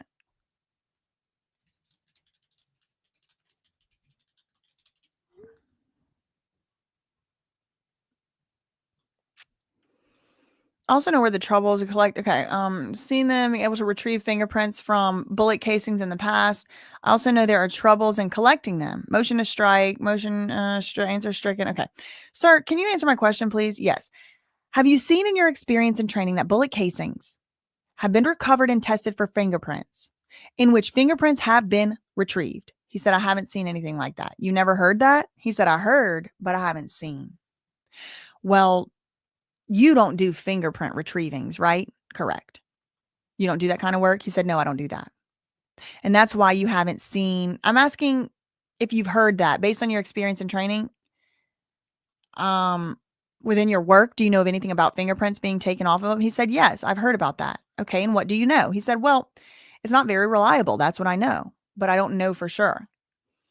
Sir, next question. Have you ever seen how they retrieve a spent casing from a scene? Like, have you ever seen them? He said yes. Have you ever seen them use something like a pin where they would put it between so they don't touch, they don't put any prints on there? He said, no, not necessarily true. It can be with gloves. You could pick them up. Sir, I didn't ask every time. I'm asking if you've seen that. No, I've never seen anyone using a pin like that. I have seen people using gloves and pick it up. Okay, so you've seen gloves. All right. Why didn't they use gloves, sir, based on what you know? He said, well, it's one of the procedures we have mainly for decontamination. Or why do they use gloves? He's like, so, contamination. You may have blood or, something like this. It's just a precaution. Okay, and you don't want to put your DNA or your prints on that case, right? He said, yeah, that's another reason. Okay, so and the reason for that is because spent casings are tested for DNA and fingerprints, right? He said, well, there is always a potential for the fingerprint and DNA. There's always a potential. Okay, and question, and that's why you test it to see if they exist, right? He said, well, we don't test them in the firearms section. Sir, not you. I'm asking, based on your experience and training, have you ever seen officers you work with do that? He said, what? Say it one more time. Based on your training and experience, since you've been working with the LAPD for a long time, I'm asking you, based on your experience and training, have you seen that? The way they retrieve the spent casings for DNA? He's like, no, I never watched him do that. I already answered. I heard about them collecting DNA and fingerprints, but I also heard that they're not reliable. So I don't do any of it. Okay, so he's done. It better be Kelsey next. Oh my God. This is the longest court day on earth. They're never getting finished today. They're going to go through till Monday for sure. Because they still got to do, EJ's coming. Who's EJ for though? TORY? So now we have Randy Zapita. I'm sick of these people. I thought I was doing Kelsey when I woke up this morning. Called as a witness. Please state and spell your first name. Randy Zapita. He's LAPD. Criminalist. Is this guy the DNA guy? How long have you worked as a criminalist? Been a criminalist for 13 years. Specifically in the biology unit or the serology unit. And we analyze biological evidence ultimately to produce DNA profile and make comparisons. Okay, question. And could you tell the folks in this jury about your education, training, and experience? He said he has a bachelor's in biology, master's. What in the hell is this? Masters of Science in coursework in biology? What does that mean? From Cal State. I've attended training with California Department of Justice, California Criminalistics Institute in the fields of forensic biology, forensic DNA analysis. I also have separate in-house training with the LAPD in forensic biology as well as forensics DNA typing. I'm also required every year to obtain continuing education courses, and over the course of my career, I've analyzed thousands of DNA samples. Have you ever been qualified as a DNA expert in the Superior Court? He said, yeah, about 50 times. Could you tell the folks in this jury what is DNA? Deoxyribonucleic acid. He said it's a molecule. It's in most of the cells of your body, and it's basically like a blueprint that tells your body how to grow and how to build itself. It's unique to every individual aside from identical twins, and we all have it. It's the same in every living cell in the human body for the most part, and it is consistent throughout your whole body mostly. And are there tests available to determine an individual's DNA profile? Yes, there are. How long has this testing been available? He said, well, we use a type of testing called STR-DNA analysis, and it's been in use since the 90s, so for a pretty long time, and it's used not only in the forensic community, but in academics as well. Okay, next question, Mr. Zapita. What steps, if any, are taken to ensure that reliable and accurate data typing results are obtained? He said, well, with the DNA process, there's several steps we take to ensure the accuracy of the DNA product. One is when we're analyzing evidence, we use personal protective equipment, the PPE, to prevent contamination. We usually only work on one item of evidence at a time.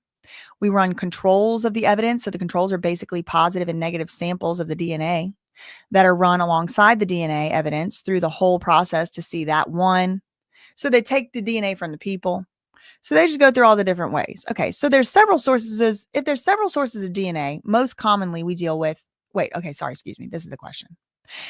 Next question. Now, what are some of the ways that a person's DNA could be deposited on a foreign object like this podium or a pew pew? The forensic expert says, well, there's several sources of DNA. Most commonly, we deal with DNA from blood. There could be DNA from saliva. Also, sometimes we target things for touch DNA. So I'm not saying touch DNA. I'm not saying touching this podium or this microphone or trying to obtain DNA from me touching that item. Now, that DNA could be from different sources. It could be from your sweat glands releasing cells, or it could be because I coughed in my hand and then I touched it, running my hands through my hair, touching my face. We're always depositing DNA on our hands. So touching an item can often be a good source of DNA. So the next question is, now, just because a person touches something, does that automatically mean that the person's going to deposit DNA? No. The rate we shed DNA between individuals is variable, so there's also lots of factors involved. I can go into my whole testimony here and somebody could come back and swab this and I won't leave any DNA behind.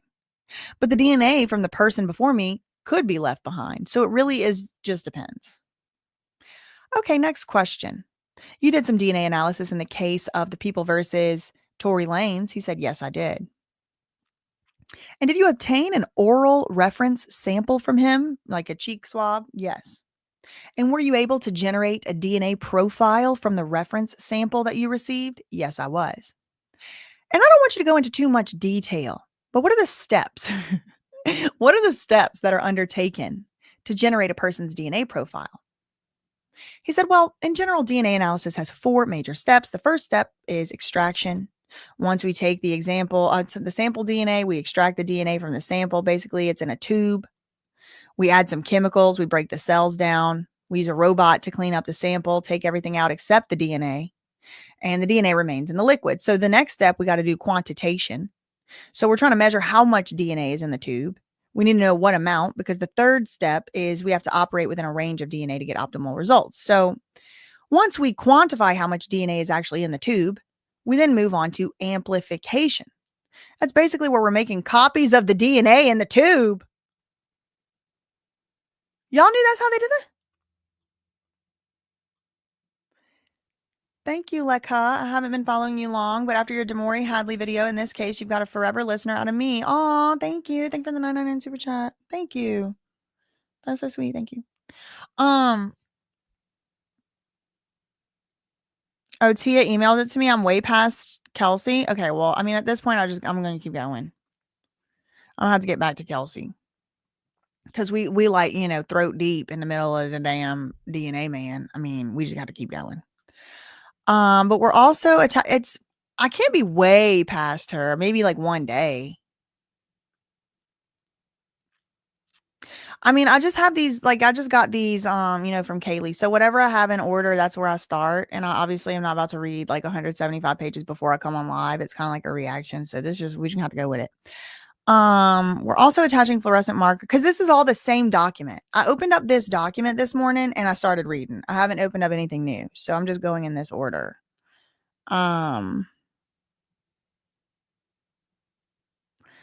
The first prototype said, she don't think I did skip it. Looks like Kelsey comes on page 111. I don't think I did skip her. Oh, so Kelsey did go on, but Kelsey went on 12:15, but she came back again, I thought. I am on 12:16. You are right about that, but I just read straight through. Maybe it was like not in here. Somebody said maybe Kelsey comes up on 111. Hold on. Right now we're on 106. Let me just get to. Hold on. So that's there. So that was December 15th. We read that.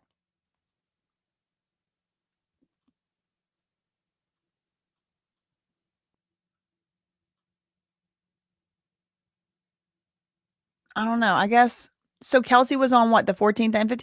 It's okay. If we out of order, we just out of order. I mean, it's too late now to really do anything about it.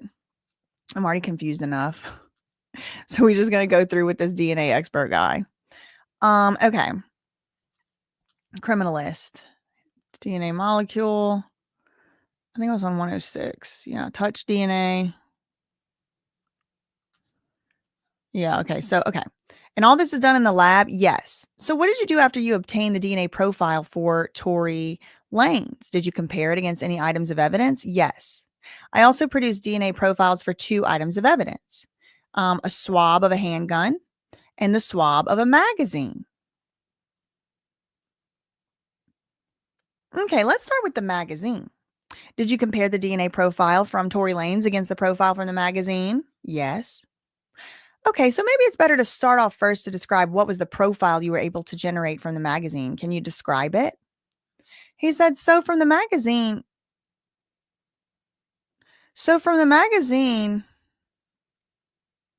hold on a second.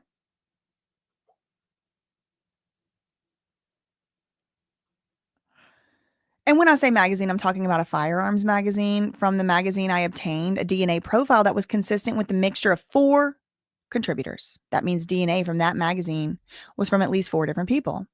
And at least 2 of those people, I could say, are males. That doesn't mean it's only 2 males. It's at least 2 males. Then we have these mixture proportions. So that's kind of saying how, like, what percentage does each of those individuals give to the DNA profile. So we have a mixture of proportions of 62%, 26%, 9, and 3. So we have one contributor of 62%, a second of 26, a third of 9%, and a fourth that was 3. Okay. Let me just interrupt you real quick, though, sir, if I may. Do the percentages, do they hold any evidentiary value in your opinion? What does it mean, a percentage? He said, well, it just kind of informs us, like, how much of the DNA sample, like, did each one of these individuals contribute? Okay. So in the case of individuals, say, contributing 62%, does that mean the individual touched the magazine most recently? No. That's not what it means. Okay, well, does it mean that that person touched it for the longest? No. Okay, next question. So you testified that there was a 62%, a 26%, a 9, and a 3. I'm sorry I interrupted you. Could you please go on? Yes. Okay, he goes on. He says, I compared that DNA profile to the reference sample from Tory Lanez, and he was excluded from the DNA profile. Like, they were able to get enough DNA off the thing and enough DNA from him to show that none of that was his. What does that mean, he was excluded? It means he is not one of those contributors. His DNA was not on the magazine. Okay, but does that mean you know for sure he didn't touch it? No. Okay, so let's talk about the pew pew. What was the DNA profile on the pew pew? Well, the swab of that, it was also a mixture of at least 4 individuals, including at least 1 male. Here we have mixture proportions of 90%, and then there's a 5%, a 3, and a 2. And the contribution of Mr. Daystar Peterson on that one is inconclusive. For the 90% contributor, I know that that is a male number 1. So it's definitely not Mr. Peterson. Oh, unknown male. So okay. So oh, wow. So I had somebody in my comments arguing with me. Yeah, it's out of order. We're just going to, it's on this package though, so we will get to it. I'm just reading it out of order because that's how it was. Can we move on? I know I've been ready to do Kelsey to do her testimony all day. I thought that's what I was going to be reading today. Imagine my surprise 3 hours in. But look, there was somebody arguing me down in my comments or my live or something the other day, and they were like, please give me a break. There was 90% male DNA on that gun. Obviously, it's him. Well, hold on. Whoa, hold on, girl. For the 90% contributor, I know that's an unknown male. Male 1. It's definitely not Mr. Peterson. Girl, I'm having so many thoughts. For the other 3 contributors, the statistics don't support inclusion or exclusion. It's just a neutral result.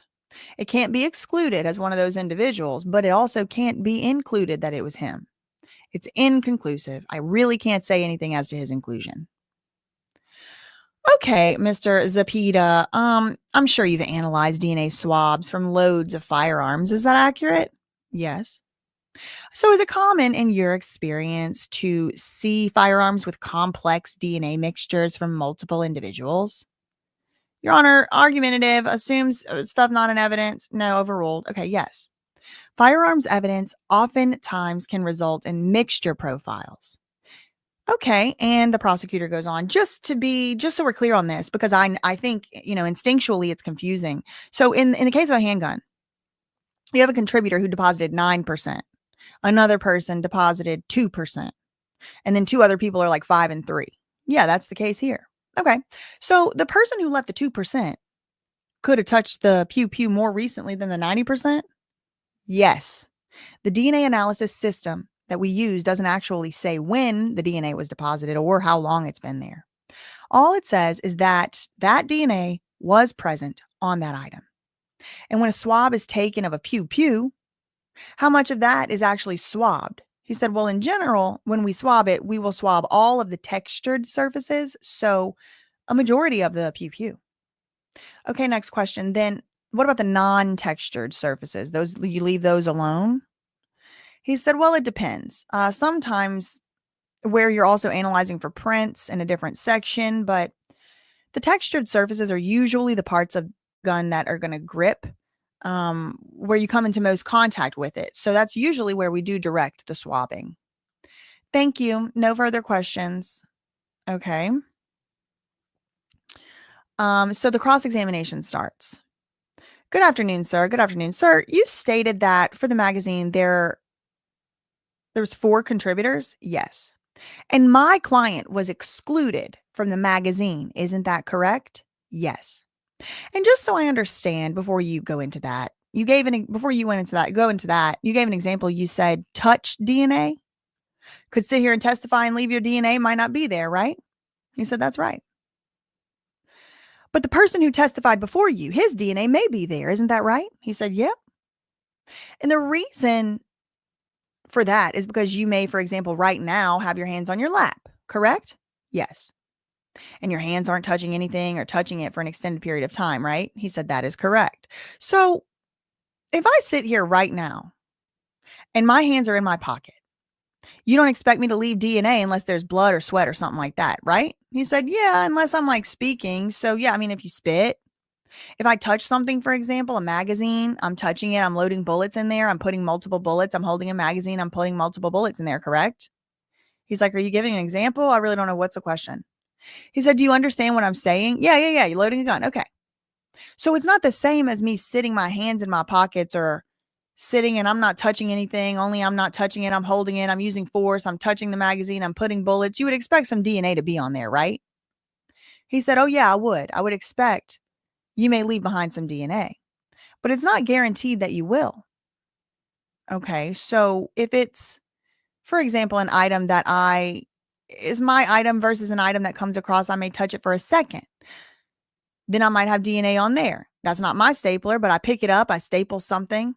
Maybe there's a chance I might not leave DNA, right? Right. If the DNA is my personal DNA on my desk, I use it frequently every day, you would expect me to have DNA. So basically what he's saying is they trying to say this is my client's gun. But if it was his, don't you think some DNA would be on it somewhere like it's his? He said, yeah, I would expect it to be more likely. If it's your personal item, it would have your DNA, yes. Especially if you're constantly or always interacting with it. Well, what about bullet shell casings? Have you ever done DNA on that? He said the spent casings? Yes. What about in this case? Do you know, this is another very important question. Do you know if there was any DNA retrieved from the spent casings that would match my client? Well, I didn't analyze any spent casings. Okay, so the only thing you analyzed was the magazine and gun? Yes. Are you aware that there's 4 spent casings? He said, no, I was not aware. Okay, so going back to my example, if the gun is my gun, just giving you a hypothetical, I hold it, I load it, I have a magazine, I take the magazine out, I put the bullets in, I shoot the magazine, I shoot the gun 5 times. Would you expect some of my DNA to be on the gun? The magazines, the bullets, isn't that right? Yes, he said. He said, if you've been in contact with it for an extended period of time, there would be that expectation.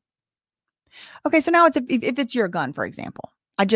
May I just touch it for a second? I may not leave DNA. Right. Right? He said, well, that's what you were saying with touch DNA. Yes, you may not leave DNA. Okay, next question. But then there's still like the likelihood that I may leave the DNA just by touching it. Yeah. I don't understand why he's asking the same damn question 64 times. So in this case, you have no evidence that my client, really, there's zero evidence that my client's DNA is on the magazine. He said, no, actually, better than that. He was literally excluded from it. Okay. And you have zero evidence. You haven't done any tests on the casings, correct? Nope. Haven't analyzed the casings. So let's talk about the pew pew. As far as that, you understand evidentiary value in court, correct? He said, I don't know what your question is. So is my client excluded? He said, no, not from the gun. He was not excluded from the gun. The magazine, yes. So for the gun, can you sit here and say his DNA is on the gun? He said, no, but that's still an inclusive result. So I'm not making any conclusions into whether he is excluded or included. Okay, but because you can't give us any conclusions, it's fair to say he's excluded. He said, no, it's a neutral result. We can't affirmatively, positively exclude him either. We just don't have enough information. Can you say without a shadow of a doubt that he touched that gun, sir? No. I have no further questions.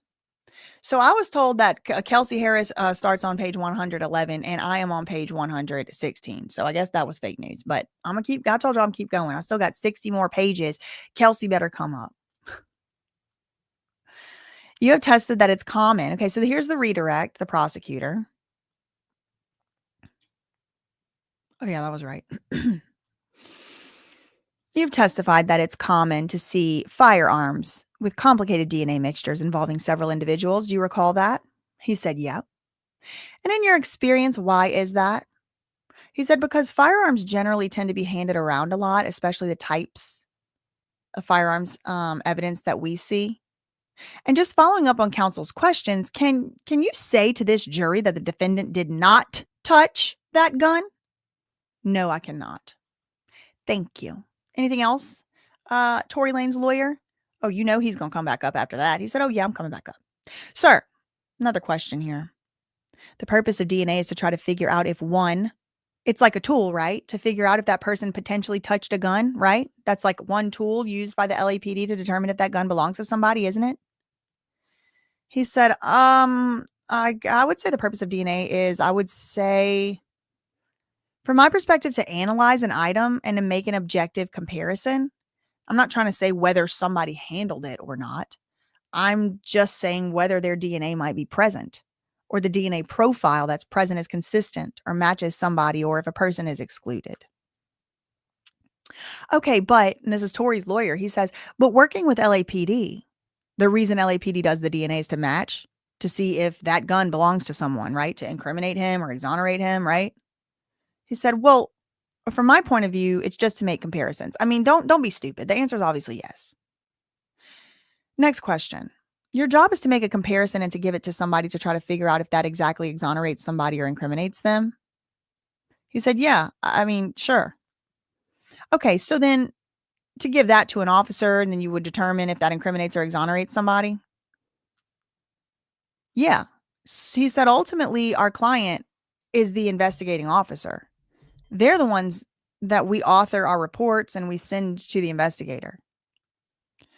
Okay, so is there any evidence that you can tell this jury that my client touched the magazine, sir? No. And is there any evidence here that you could tell this jury that my client touched the pew pew? He said no. And did you have a swab? Did you have a swab sample for Kelsey Harris? No. This is one of the other big reasons I started covering this case, because I was like, something might be wrong here. I need to put my red box. Was there anybody who requested a DNA sample for Kelsey Harris? No. So you actually don't know if Miss Harris's DNA is on the magazine? No, I do not. Oh, wow. No further questions. Thank you for your testimony. Take a 15-minute break.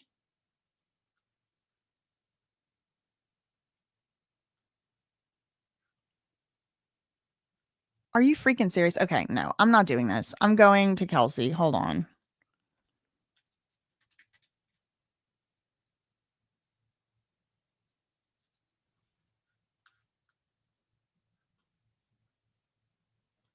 Yeah, she's literally like her thing isn't even on here. Wow. I like literally reading the whole entire wrong thing. Okay, hold on. I'm just jumping to Kelsey Harris's. I'm sick of doing this. I don't have the patience. I will go back to doing that. Okay, Kaylee said this one, but I can't click on what it is. Hold on. I sent you the file to play for your show. Oh yes, T2. So where did y'all send that to then? I see Kaylee said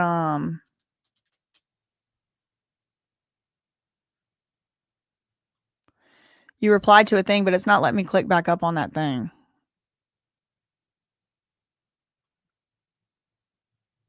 Kelsey day 2. Got it.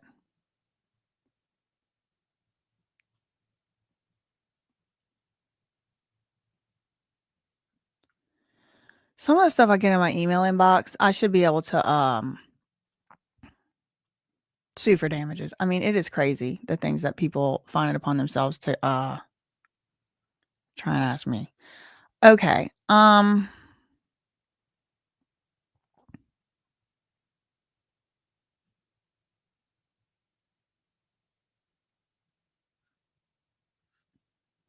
So this is the same thing that I just had. Okay, hold on. I'm aggravated.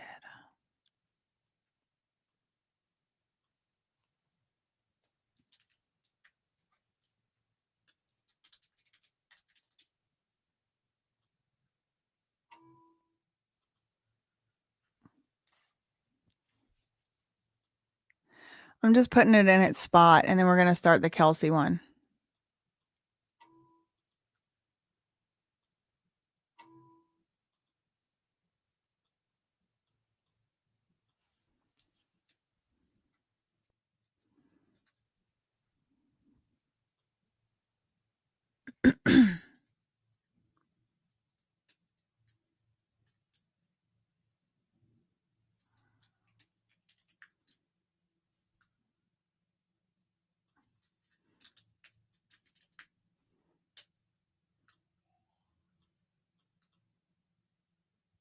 Why was this not in the right order? It was just like not on there. And it was like all in one package. It just kept going to 16. Okay.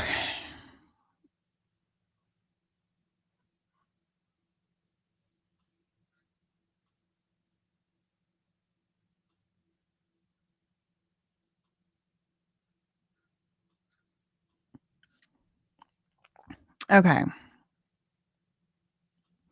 So we left off on like page like 100. I don't know, something stupid on that other one. And we'll finish that one tomorrow. A freaking 105 pages. Oh my God, I'm so aggravated. Okay. Drop some, I don't know, encouraging emoji in the chat or something, girl, because I am tired and we haven't even freaking started. Been on here 3.5 hours.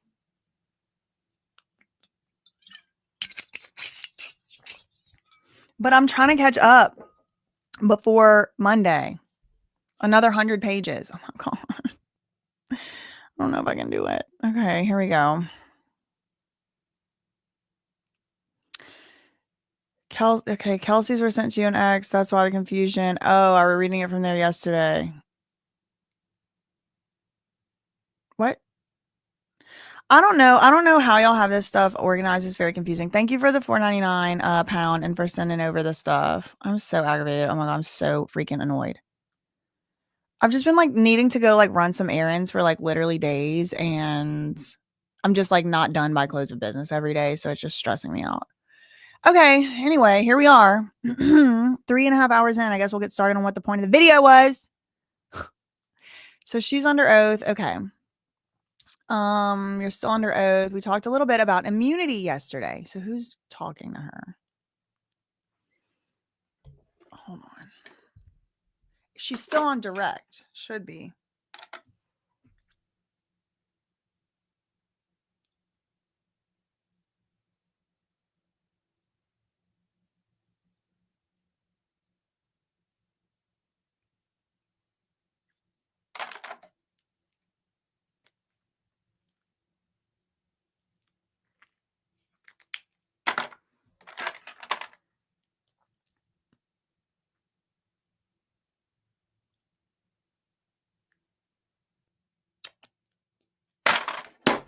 Okay.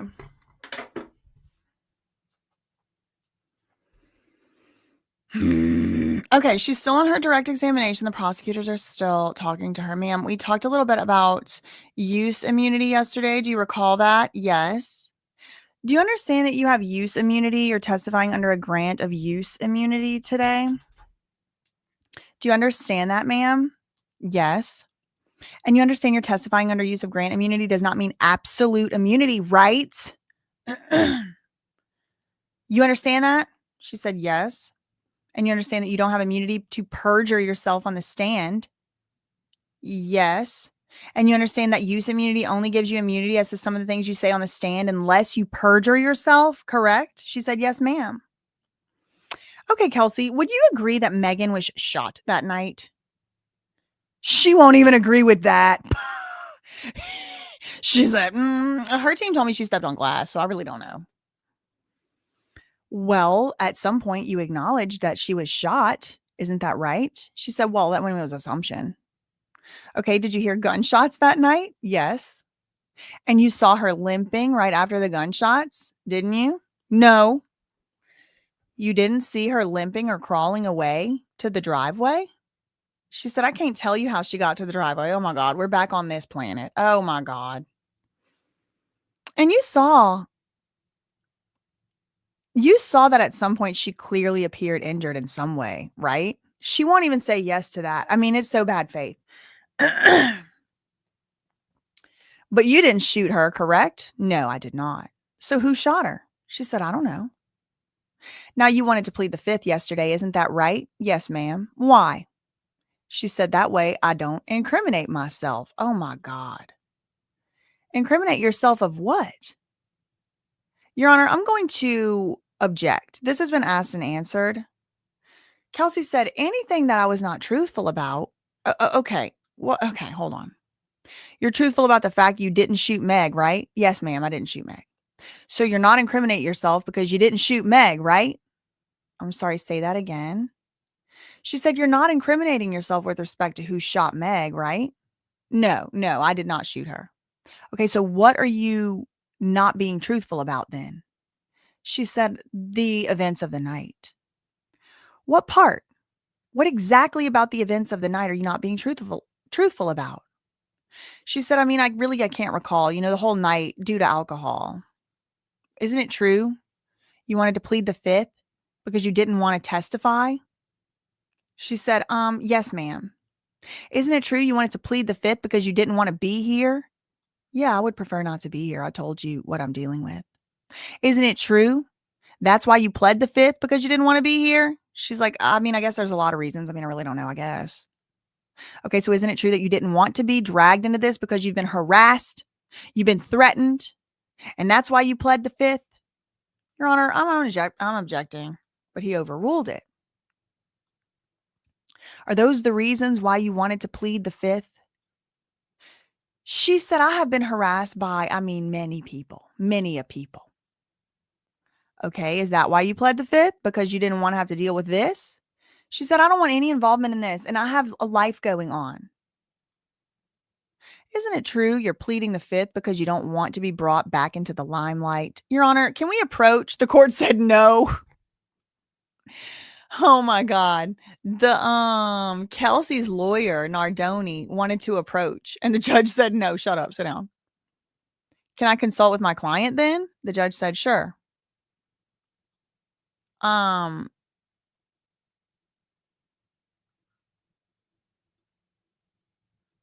retract that, the lawyer said. And then one of the prosecutors is like, can you let her answer the questions?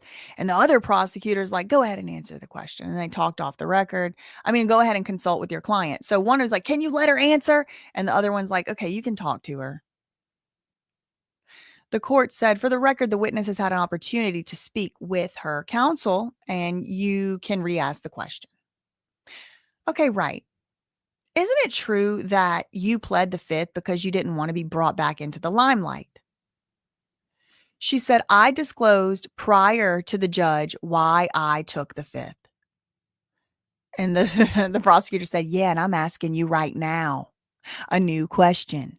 Isn't it true that one of the reasons you pled the fifth is because you didn't want to be brought back into the limelight. She said, no, it's not true. Isn't it true that one of the reasons you pled the fifth is because you don't want to voluntarily be brought into a case when Meg didn't back you up? No, that's not true, Kelsey said. Miss Harris, in September, you spoke with myself, Mr. Bott, Miss Little. You told us that your falling out with Meg is because she didn't have your back after false accusations were made about the shooting. Isn't that right? She said, I don't remember what I told you in September, so no, I don't know what you're talking about. And in September, didn't you tell us that your falling out with Meg was because she suggested that you had taken hush money? She said she did suggest I took hush money, yeah. And did you tell us that was part of the reason you guys had a falling out? She said it sounds accurate, but I really don't know what I told you. So in September, you told us that some of the falling out was also involved. You told us that some of the falling out also involved the disagreement about how information was being released in this case.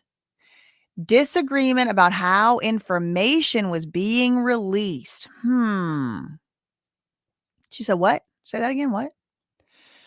In September, did you tell us that some of the falling out involved disagreements about how information was being released to the public from this case? She said, oh, no, I don't remember that. Okay, what about this? You remember telling us that Meg had posted a statement shortly after the shooting about what happened and you were upset about what was said in that statement? She said she did post a statement? I can't recall. I don't know. I don't know what she said in a statement.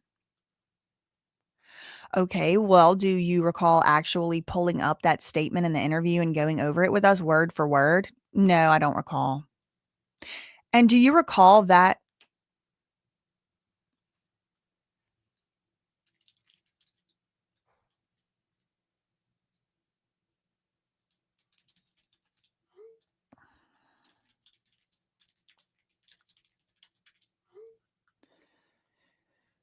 You had an issue with the statement because she didn't have your back. The judge didn't allow that question to be asked. Do you recall that you then released a statement that she was upset that that statement did not have her back? No. Okay, so then the prosecutor's like, okay, just give me a moment. I have marked as People's Exhibit 37, what appears to be an Instagram post of some sort, some type of social media post. And then Tory's lawyer's like, okay, what in the hell is this clown show? Can we come up to the sidebar? The judge says, yes, we're back again at the sidebar. We're back with them bringing out text messages that have not been shared. This is more Brady or more, at least improperly admitted evidence. He's like, we don't even know what these freaking text messages are. I appreciate that counsel thinks they've gone over some of this language when they met with her in the interview. But if they intend to introduce stuff like this, they actually have to turn it over to the defense. And you don't turn it over in the middle of a direct examination. But they spring this on me. They say this is what we're going to put on. And I haven't even seen this document. The judge said, what is this document for? The prosecutor said, oh, these are just 2 Instagram posts that are available to the public. And not only that, Ms. Harris gave the interview in September and read both of these statements word for word out loud. She pulls up the entire content, and that is what we're introducing. And it was already provided. So I actually agree. The court says overruled, but in that one, actually, that's fine. It's a public Instagram post. This guy should know and be aware of the public Instagram post that was read out verbatim in this interview by this point. And he does have the transcript. Okay, so they go back on the record with or in open court. It's a Megan Thee Stallion Instagram post, 2 pages. I'm going to object as hearsay. Tory's lawyer. Do you recognize this Instagram post? Kelsey says, yes, ma'am. And how do you recognize it? She said it's an Instagram post. Okay, but is it an Instagram post from Meg regarding the pew pew? Your Honor, objection, hearsay. Well, if you know, did you see this post? Yeah. And is it true that during the September interview only 3 months ago, you actually pulled up this post and read it out loud to us? She said, I don't remember. That was 3 months ago. It was a really long time ago. 3 months. And you mentioned that you had a problem with this post because after it was posted, she didn't protect you. She got more, and you got more heat and you got more harassment. She said, I did receive harassment after this post. But that's what you told us in September, isn't it? She said, I don't remember what I told you in September, but I did receive harassment. Okay. And then shortly afterward, you released your own post on Instagram in this case, didn't you? Yes, ma'am. So I'm going to show you. This is People's Exhibit 38. The judge said that's one page. Okay. It appears to be an Instagram post. Do you recognize it? Yes, ma'am. What is it? Instagram post. Is it yours? Yes, ma'am. And you posted it shortly after the shooting incident. She said, I posted it. Honestly, I don't know when I posted it. So you posted it in 2020, didn't you? Yeah. What does this post say? What did you post? She said, well, it says it right there. Okay, I'll read it then. Quote, I want to clear up the rumors that I shot Meg. I wasn't the one with the gun and I would never do something like that. However, I was present. Is that correct? Did you post that? Yes.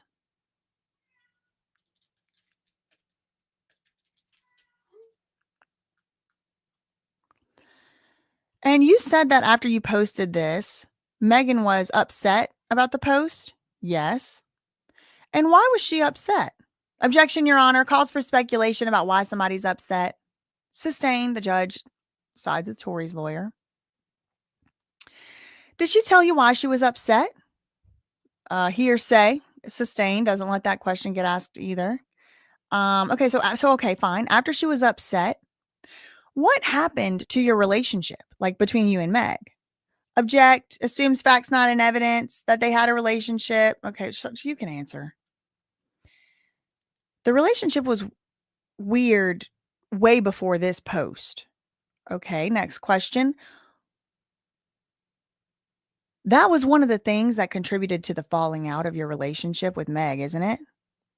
What was one of the things? Well, that your post and Meg's post about the case, how the information was released. She's like, I don't want to, I can't, I don't want to, I can't say yes or no. Sorry. Okay. Well, was it or was it not one of the reasons your relationship broke down with Meg, the way you and Meg posted Instagram statements? She said, again, the relationship got weird immediately after the whole incident. So it was already weird. Okay. So in that interview in September, you told us that Meg needed to be held accountable for suggesting you took hush money. She said, I do believe she needs to be held accountable for spreading false information. Okay. And that information you said is that you took hush money? Yes, ma'am. That is what she said. Okay. Again, you also got false information being spread around about you apparently being the shooter? Yes, ma'am. And so you also said in this interview in September that TORY also had to be held accountable. I don't recall what I said in September. Okay. Well, you told us that TORY offered to give you money or favors, didn't you? Objection asked and answered. Okay, you can answer it. Okay, again, I told you yesterday that a lot of the things I spoke to you about were not true. Okay, well, why would you lie about that to us in September? She said it was pressure. I was pressured. I was pressured to lie. By who? She said everything. Okay, and you told us that Quan was the one who got you to meet with TORY outside the hotel after the shooting. She said again, I don't remember telling you that. Okay, but you told us Quan was present on the day that TORY tried to offer you favors or invest in your business or pay for a lawyer. Isn't that correct? I'm going to object, Your Honor. This has been asked and answered. Was that what you told him? The court said. Kelsey said, I don't remember. Okay, next question. Next question. In this interview in September, you were emotional. You were crying at times during that conversation, weren't you? I believe I was. Thank you, Belinda, for the $5 super Canadian super sticker. Thank you, Alexis, for the $4.99 super chat. Thank you, Kaylee, for the £1.99 super chat. Thank you. You got this. Thank you, Wendy, for the $5 super chat. Don't be frustrated, girl. You know I was. I'm over it now. I'm just like, I'm not doing my errands today. I guess got to do it next week now. I guess. I'm sick, but I've been listening for days. Shout out to the sick people in the chat. Y'all better get better soon. Get you some sunshine if you can. Some water. Hydrate. Love you, mean it. Veritas said, Palisade said, I'm getting upset listening to this.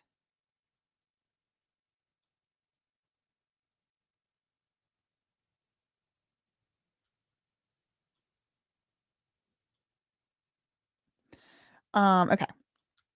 And that interview was about an hour and 20 minutes long, wasn't it? She's like, I don't know. That entire interview was recorded, Kelsey, wasn't it? Yes, ma'am. And your husband was there to support you? Yes, ma'am. And you had a couple of your lawyers on the phone? Yes, ma'am. You were not under arrest when you spoke to us, right? No, ma'am, I was not under arrest. No one in that interview made any threats or promises to you, right? In that interview? No. But when y'all sent whoever to my door, they did tell me I will go to jail if I don't come. Okay, yeah, because if you didn't want to come to court and you were subpoenaed to be here, right? She said, no. I was subpoenaed, but I believe I told you I was a private person. So, okay, so you're a private person and you didn't want to come? She said, I would rather not be here. How are you a private person, but you a famous rapper?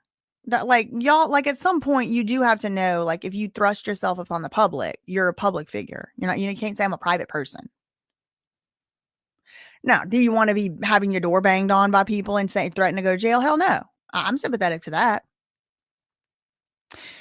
Question, you said that you felt pressure and that's why you lied to us about TORY bribing you on that interview. What pressure are you talking about? She said, oh, just like this whole situation. What does that mean? She said. Well, Kelsey said, well, like, who wants to be in the middle of something like this? The prosecutor said, well, why would that pressure you into lying about TORY bribing you? She said, well, I mean, there was a lot of alcohol involved. I really can't recall. She said, I'm talking about 2 years later in September, 3 months ago. You were sober then, weren't you? Yes, ma'am. And you told us multiple times on that day that TORY tried to bribe you. She said, I don't remember that. You don't remember now? I said, I don't remember. Okay, well, you told us in September that you wanted to speak the truth to free yourself, correct? She said, no, sorry again. I don't remember what I said in September. You told us in September at the end of that interview you had nothing to hide? Your Honor, I don't remember the conversation from September. Well, just answer what you can. She said she keeps asking me the same thing. The court said, all right, well, whatever her questions are, just answer. If you don't remember, you don't remember. She said, I'm sorry, but I just don't. I don't remember. But you had a pretty clear memory of everything that happened at Kylie's house on the night of July 12th in September. She said, everything? I can't remember. You remembered moving luggage from one car to the next. You remembered statements that were made between all these people at the pool, didn't you? She said, I mean, I'm sure I missed a few of the things. So what I told you is what I know. Okay, so when I asked you anything that would incriminate TORY yesterday, you couldn't remember most of it, could you? Objection, Your Honor, argumentative.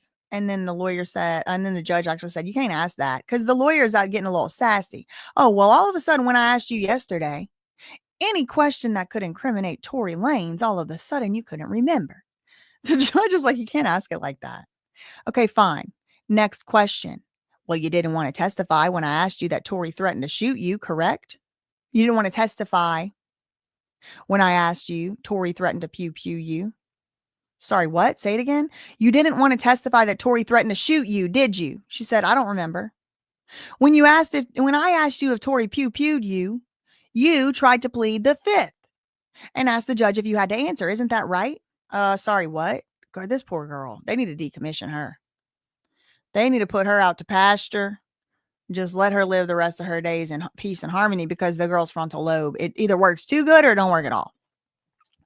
When I asked you yesterday if TORY threatened to shoot you, you asked to plead the fifth.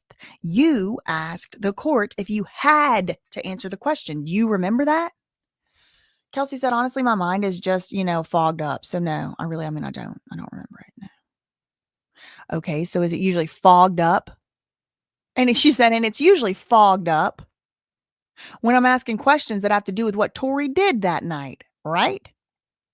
And the judge is like, you can't ask. That's argumentative. You can't ask it like that. Okay, fine. Next question. So you claim that TORY didn't technically bribe you or you couldn't remember what he said about $1 million yesterday, right? Sorry, say that again. You claimed you don't remember exactly what TORY said about $1 million. Yes, I don't remember that. Okay. And yesterday you claimed that TORY didn't efficiently bribe you or offer you $1 million not to say anything. You claimed yesterday TORY did not offer you $1 million not to say anything. She said, I can't remember. You also tried to plead the fifth when I asked you to recount the events of the shooting. She said, I guess. You claimed yesterday you weren't assaulted by TORY. I honestly don't remember. And you claimed you didn't know how you got your injuries after the shooting. I cannot remember. You claimed the argument in the car right before the shooting was between you and Meg about sleeping with TORY. Isn't that right? Well, I mean, me and Meg were arguing about her backstabbing me. Yeah, but the backstab was her sleeping with TORY. But that's what you claimed yesterday, isn't it? Yes. You never said that in September, right? I don't remember. In fact, in September, you told us you were over TORY. I don't remember. And then you claimed yesterday you didn't see who fired it. She said, yeah, that is true. I did not see who fired it. But you told us in a very detailed statement in September who fired it and how he did it. You claim you didn't see who fired it yesterday, but in September, you gave us a very detailed statement about who fired it and how it was done. She said, but I honestly didn't see. That's my true truth. Believe it or don't. Sure, whatever was said in September, I don't remember. I was lying. I already tried to tell you I lied. Okay. I didn't see who shot. I didn't see it. I didn't see it, she said.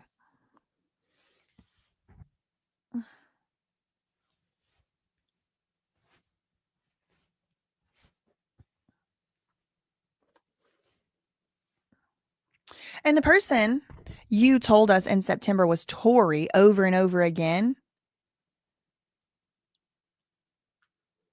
I don't remember. Okay, nothing further. Do you want to start your cross-examination? Okay, this is the moment I've really been waiting for. I woke up, did my makeup this morning, waiting for this cross-examination. Good morning. Is it okay if I call you Kelsey? That's fine. So this is now Tory Lanez' lawyer gets to get up here and do his best, hit him with the best shot, fire away on the Kelsey Harris. I want to ask you a couple things about immunity. You were given immunity yesterday, weren't you? Yes. And prior to you being given immunity, did you invoke your Fifth Amendment with your attorney present? Yes. And before you were given immunity, did you have to go into chambers with your attorney?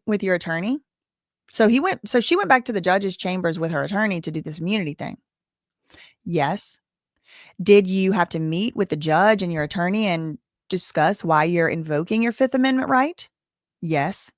And did the judge have to hear you out on why you are invoking and if you had reason to believe you're incriminating yourself? Yes. And after you went into chambers with your attorney and the judge, was I there? No. Were the prosecutors there? No. Were any of the attorneys there other than your attorney? No.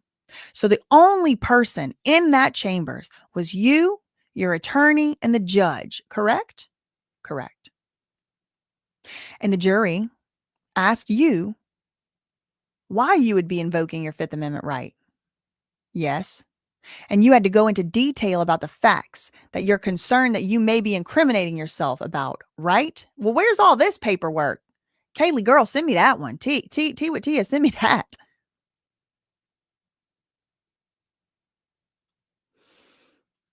Watch her be like, I did. It's in the DMs on the this level of the that level of the this thing. After you stated your reasons why you may be incriminated yourself, did the judge feel like you had grounds and said you could invoke your Fifth Amendment? Did the court okay you to invoke the Fifth Amendment? Yes.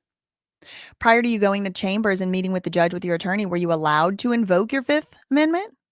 Prior to meeting with him and your attorney, giving the reasons, could you have done that? No. So the judge heard your reasons, okayed you to invoke your Fifth. Is that when the people came and said, we'll give you immunity? Yes. And immunity to you means what? Let me ask you this. Did they tell you, for example, if you perjure yourself, you could still be charged? No. Do you know that you still may be charged if you perjure yourself? She said, I don't know. Your Honor, should we take a moment for her attorney to advise her of what immunity is? The judge said, not unless she asks for it. So you can ask her questions about that. She said, I'd better get back to my lawyer on that. The judge said, does that mean you want to speak to your lawyer? She said, yes. Your Honor, if I could ask one more question before she does that. Sure, go ahead, the judge says. Ms. Harris, do you know right now if you say something that's incriminating, that you perjure yourself, that you could be criminally charged? Do you know that? Are you aware?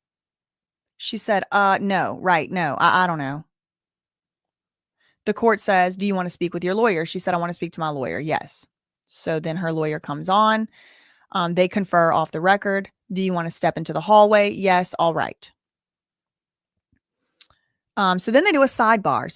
So Kelsey and her lawyer go outside to talk in the hallway. And then they do a little sidebar right here where the judge calls the other lawyers up. So the bailiff advised me that the juror who asked to step out is feeling nauseated. I asked her to inquire, but we may need to break early. I guess we're losing a lot of time. For the entire day? The prosecutor said, yeah, we may need to break early for the lunch hour. Okay, well, if she can't go forward today, then we have to decide how we're going to deal with that. Do you want to break now? The court said, well, I mean, I say we try to keep going. If she can sit through it, I think it's inappropriate that he interrupts the court. Who?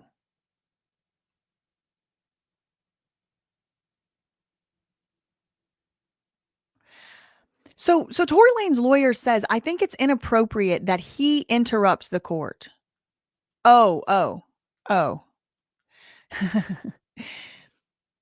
I see. Tory Lane's lawyer says to the judge, do you want to break now? And the judge is like, well, and then here's the prosecutor cuts him off, interrupting the court. And so then here's Tory's lawyer like, oh my God, that was so uncouth.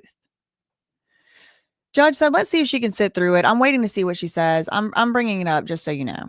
Tory's lawyer said, okay, so the court knows I'm just going through the preliminary stuff. I haven't even gotten to the factual stuff. I still have to go through the text messages and all of that. I just want the court to know. Judge said, okay, I understand. He said, I'm ready to go through whatever I need to go through with her right now. Tory's lawyer. I'm ready. But Your Honor, for the record, one of the text messages the court allowed into evidence, I don't know if the court knew the text message was from Megan Thee Stallion. It was allowed to be put into the record through this witness, which is completely hearsay. The court said, okay, well, if you want a limiting instruction, I'll give you one that instructs the jury it cannot be considered for the truth. The prosecutor said, let me clarify. This text message is an Instagram post posted by Megan Thee Stallion saying she's saying certain things she's trying to say because the truth of the statement you posted that's only coming in for the truth of the matter and is brought in through Megan's Instagram post by Kelsey, and there's foundational and hearsay issues that the court is allowing to come in.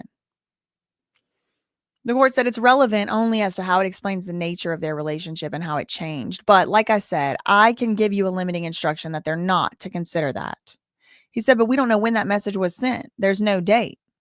The judge said she testified she saw it in the sequence of their relationship, and that would make more sense. Whatever the date is, it really isn't neither here nor there. Tory's lawyer said she also said the next day after the incident, she didn't talk to Megan because of the falling out. By saying she sent the message months later, she's trying to infer to the jury or insinuate that the reason for this text message is the fallout, but that's just not appropriate. The judge said she testified about 2020, and that is what she said. There's, 6 months from July to December, though, Your Honor. The court said, well, then you have a lot of material to argue. Tory's lawyer said, but we still have the procedural stuff that shouldn't be coming in, like because of rules. The judge said, oh, I already told you I'll give you a limiting instruction. Okay, Tory's lawyer said, I'm not going to argue with the court, but it really is very frustrating that the court thinks it's okay to allow that in and then just give me a limiting instruction when they are trying to introduce this document for the truth of the matter, and it is hearsay. So if it's good for the goose, it better be good for the gander, and I feel like I'm goose and they're gander, and it's not the same. The prosecutor said, Your Honor, I'm not trying to do that. The context in which this comes in is the interview that it takes place. She goes through the statement. She explains why she was upset. So looks at, we good? Okay. The judge is like, okay, we're good. Bye. All right. For the record, the judge, so everybody comes back. The witness had an opportunity to discuss the case with her attorney. Mr. Magdesian, if you would like to resume your cross-examination. Okay. Ms. Harris, did you have an opportunity to speak to your attorney? Yes. And you understand that anything you said, that if you perjure yourself, you can be prosecuted? She said, I understand that if I lie, I can. Yes. I understand if I lie, I can be prosecuted. Well, there you go. So let me just again rewind this so I can understand this and so that it's clear to the jury exactly what happened. Yesterday was your first day here to testify. Isn't that right? Kelsey said, yeah. And then you came here with an attorney, didn't you? Gentleman seated right over there. Isn't that right? Yes. And before the jury came in and before you started testifying, you asked to invoke your Fifth Amendment. Isn't that right? She said, yeah. And that wasn't granted to you until you went into the back room with the judge and your attorney, right? She said, yep. And did the judge at the time ask you reasons why you feel you may be incriminating yourself? After you invoked your Fifth Amendment, was immunity given to you? Yes. Now, do you understand exactly what use immunity is? Yes. Okay, so there was testimony here. Have you ever met me prior to yesterday? No, I don't know you. Have you ever spoken to me before yesterday? No. Have you ever spoken to my associate? No. You ever spoken to anybody on the defense team? No. Have you met with us prior to seeing us in court? No. Now, there was a lot of talk about, have you ever received a phone call from me? Kelsey said, never received a phone call from you, Tory Lanez's lawyer. Have I ever attempted to contact you? No. Has anybody from Tory's defense team ever attempted to contact you? She said no. Now, there's a lot of communication about harassment. Have I or the defense team or any attorneys harassed you? No. So let me ask you this. Since this incident happened July 2020, and I know you went the next day to pick up your luggage for whatever reason that we'll get into, and you went to pick up your stuff, have you met with my client since that day? No. Have you talked to my client since that day? No. Okay, Ms. Harrison, we're going to get back into this, but the reason you went to see my client was to have a game plan or talk about stuff? Or did you go to pick up your belongings? That was in the vehicle. My client was the one who had it. It was his vehicle, so you went to get your belongings? She said it was for my belongings. So when you went and met my client, were there discussions about a game plan? No. Okay, now in this case, you had lawyers, didn't you? From Houston? You've had lawyers in LA and lawyers from Houston, isn't that right? Prior to this gentleman here, didn't you have other lawyers? Yes. And when you met with the prosecution in September, did you have a lawyer present with you? No. Who was present in that interview? Well, me, them, my spouse. Okay, who's them? Kathy Ta and Alex Bott, prosecutors? Yes. Do they also have an investigator? Yes. So let me ask you something. Do you know Detective Stogner, the investigating officer? She said, I've been seeing his name, but no, I don't know him. Have you ever spoken to him in this case? No. And what do you mean, your knowledge? Have you spoken to him or you haven't? She said, I don't believe so, but I mean, I guess I really don't know. Has Detective Stogner ever contacted you or attempted to take any statements from you? She said, again, I mean, I don't know. I haven't spoken to anybody. Okay, so you met with the prosecution in September 2022, right? 4 or 5 months ago. She said, I don't know the exact date, but per them, that's what they say. All right. And from the time of this incident, which was in July 2020 to September 2022, did anyone come and talk to you did you make any statements? No. Let me ask you this. In September 2022, so just 3 months ago, there was discussions about there was GSR on your hands. Do you remember that? Let me withdraw that. That might have been a bad question. When you met with the prosecution, did you know that there was gunshot residue on your hands? Were you aware there was gunshot residue on your hands? Yeah. And you found out sometime right before January or September of 2022, the defense had stated you were the shooter? Let me withdraw. You were aware in this case, there was a protective order. Nobody can discuss the facts of the case. Were you aware of that? I'll object. Actually, it misstates the evidence. The court said, do you know if there was any order that the people couldn't discuss the case? Do you know anything about that? She said, yes. All right, next question. This is Tory's lawyer asking Kelsey.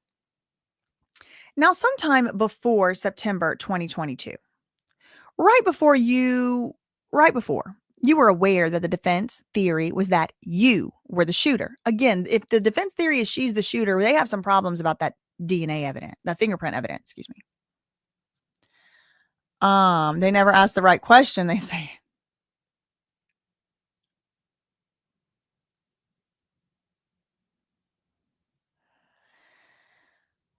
I don't know when I discovered that that was their defense theory, that I was the shooter, but yes, I was aware of that.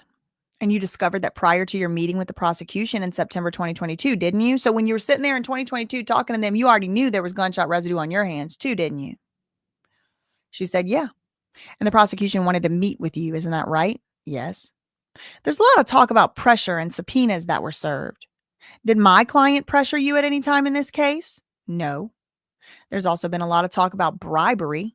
And I wanted to, before I go into the facts, I just want to talk about that. Has my client ever paid you anything? No. Now, there's also talk about hush money that Megan's people have put out there. Has my client paid any money to you, Kelsey? No. And I would actually like to make that very clear because I seen some things earlier from her attorney and I'm tired of that lie. So no. Kelsey said, I'm tired of Megan's attorney lying. Next question. There was a lot of talk about the prosecution yesterday and today that my client promised you $1 million. Is that truthful? Were you being truthful when you said that to them in September? You told them in September something about $1 million. She said, I guess I mentioned $1 million, but I really don't remember what I said. Okay, but question. The prosecutor kept asking yesterday and today about this. You remember them asking you? She said, yeah. And yesterday you said, and I think today you said there was some stuff you weren't truthful about in that September meeting. Isn't that right? Yeah. And some of that stuff is what you discussed with the judge in the back. Isn't that right? Some of those facts that you discussed with the judge in those back rooms. Isn't that some of the stuff? She said, I don't understand the question. Say it again. Some of the facts were you lied. Oh, sorry, excuse me. Some of the facts where you lied about in that September meeting were discussed with the judge in the back chambers or with your attorney. She said, I did discuss my concerns.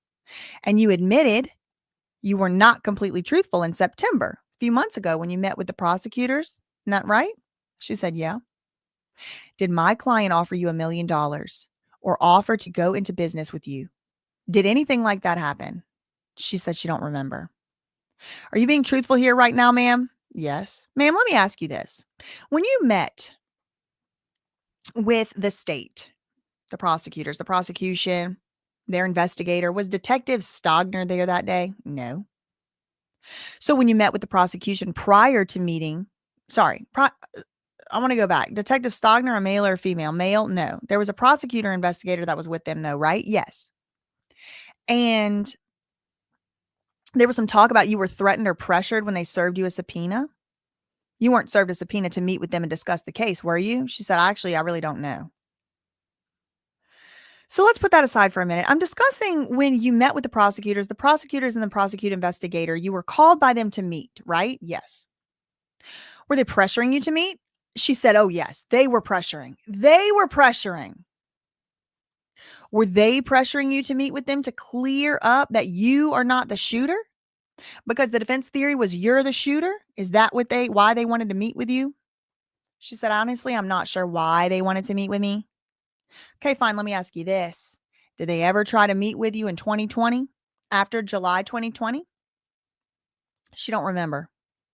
Did they try to reach out to you in January 2021? She said it was multiple times, but I really don't remember when they started reaching out.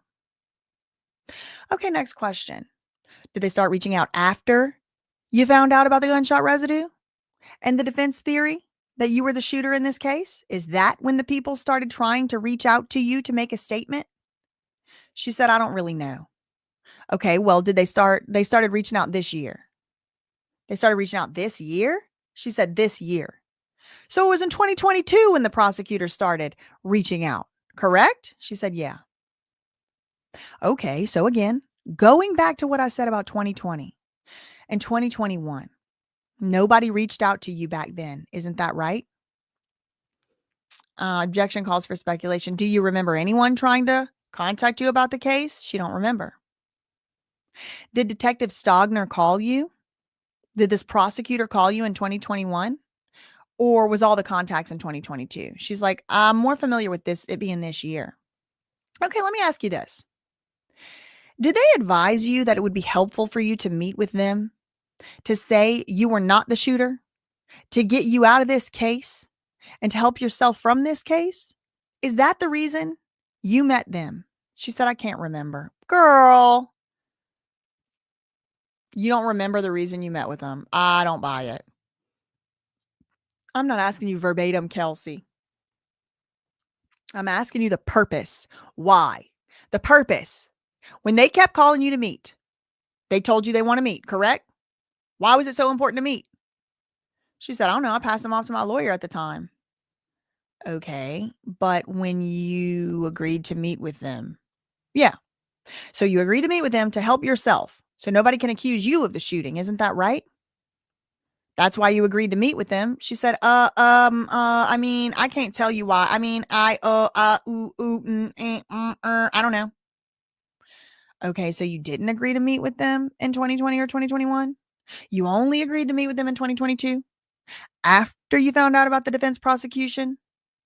After you found about the defense theory that you were the shooter?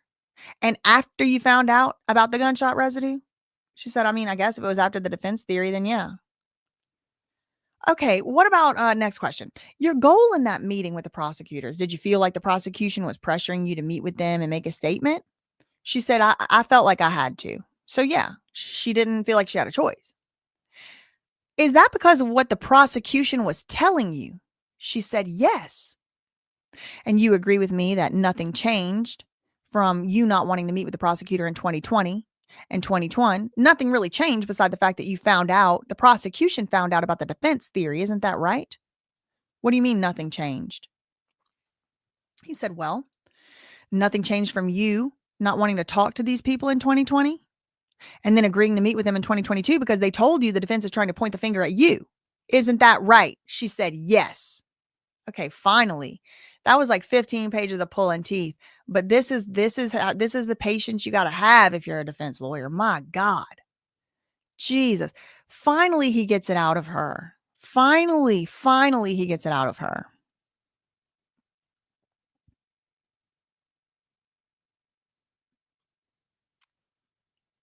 I'm resizing my box. Okay. Nothing changed from you not wanting to talk to these people in 2020 and 2021. Then you agreed to meet with them this year in 2022 because they told you the defense is trying to point the finger at you. Isn't that right? And she said, yes. Next question. And your goal was to try to incriminate my client, TORY Lanez, and keep yourself out of this, isn't it? In 2022, when you met with them in September, isn't that right? She said, no. No. Were you truthful with them in 2022? In September when you met with them? Not 100%. Okay, so did anyone from the defense team pressure you? Did anybody try to reach out to you? Did any one of us even take a statement from you? No. Did the defense team try to come meet with you? This is TORY Lanez's team. Did we send investigators to you? No. And ma'am, there was some talk yesterday about you being afraid. Are you afraid of my client, TORY Lanez Daystar Peterson? She said no. And you said you haven't talked to him. Have you talked to him since September 2022 to today? Have you talked to him? She said, I have not talked to him or Megan. Did you talk to him in 2021? No.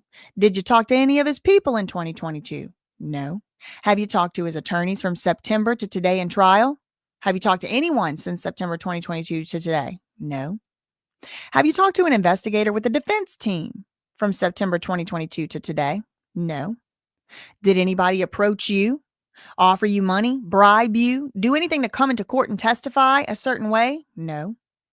So when you talked about pressure and lying and all that, was any of that coming from the defense team at all? She said no. Was that coming from the prosecution and the prosecution investigators? Kelsey said yes. Wow. Great cross-examination. So two big things that I think he got here is you only met with them. You only met with the prosecutors after you had said, I don't want to talk to them people. I don't talk to them people.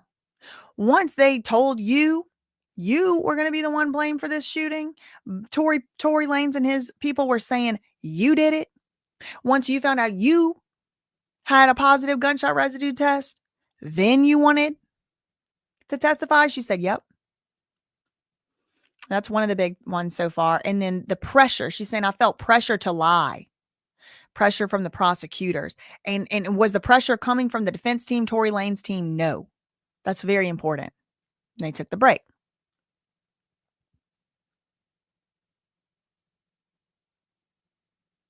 Oh, here we go.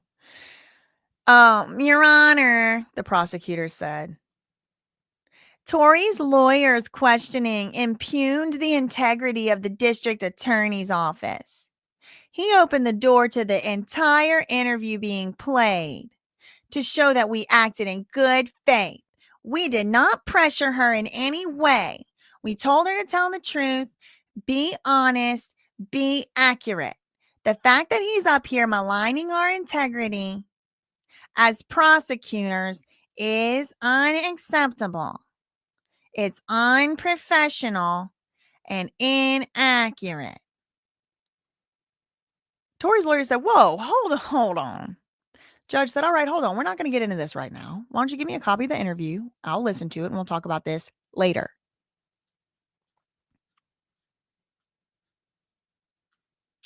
We're back on the record in the Peterson matter. All parties are present. The 12 jurors and the 3 alternates have returned. You all walked in order today. An unidentified juror said it wasn't easy. The court says we have Miss Harris on the witness stand. Let me remind you, ma'am, you're still under oath. So this is still the cross-examination by Tory's lawyers. Tory's lawyer. Kelsey, before we broke for lunch, I discussed a few things about when you met with the DA and the DA investigator in September earlier this year. You remember that? Yes. And we talked about what you found out. I used the word defense theory. You remember that? You understand the evidence, the collection of the evidence in this case, for example, the gunshot residue. When you were in lockup, they came, they took the sample. You know they did that? Yeah. You remember that on the night? She said, what? The night of the event, do you remember there was a gunshot residue taken on your hand? She said, really, no, I honestly don't remember them doing it, but I agree there was gunshot residue taken, yeah. He said, okay, but you understand the collecting of the gunshot residue, it was positive. It had nothing to do with the defense. That's just what the evidence in this case shows. That's what the detective retrieved. You understand that? She's like, I'm not sure. Okay. Do you know what gunshot residue, do you know what that is? The court said, yes. She said, I don't know where it came from. I just learned that I had it on me. Okay. And do you understand that that's not what the defense did? That's what the investigator in this case did and came up with that gunshot residue on your hand. Do you understand that? She said, that's now what I know, but I don't know who did it. I just know I seen that I had GSR. Okay. Do you remember the day when you got arrested and you were taken to the police station? She said, yeah. Do you remember them having to do some collecting of stuff? She said, no, I don't remember. Do you understand that the defense is not the one who interviews witnesses, for example, at the scene? She said, yeah. Do you understand the police are the ones who interview witnesses and talk to witnesses, neighbors, witnesses, this happened, that happened? You know that? She said, yeah. So the evidence in this case, you found out what the evidence shows and you agreed to meet with the prosecution in September this year. She said, well, I mean, I agreed after I was subpoenaed. Okay, so you were subpoenaed to court. You weren't subpoenaed to meet with them, were you?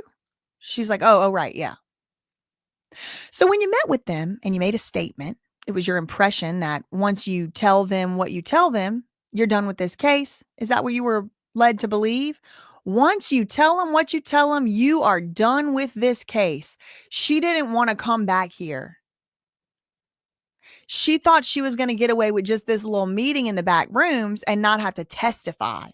And they told her that. She agreed to it. Look, when you met with the prosecutors and you made your statement, was it your impression that once you tell them what you tell them, you're done with this case? Is that what you were told to believe? She said, yes.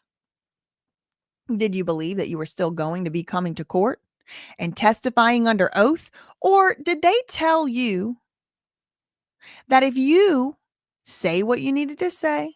You tell them what you wanted to say. You won't have to come back to court? She said, no, I think I did later learn that I was going to have to come back later. Yeah, I think it was. I know I got ordered back the same day, I believe. Where was the interview done? She said in a room.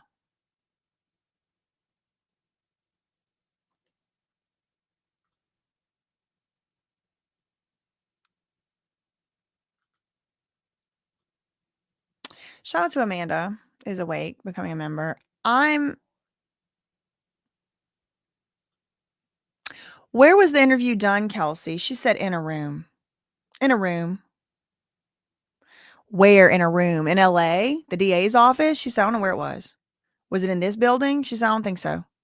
Were you telling the prosecution what they wanted to hear when you were lying about some of the stuff you lied about? Woo, that's a good question. Were you just telling the prosecution what they wanted to hear when you were lying about some of the stuff you lied about? Huh? He wouldn't let her ask. He wouldn't. The judge overruled, sustained the objection, wouldn't let that question be asked. So the next phrasing is, were you telling the prosecution stuff to be done with the case? She said, I thought I would be done with it. Okay, so earlier on direct examination this morning, you said you met with them and talked to them and you wanted to be free. You wanted to free yourself. You remember that? She said, I said that? Is that what you're saying I said? She said, yeah, you said it this morning. The prosecutor was asking you questions. You said you wanted to free yourself. You remember that? Yeah. You wanted to free yourself, meaning you wanted to say you had nothing to do with the case. It was TORY, right? You just wanted to say that day, you just wanted to say that day and be done with the case. She said, I absolutely want nothing to do with this case. Yes. Okay, so now you've been not only Megan's friend, you've been a part of, you've been her assistant. Isn't that right? Yes. And she's with a record label, Rock Nation, correct? Mm-hmm. She's with them today. She's represented by Rock Nation. Yes.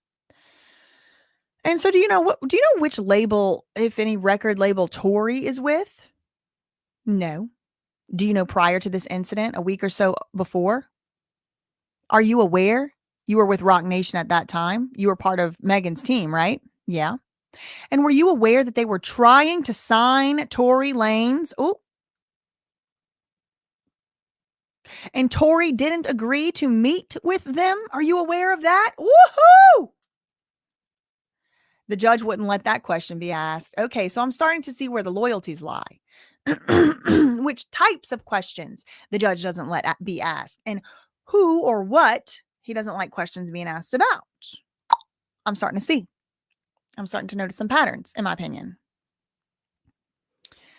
Do you know about a fallout between Rock Nation and Tory Lanez? Are you aware of that? Calls for speculation. I mean, the judge could have said, well, does she know? But anything Rock Nation, they are so protected in court. And this is why yesterday at the beginning of the video, I'm like, haha, Alex Spiro is so nice and great. Love him. Because it's just like, I don't think there's ever been a judge Alex Spiro wasn't able to convince to like him and, whatever else. And good for him. I'm not saying anything bad. That's his job. He's one of the best to ever do it. But it's like, do you see how all of a sudden the judge has been letting stuff come in? Well, do you know? Well, does she know? And letting stuff come in. But then anything about Rock Nation, no. It doesn't call for speculation. Have you ever heard about a fallout between Tory Lanez and Rock Nation? That doesn't call for speculation if she knows. But it wasn't allowed to be asked or answered. Fine. Let's talk about the day of this incident. You go to Kylie Jenner's house. Who are you with? Who did I go with? EJ and Megan. Okay. You get there and you guys start drinking, correct? Yes. And you were there for several hours, right? Yeah. And at some point when Tory got there, you weren't there, correct? Or you didn't see him get there? Correct. You had fallen asleep because you drank too much? Yes. And was Megan drinking with you also that day? She said, yeah, we were all drinking. Did you observe what her demeanor was after she had been drinking? Yes, she looked drunk. We were all drunk. Okay, I think you used the words drunk and obnoxious yesterday. Do you remember that? She said, yeah, the laugh, obnoxious laugh. Did she look like she was drunk and acting obnoxious? She said, I said her laugh was obnoxious. Okay, so you also said that you saw my client at some point there, right? Yes. And you saw him in the pool with Miss Jenner. Kylie Jenner, correct? Correct. And you saw him, I think you used the word flirting with Kylie in the pool. Correct? Yes. Did you see Megan at that time when my client was in the pool flirting with Kylie? Yeah. What was her demeanor? Irritated? Okay, so when you say irritated, did she look upset? Well, I mean, like she was irritated, I guess you can correlate the two. Okay, next question. At some point when she was irritated, upset, my client's in the pool with Kylie. Did EJ come and tell you it's time to leave? Yes, he did. And did you see him go to talk to Megan about leaving? She said, I don't really remember him telling her, but I remember me telling her. Okay, and when you told her to leave, was she willing to leave? No. Do you know why? No. Not allowed to ask that. Objection. Sustain. Okay, fine. Did she tell you why? No. Calls for hearsay. I don't think she told me why she didn't want to leave. No. But at some point she agreed to leave. Yes. And was EJ at the location when you guys agreed to leave? Yes. Was EJ already left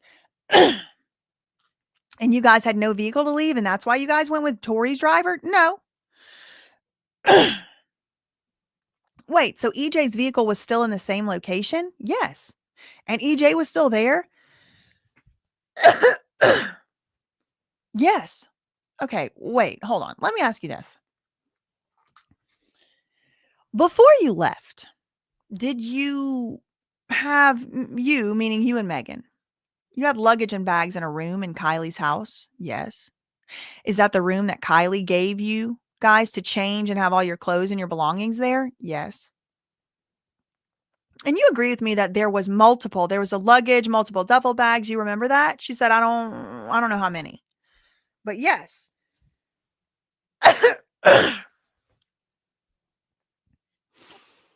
And at some point, did you go and try to put your belongings together and pack your stuff to leave? Yes. And your belongings were already packed? She said, yeah. Who had packed your belongings? It was EJ.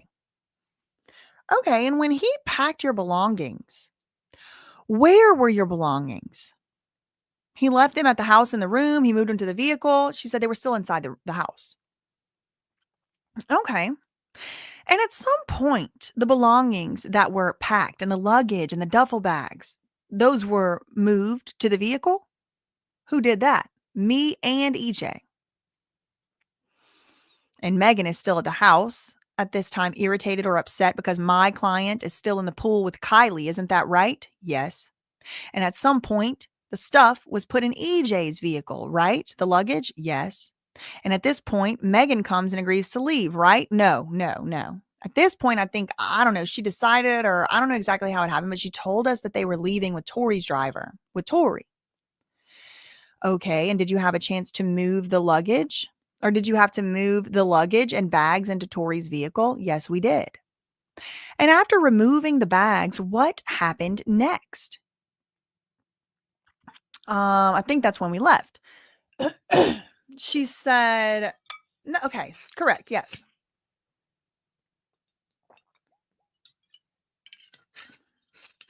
Now, did Tory come with you guys when you left? No. Are you sure of this? The first time he did not come with us. We left Tory at the house with Kylie in the pool. Is there any doubt in your mind at all whatsoever that the first time you left, Tory did not come? She said, no, he stayed. It was just me, Meg, and EJ. That's who left. Followed us out, or we followed him out. I don't really know. So the two vehicles left at the same time. So if somebody said that EJ was already gone and you can't leave with EJ because that vehicle wasn't there, that would be a false statement. And she said, yeah, that's false because EJ was there. We left at the same time. And who said that? Megan. Megan said that.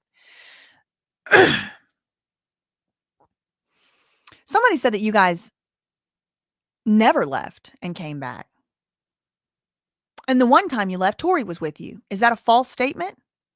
Yes, that means this Megan's statement is false. So when you guys left in Tory's vehicle, It's you, Megan, and Quan? Yes.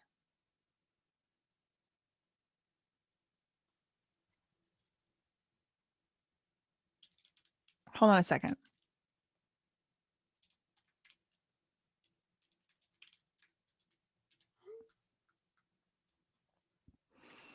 When you guys left in Tori's vehicle, it's you, Megan, and Jaquan,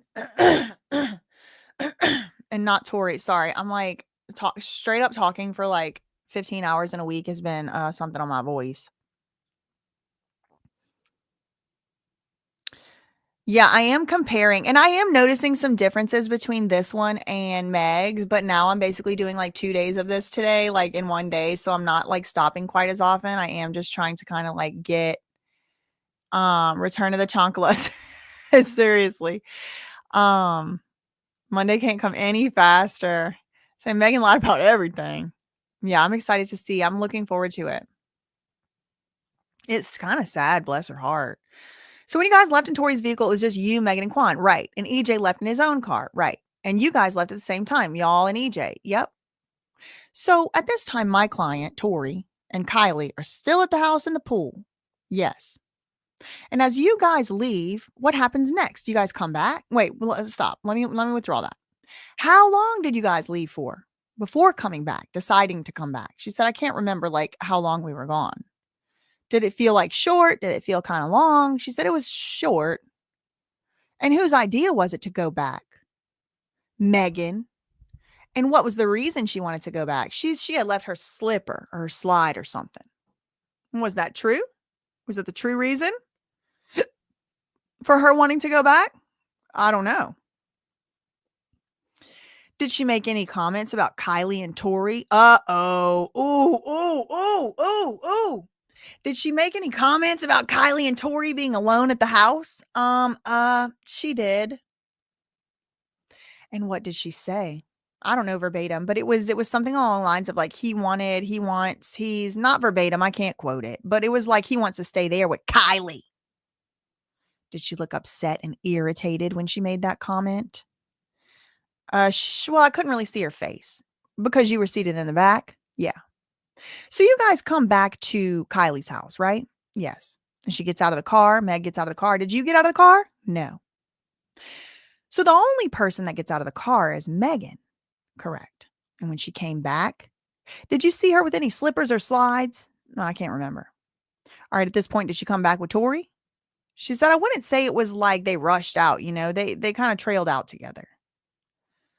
So they came kind of like back to back. Yeah. Okay. And when they got in the car, did Megan make any statements about Kylie kicking her out of the house and telling her it's time for her to leave? Yes. Do you remember her saying that? Yes. And at this point, who is in the car and in what seat? Quan is driving. Meg is in the passenger seat. You're behind Megan. And Tory Lanez is next to you in the back behind the driver, right? Yes. Now, you had known my client at this point for like 5 or 6 months, right? You met him in 2020. He said 2022, but I think he meant 2020. She said, I don't know when, but it was earlier that year. Okay. And you knew him several months. Isn't that fair to say? Yeah. You've seen him many times, correct? Yep. In fact, you said you had a friendship with him. It was more than just a friendship. Isn't that right? Yes. And you had seen him with his security. You had seen him with different people, right? Yes. Was this the first time you had met Quan, the driver? Yes. Quan is not Tori's primary security. You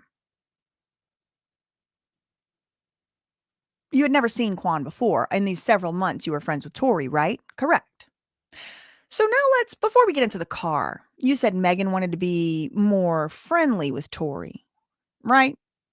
Kind of like setting you guys up. Oh, wait. Megan wanted you to be more friendly with Tori, like kind of like setting you guys up together. Is that what was happening?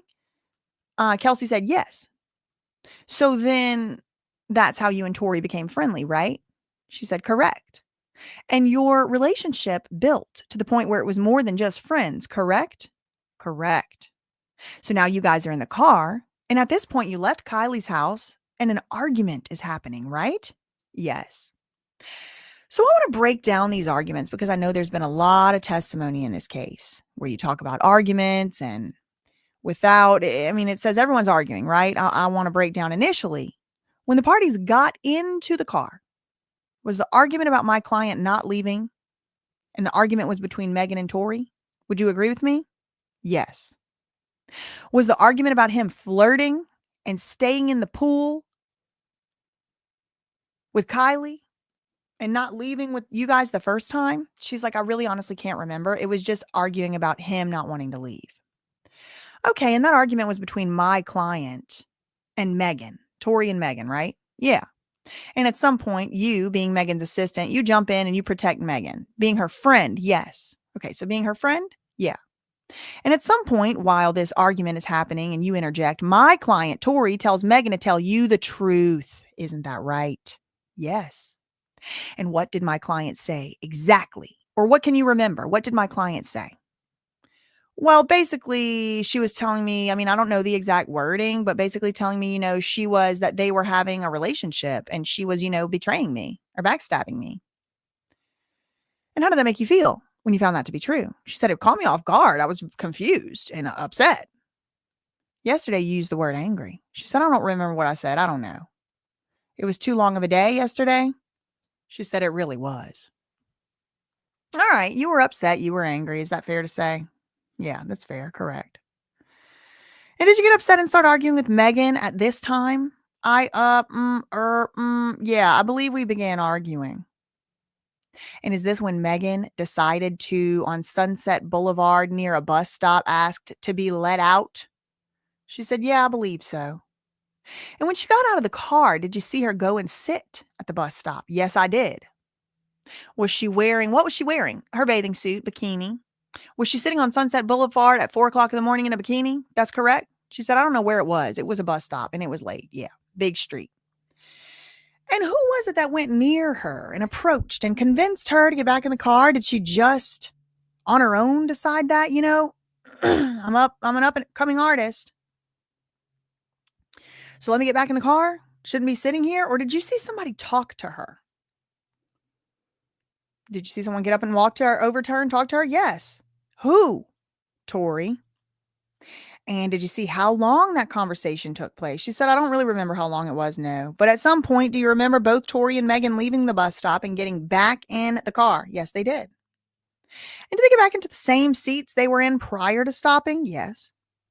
So Megan got back in the front seat and TORY got back behind the driver's seat, right? Yes. And you were still upset at this point, right? Because she had betrayed you.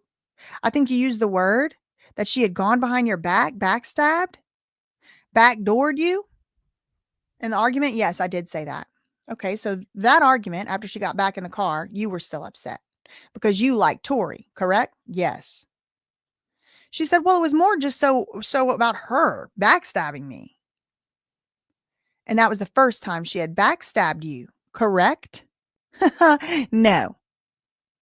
The lawyer said, you're laughing. She said, yeah, it is not the first time. She had backstabbed you multiple times. Isn't that correct?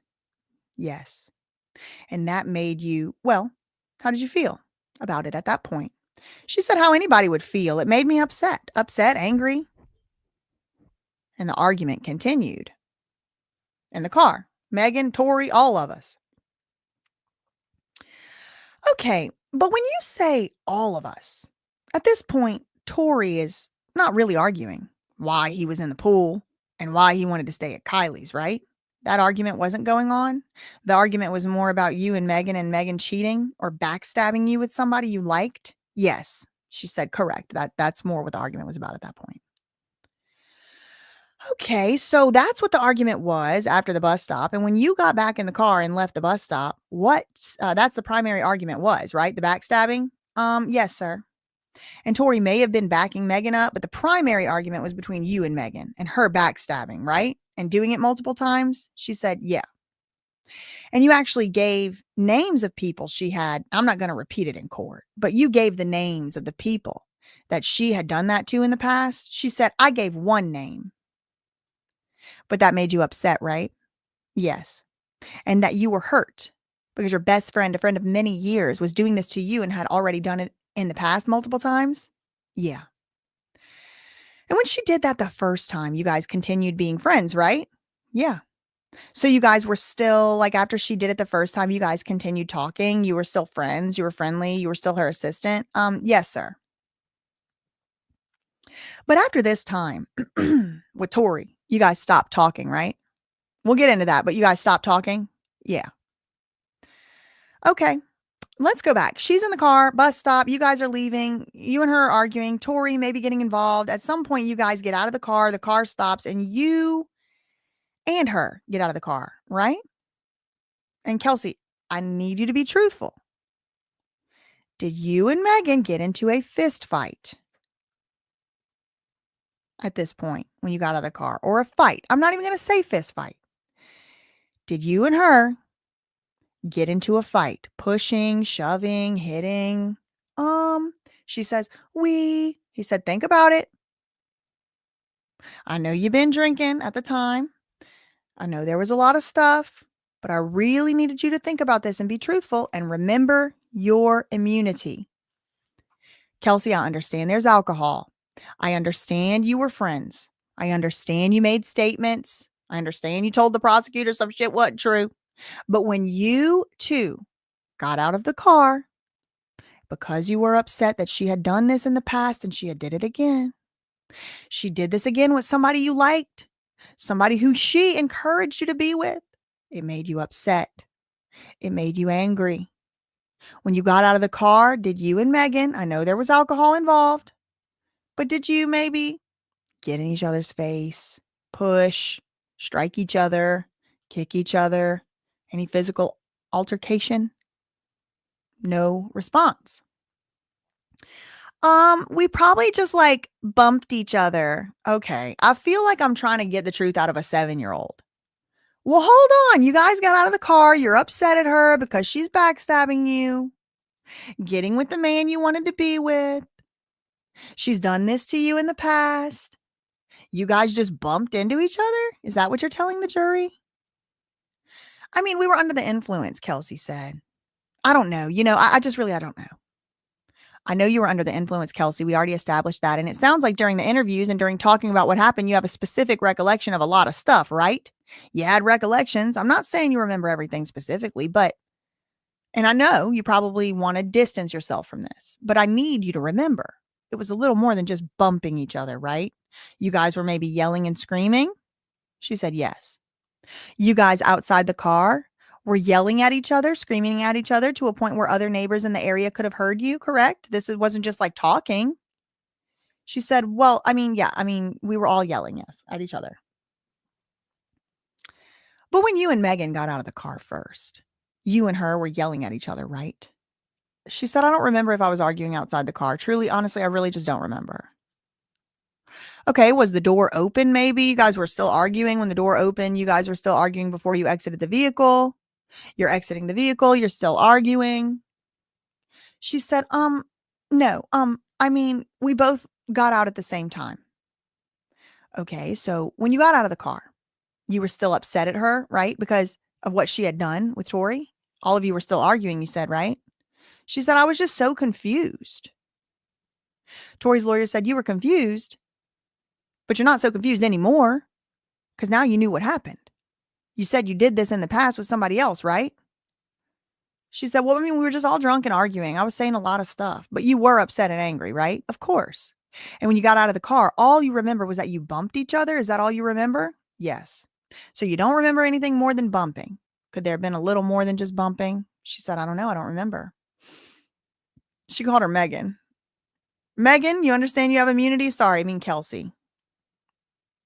Sorry. Megan, Kelsey, Megan. I apologize. Kelsey, you understand you have immunity, right? Yes. And I understand you were under the influence. And I know you were under the influence. You guys are all under the influence that day. Was there a little more than just arguing and bumping each other? The judge wouldn't let him keep asking. Okay, well, ask your next question. And then the lawyer says it too.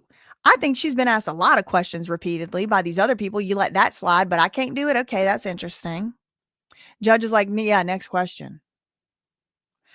Fine, next question. How close were you with Megan at this point? Like before that exact night happened, how close? We were very close. Like sisters? Yes.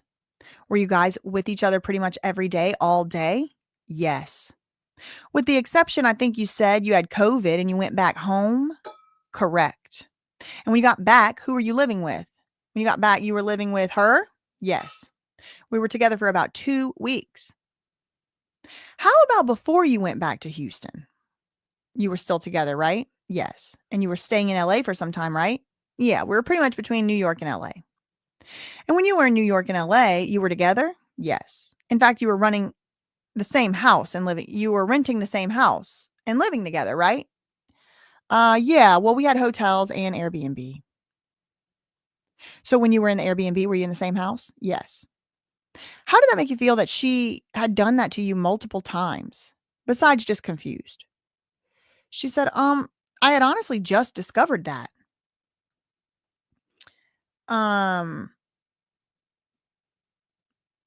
What you're asking the prosecutor to clarify, okay, how did that make you feel? I mean, like anybody else would feel betrayed. Okay, so when you got out of the car, did anybody say dance, bitch? Did you hear a word? Did anybody say dance, B word? No. I don't know where that came from, so no. Okay, let me ask you this. When you got out of the car was stopped? Yes. And it was residential? Small little residential street? Yes. When you got out of the car, which way did you start walking? Did you start walking? Did you see Megan when you got out of the car? She said, I wasn't paying attention where anybody was. Okay, but did Megan start walking toward the front of the car, the back of the car? She said, I don't know where she was walking. We just both got out of the car. Okay, did you start walking to the back? Because they got out of the car and started fighting, obviously. They just got out and started fighting. Okay, so you guys got out of the car, you bumped each other, you were arguing, yelling, and you guys bumped each other. And did this bump happen toward the back or the front of the car? She don't remember. I understand. I understand. I understand you were under the influence of alcohol.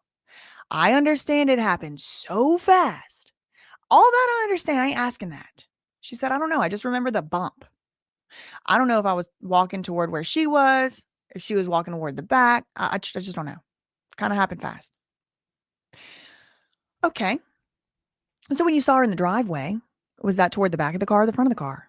She said, I think toward, I don't know. Kelsey, you agree with me that she was walking to the back of the car and you were walking to the back of the car?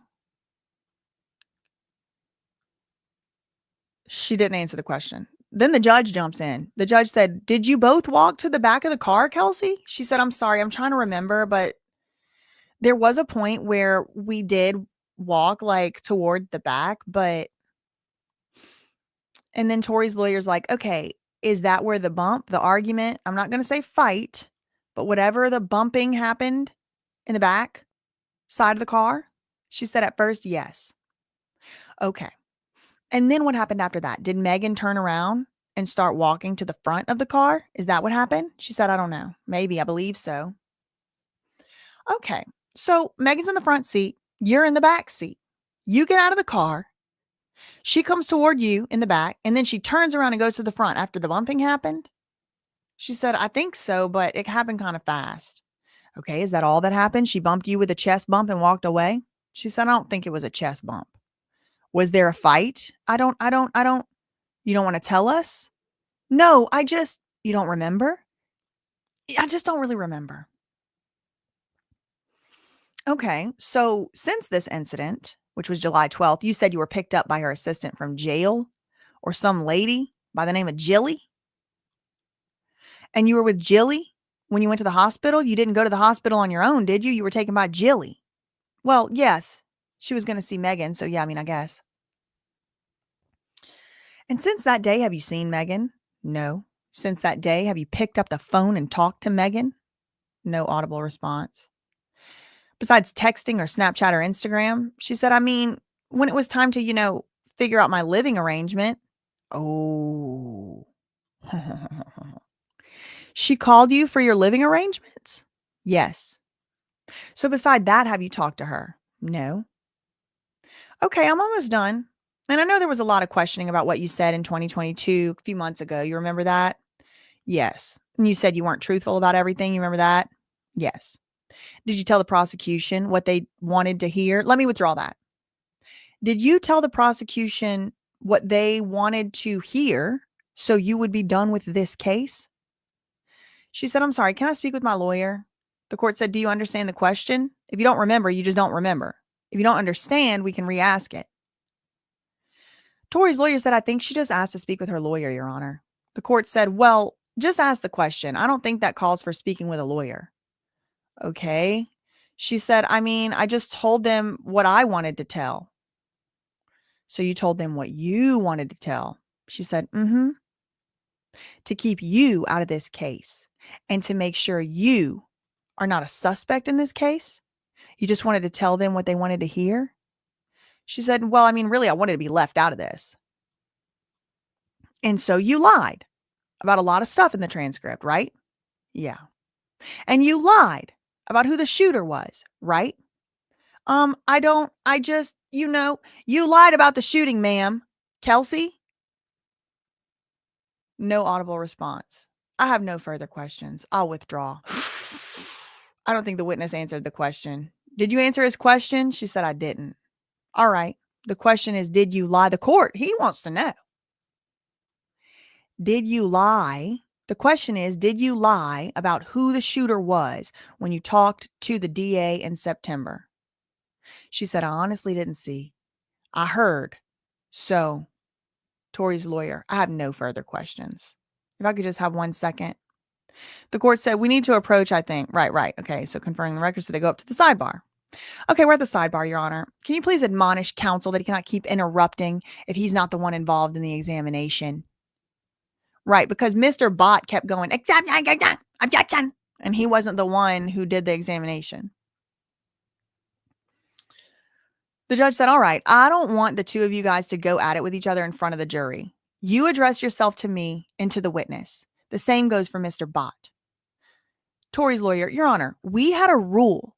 You said my associate could not speak at the sidebar. He spoke to my client because my client spoke to him. The judge said that is the rule.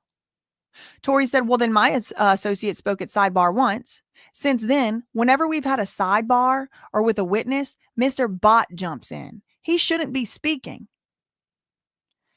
The judge said, yeah, true, Mr. Bot. Well, you understand the rules. When it's your witness, you talk. When it's not, you don't talk. He starts talking. Your Honor, just so we're clear, and this is the one that is supposed to be talking. With respect to sidebar, there's rules on which attorneys can discuss at sidebar. The judge said, I agree. Tory's lawyer said, yeah, and my client spoke to my associate, and then my associate spoke to my client. The court said, okay, so on the issue with the documents that were turned over this morning, have you had a chance to look at them? He said, I haven't. I had my investigator. He couldn't even get it over to him. He needed to check the number, check who it is, check the time and the date on the stamp to see if the text had gone through. And again, the judge, so what do you want me to do? What do you want me to do, man? What do you want me to do? He asks this stupid question every day. Tory's lawyer said, I don't have enough time to look at it. The judge said, I don't want to bring this witness back. Tory's lawyer said, well, I gave it to my investigator. He's trying to see about the text messages and the stamps and what it is and what it isn't. But when he gets back to me, I can confirm if it was sent or made up and who bought it and who wasn't. And I'm sorry, but we have a civil lawyer sitting here who I notice does not sit behind. She sits next to the investigator. She passes notes to the people. This is just not proper, right? There's a civil lawyer here, somebody's lawyer. Is it Gloria Allred? That's what I want to know. Those people should not be there, Your Honor. What are they doing? The judge said, you're getting off the subject here. So what? And then the prosecutor jumps in. I'm going to show the text messages from that day between Kelsey and Megan. Tory's lawyer said, that's not proper. The judge is the little lady trying to type it all is like, Your Honor, can we do one at a time? The judge said, everyone's talking at the same time. Given what she's testified to, it would seem it's admissible late discovery. Damn, he's letting stuff in. I'll allow her to do that. And you can ask your questions. And if you want an instruction, I'll consider it. The judge said, the Tory's lawyer said, absolutely not. We should be blocking these messages. They can't show all that stuff, like redacting. What if we want to show this part, but they want to show this and they want to block this? The prosecutor said, well, it gives context. This conversation occurs right before this conversation, so I don't know what they're pointing at. So now they go on redirect and they got the prosecutor on Kelsey again. She's doing the redirect. I'm going to show you a text message previously marked as Exhibit 32. We talked about it briefly yesterday. You said you sent that text to Justin Edison while you were in the car. Oh, this is crazy. This is more freaking Brady evidence, in my opinion. This is a whole nother reason to overturn the whole case, in my opinion. At least remand for a new trial. Because that text message that they hung their hat on, the just shot Tory, shot Tory just shot Meg. Tory just shot Meg. They didn't even know about that text message. They didn't even have that text message till this morning.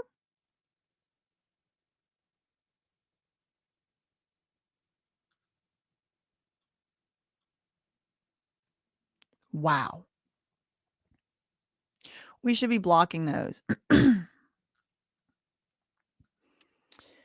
You said you sent this text to Justin Edison while you were in the car, correct? Yes, ma'am. And I asked you why you sent it and what was your reply. Do you remember? She said, yeah, it was because I panicked.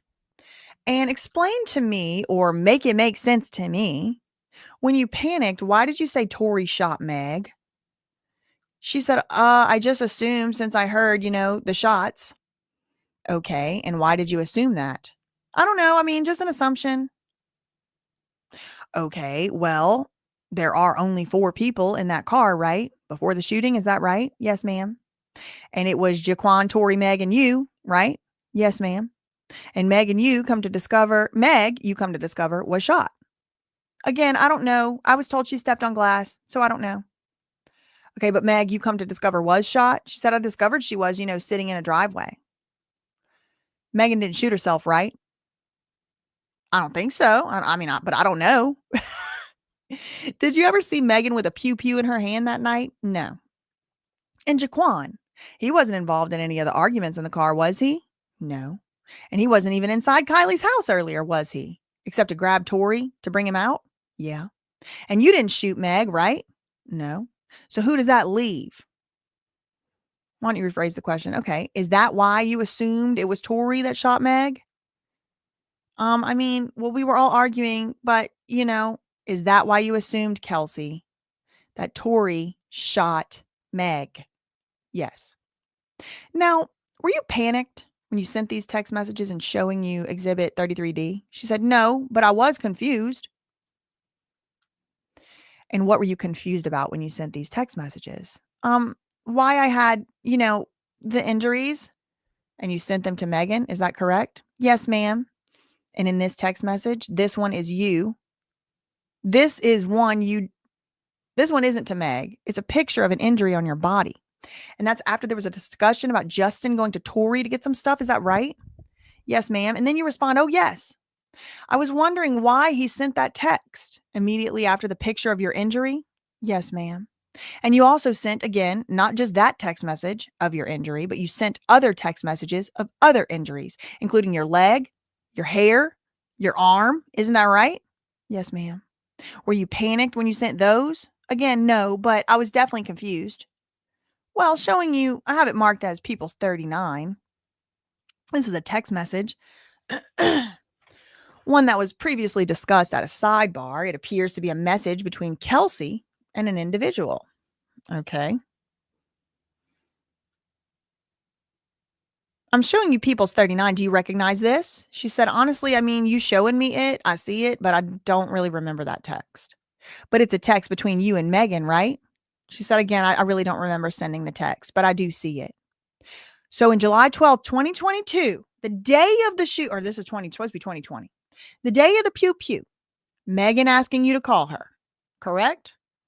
It says 2022. Do you know who the message is to be looking at? Honestly, I don't know. Like, you're kind of bringing this to me, so I really don't remember.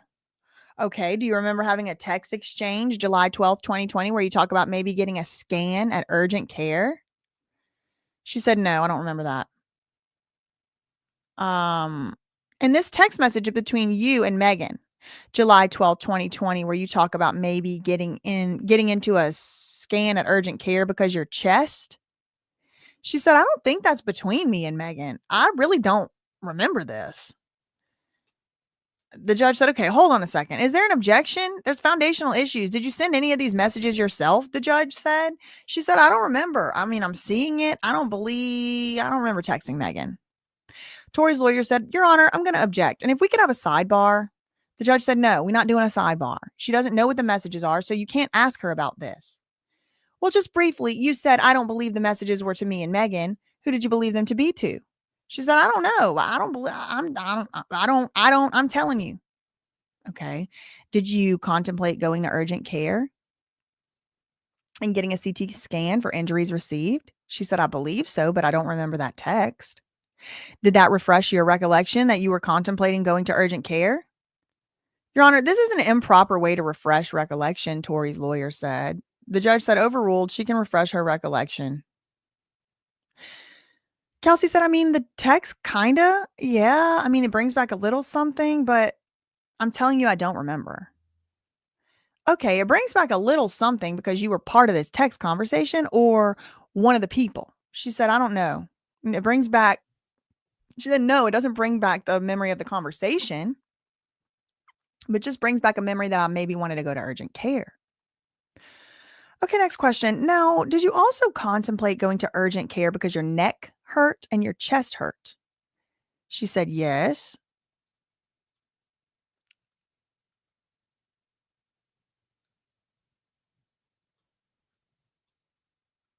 And you were having pressure and a heart murmur that was being triggered? She said, I don't remember everything, but I can remember contemplating. Okay, do you remember that during the time you thought about going to urgent care, your left side and back side and neck hurt? But that was because of the fighting and being dragged out of the car by your hair? I don't remember. I'm sorry, you're trying to pull something out of my brain. I just told you I don't remember. Well, do you remember wanting to go to urgent care for that reason? That you had been hurt, your neck was hurt, your left side hurt, your back hurt, and it was because someone pulling your hair and dragging you out of the car. I'm telling you, I don't remember that. Okay, so Detective Stogner attempted to reach you in August 2020. You remember that? No, I don't remember. You remember Detective Stogner leaving a voice message requesting you call him back in 2020? No, I don't know if I ever listened to a voice message. Would looking at a report refresh your recollection? She said, sure. I'm just going to show you the second paragraph, the highlighted portion. If you could read that to yourself, once you're done, you can look up. Does that refresh your recollection? She said, I don't remember answering the phone with that statement. No. Do you remember hearing a male voice identify himself as Detective Stogner, then asking to speak with you, and you hung up the phone? Oh. She said, no, I don't remember that. Do you remember that at some point after this, you did obtain a lawyer, and that was Dominique Calhoun? Is that correct? Yes, ma'am. And actually, no. That was not the lawyer we used. Oh, you had a lawyer shortly after this, right? Yes, ma'am. And you told us in September 2022 why you wanted to get a lawyer at that point, right? No, I don't remember. Okay, well, when you had a lawyer at some point by the name of Dominique Calhoun, right? No, he's a new lawyer. Okay, but was a new lawyer. He represented you last year, right? In 2021? No, he did not. He represented you before you had your baby? Yes. And you were still pregnant at the time, even when he represented you? She said he's actually not like he's my communication, but he's not my retained lawyer. Well, you mentioned earlier on cross-examination, and she says, I'm sorry, Your Honor, do we have to bring these people up? And the judge said, well, if it's relevant, yeah, it comes in. If it's not, no. Where are you going with this? And and Kelsey thinks she's the boss. She said, yeah, where are you going with it? Said, well, at some point you mentioned to Mr. Magdesian, that's Tory's lawyer, that you got your lawyers in touch with the prosecutors. I mentioned that to who? You mentioned that to Tory's lawyer earlier on the stand. Is that right? Is that what you did? You had your lawyers contact the prosecutors? She said, yes. No. You reached out, so they responded. Prosecutor said, right. So I reached out to your lawyers. She said, well, I think actually y'all reached out to me. And I think I forwarded, I got y'all in correlation. Oh, the frontal lobe. Poor thing. Oh my God. Okay, next question. So I reached out to your lawyer last year. That was Dominique Calhoun. Or someone was representing themselves as your lawyer last year. Is that right? She said, it's been over a period of time, I believe. Last year, this year, I don't know. Yeah, I guess. Last year as well, though, correct? Yes, ma'am. Yeah. Okay. And at the time, you were not ready to speak with us. Isn't that right? She said, I believe so. And we accommodated you. And we tried to find another date that worked out better for you. Isn't that right? No. I'm not sure if he spoke with a few people and told you guys, that I was Tory's lawyer. Your Honor, I'm going to object. This witness wasn't privy to that conversation. It's all hearsay. Overruled. Disagrees with Tory's lawyer. Shocked. All right, so let's clear that. Next question. The first time you and I actually met was just a few months ago, right? September 2022. She said, I believe so. And you were aware of the DA's involvement in this case because we had been in communication with your lawyer since last year, right? I also gave a vague communication. So honestly, I got subpoenaed. I really don't know. Okay, but you weren't subpoenaed until this year, correct? Correct. So before you were even subpoenaed, you were aware of our desire to speak with you through your attorneys, correct? Yes. However, you did not actually meet or speak to either of us until September 14th, 2022. Isn't that right? Correct. And when you came out to meet with us, there was no threat. There was no promises that were made to you in exchange for you talking, right? No. You guys did not threaten me, no. Okay, and next question. First, before you ever spoke with us and met with us, we actually brought you into court to have you ordered back for the actual trial date. Isn't that right? Before you went to speak with us back in September, a few months ago, you were ordered back by this judge for trial? Correct. And so that was an order to have you come back in a future date to testify, right? She said, I don't know. I just knew I had to come back. Okay, so you knew that the case wasn't over as of September 14th, 2022. Isn't that right? Yeah. And when you met with us again, you said you felt pressure? You recall that? Yes, but I also, reiterate the pressure. It's, it wasn't in the room by you guys, but I did feel pressure, prior to coming. I got somebody coming to my door saying you got to go or go to jail. You guys kept reaching out. Like I did feel pressure. I've felt pressured by this whole case. People attack me every day and I have a lot of pressure. Okay, so in the hour and 20 minutes that we spoke to you, at no time did we actually pressure you to say anything, right? She said, I mean, you guys didn't threaten me, but I felt under pressure. Oh, we got the feelings back on the scene. Okay, but at no point in time did we, let me put it this way. In that interview, you actually mentioned several times you wanted to finally speak your truth. Isn't that right? She said, I don't remember what I said in that interview. Okay, if we could just have a moment. You were asked by Mr. Magdesian, Tory Lane's lawyer, if you only came to talk to us after you learned about the defense in this case. Is that right? You were asked by Tory's lawyer if you only came to talk to us after you learned about the defense theory of the case. She said, Kelsey said, are you referring to the gunshot residue? The prosecutor said, let me put it this way. You were asked by Mr. Magdesian previously that you only came to talk to us and tell us what happened after you learned about the defense theory in this case. Do you recall that question? No, sorry, I don't recall that question. That was before lunch, so no, I don't. Anything happened before lunch, I don't remember. I'm memory wiped. Okay, fine. So the GSR thing. When did you learn anything about GSR? What date was that? She said, I honestly can't tell you the date. There's so much information out, I really don't know. Okay, next question. This theory or this idea that you are the one who shot Megan, you said that was ridiculous, right? She said, yeah. And you were being accused of that almost from day one, right? Yeah. And you were being accused of that in September, right? Yeah. And you're being accused of that now, right? Yeah. And you're being accused of that back in 2020 when it first happened, right? Correct. And even then, July 14th, 2020, you actually posted an Instagram post saying you did not shoot Megan. Isn't that right? She said, well, I mean, you're the one showed me this post, but yeah, I mean, I guess. Right. And at some point, there were other theories about what actually happened, including that Megan stepped on glass. Isn't that right? She said, I mean, that's what her team told me. So that's what I believed. With the alcohol, I don't know. There were a lot of rumors swirling. The rumors swirled back in July of 2020 all the way up to even today. And those theories about you shooting Megan, which were false, is that right? Yes, they were false. Those theories were floating around from day one, isn't that right? Correct. And even on day one, you told everyone in that post you did not shoot Meg, isn't that right? Yeah. And you've remained consistent that you did not shoot her, isn't that right? Yeah. Kelsey, we've already explained to you a million times you have use immunity. You understand what that means? Yes, ma'am. And what that means is as long as you're truthful on that stand, you can say what happened and you won't be prosecuted. You understand that?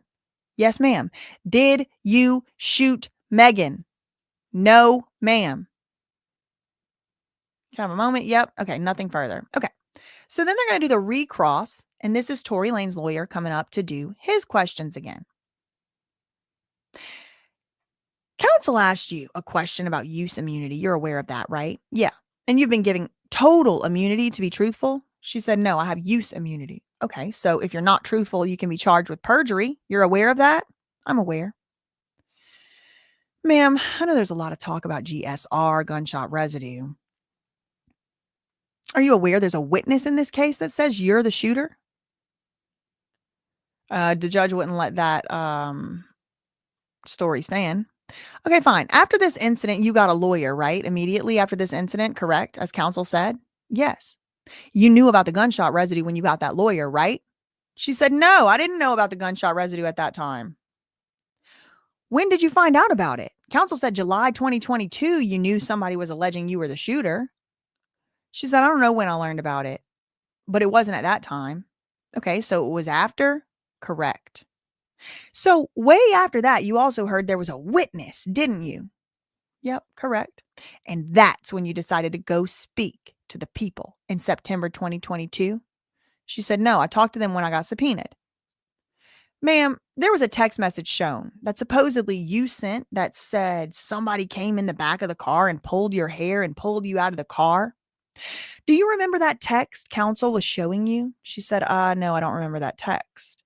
But do you remember counsel showing you that text? Yes. Ma'am, didn't the same prosecutor yesterday tell you you allegedly said that you and Megan got out of the car because my client said, hose, leave my car, get out of my car, this my car? Do you remember that question counsel asked you? Yes. So which is it? Did my client ask you guys to leave the car because it's his car? Or did he come grab you from the car from your hair and just have you leave? Did you and Megan get out of the car because you were upset? She said, it was a lot going on. We all got out of the car. He said, I'm going to say a line. I want to know if you ever heard this line. I'm taking shots at you, B-word. I'm bussing you. You ever heard that line before? Yes.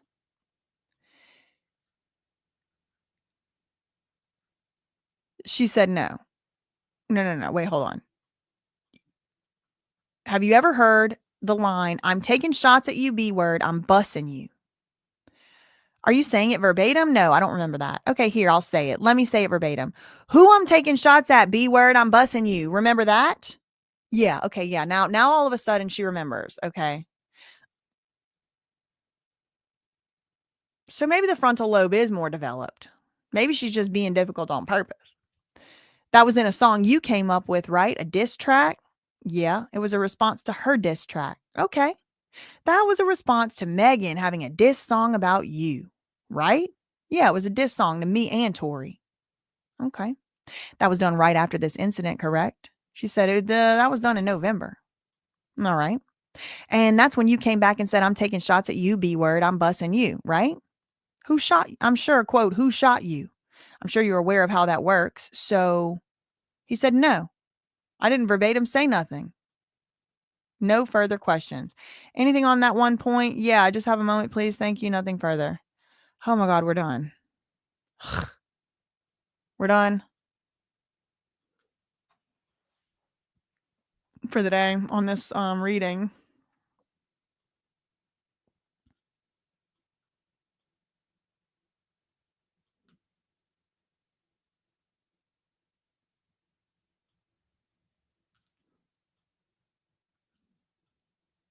Hold on, I'm trying to close my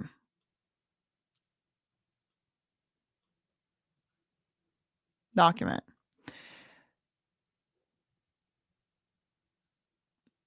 She didn't know the own song lyrics. She only knew the exact verbatim word for word. When he didn't get the specific word for word, she's like, no, I've never heard that before in my life. What? Thanks so much for the 313. Biker Batty 313. Moral of the story. Kelly. Is it Kelsey? Don't know anything. Thanks so much, Vanna S, for the 499 super chat. This man literally almost died because of these lies. How evil can you be? How could you do this to someone and sleep peacefully at night, my lord? And that's what I'm kind of trying to say, y'all. Like, maybe one of the, we're hoping that it stays even now. Oh, man. Thanks so much, Biker Batty, for the 313 super chat. Moral of the story, Kelsey don't know anything. There it is.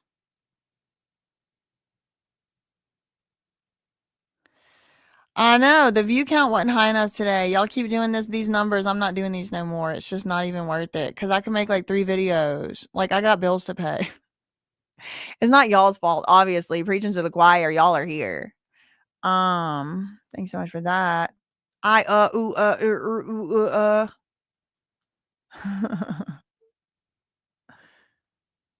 Thanks so much. Check them DMs. Thanks so much for that. Thoughts. Honestly, I feel like I might know a little thing or two about how, Kelsey Harris's mind is so scrambled because that's how I feel after reading this.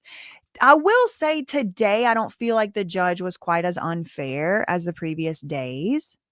But that doesn't really take away the main issue that I have is that I think he maybe had not got a fair trial because of that fingerprint stuff. And then there's a lot of other stuff too. Like I kind of just do like sort of gloss over it a little bit because I'm not really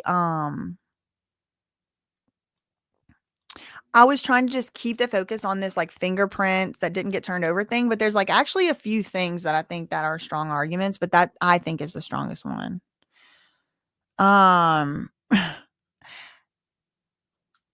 Well, but if you stop, what am I going to watch? Well, I'm trying to pay my own bills. You're going to watch my videos I put out that are shorter and not live streams for 6 hours that I'm still going to be able to make and do other stuff. Thank you so much, Mr. Lord. And I did see it was either yesterday or the day before yesterday. You had put a super chat in right at the buzzer. So I didn't see it. I didn't have a chance to say thank you. No way. You lying. His appeal was not just denied. You lying. Thank you for that $20 super chat. Let me look. Oh, they're gonna have to appeal to the Supreme Court. Appeal, TORY. I thought they were gonna have. Why would they schedule? No, they didn't.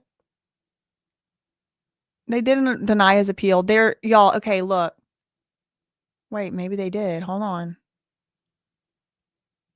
The direct appeal is still waiting a ruling. No, that's fake news. Okay, so y'all, somebody, I won't say it's Rock Nation, but somebody, yeah, it's hard too. It's hard. I did Google it. It's not true. The appeal was not denied. That's not true, y'all. So if we started it off this morning like this, okay? And I know why you think that. Because it literally says appeal denied on headline after headline, but it wasn't. The appeal was not denied. What was denied were 2 habeas petitions and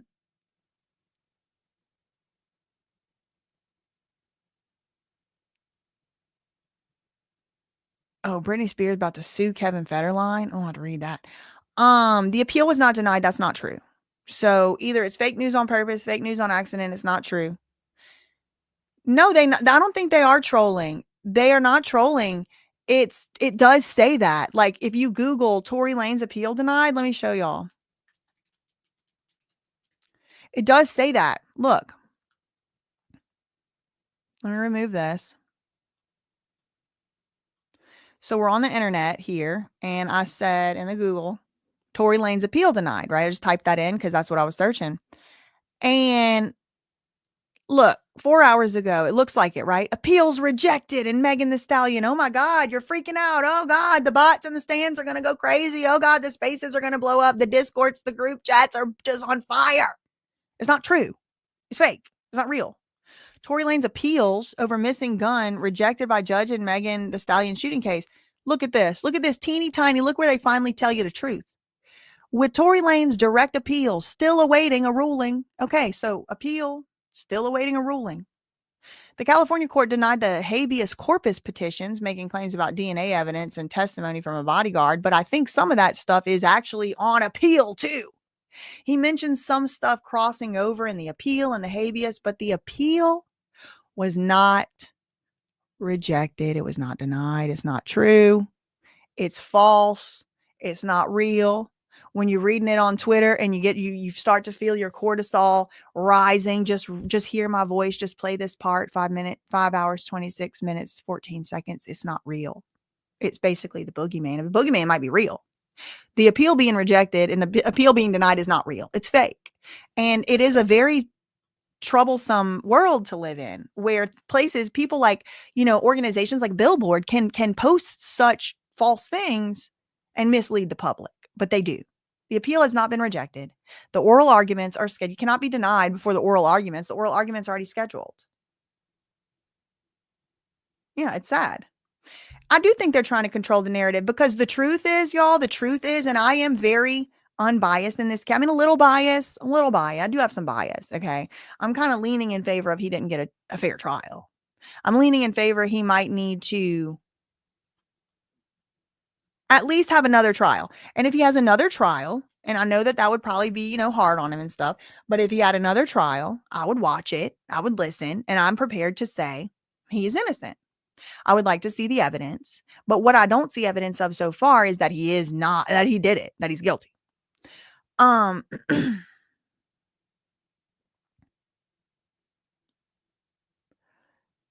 I have heard before that they have, connections, this, that. Maybe that's true. Maybe that's not.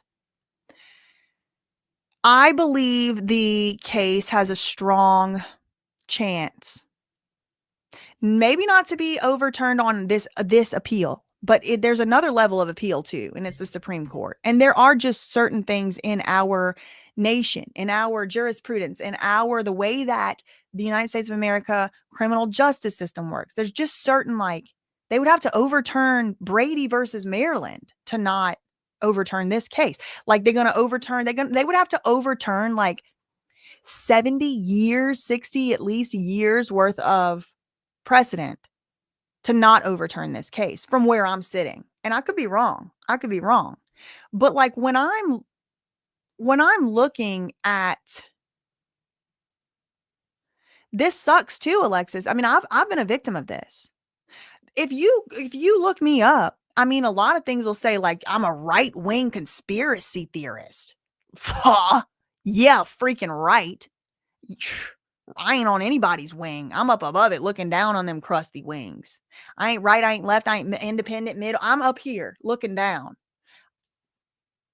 But it's whenever I was winning, I'll win one of my lawsuits, and one of these little podunk publications that somebody's lawyer has a connection with will be like, oh, just because she's wearing fuzzy bunny ears, she's not being held accountable for her words. It's that's not what the fuck the judge said. The judge said that my words were unactionable. They are allowed to be said. They're not defamatory. They're free speech. That's what the judge said. And they'll put bunny ears in the comment, in the title. Oh, just because she's got a piñata. No. It's because it's unactionable.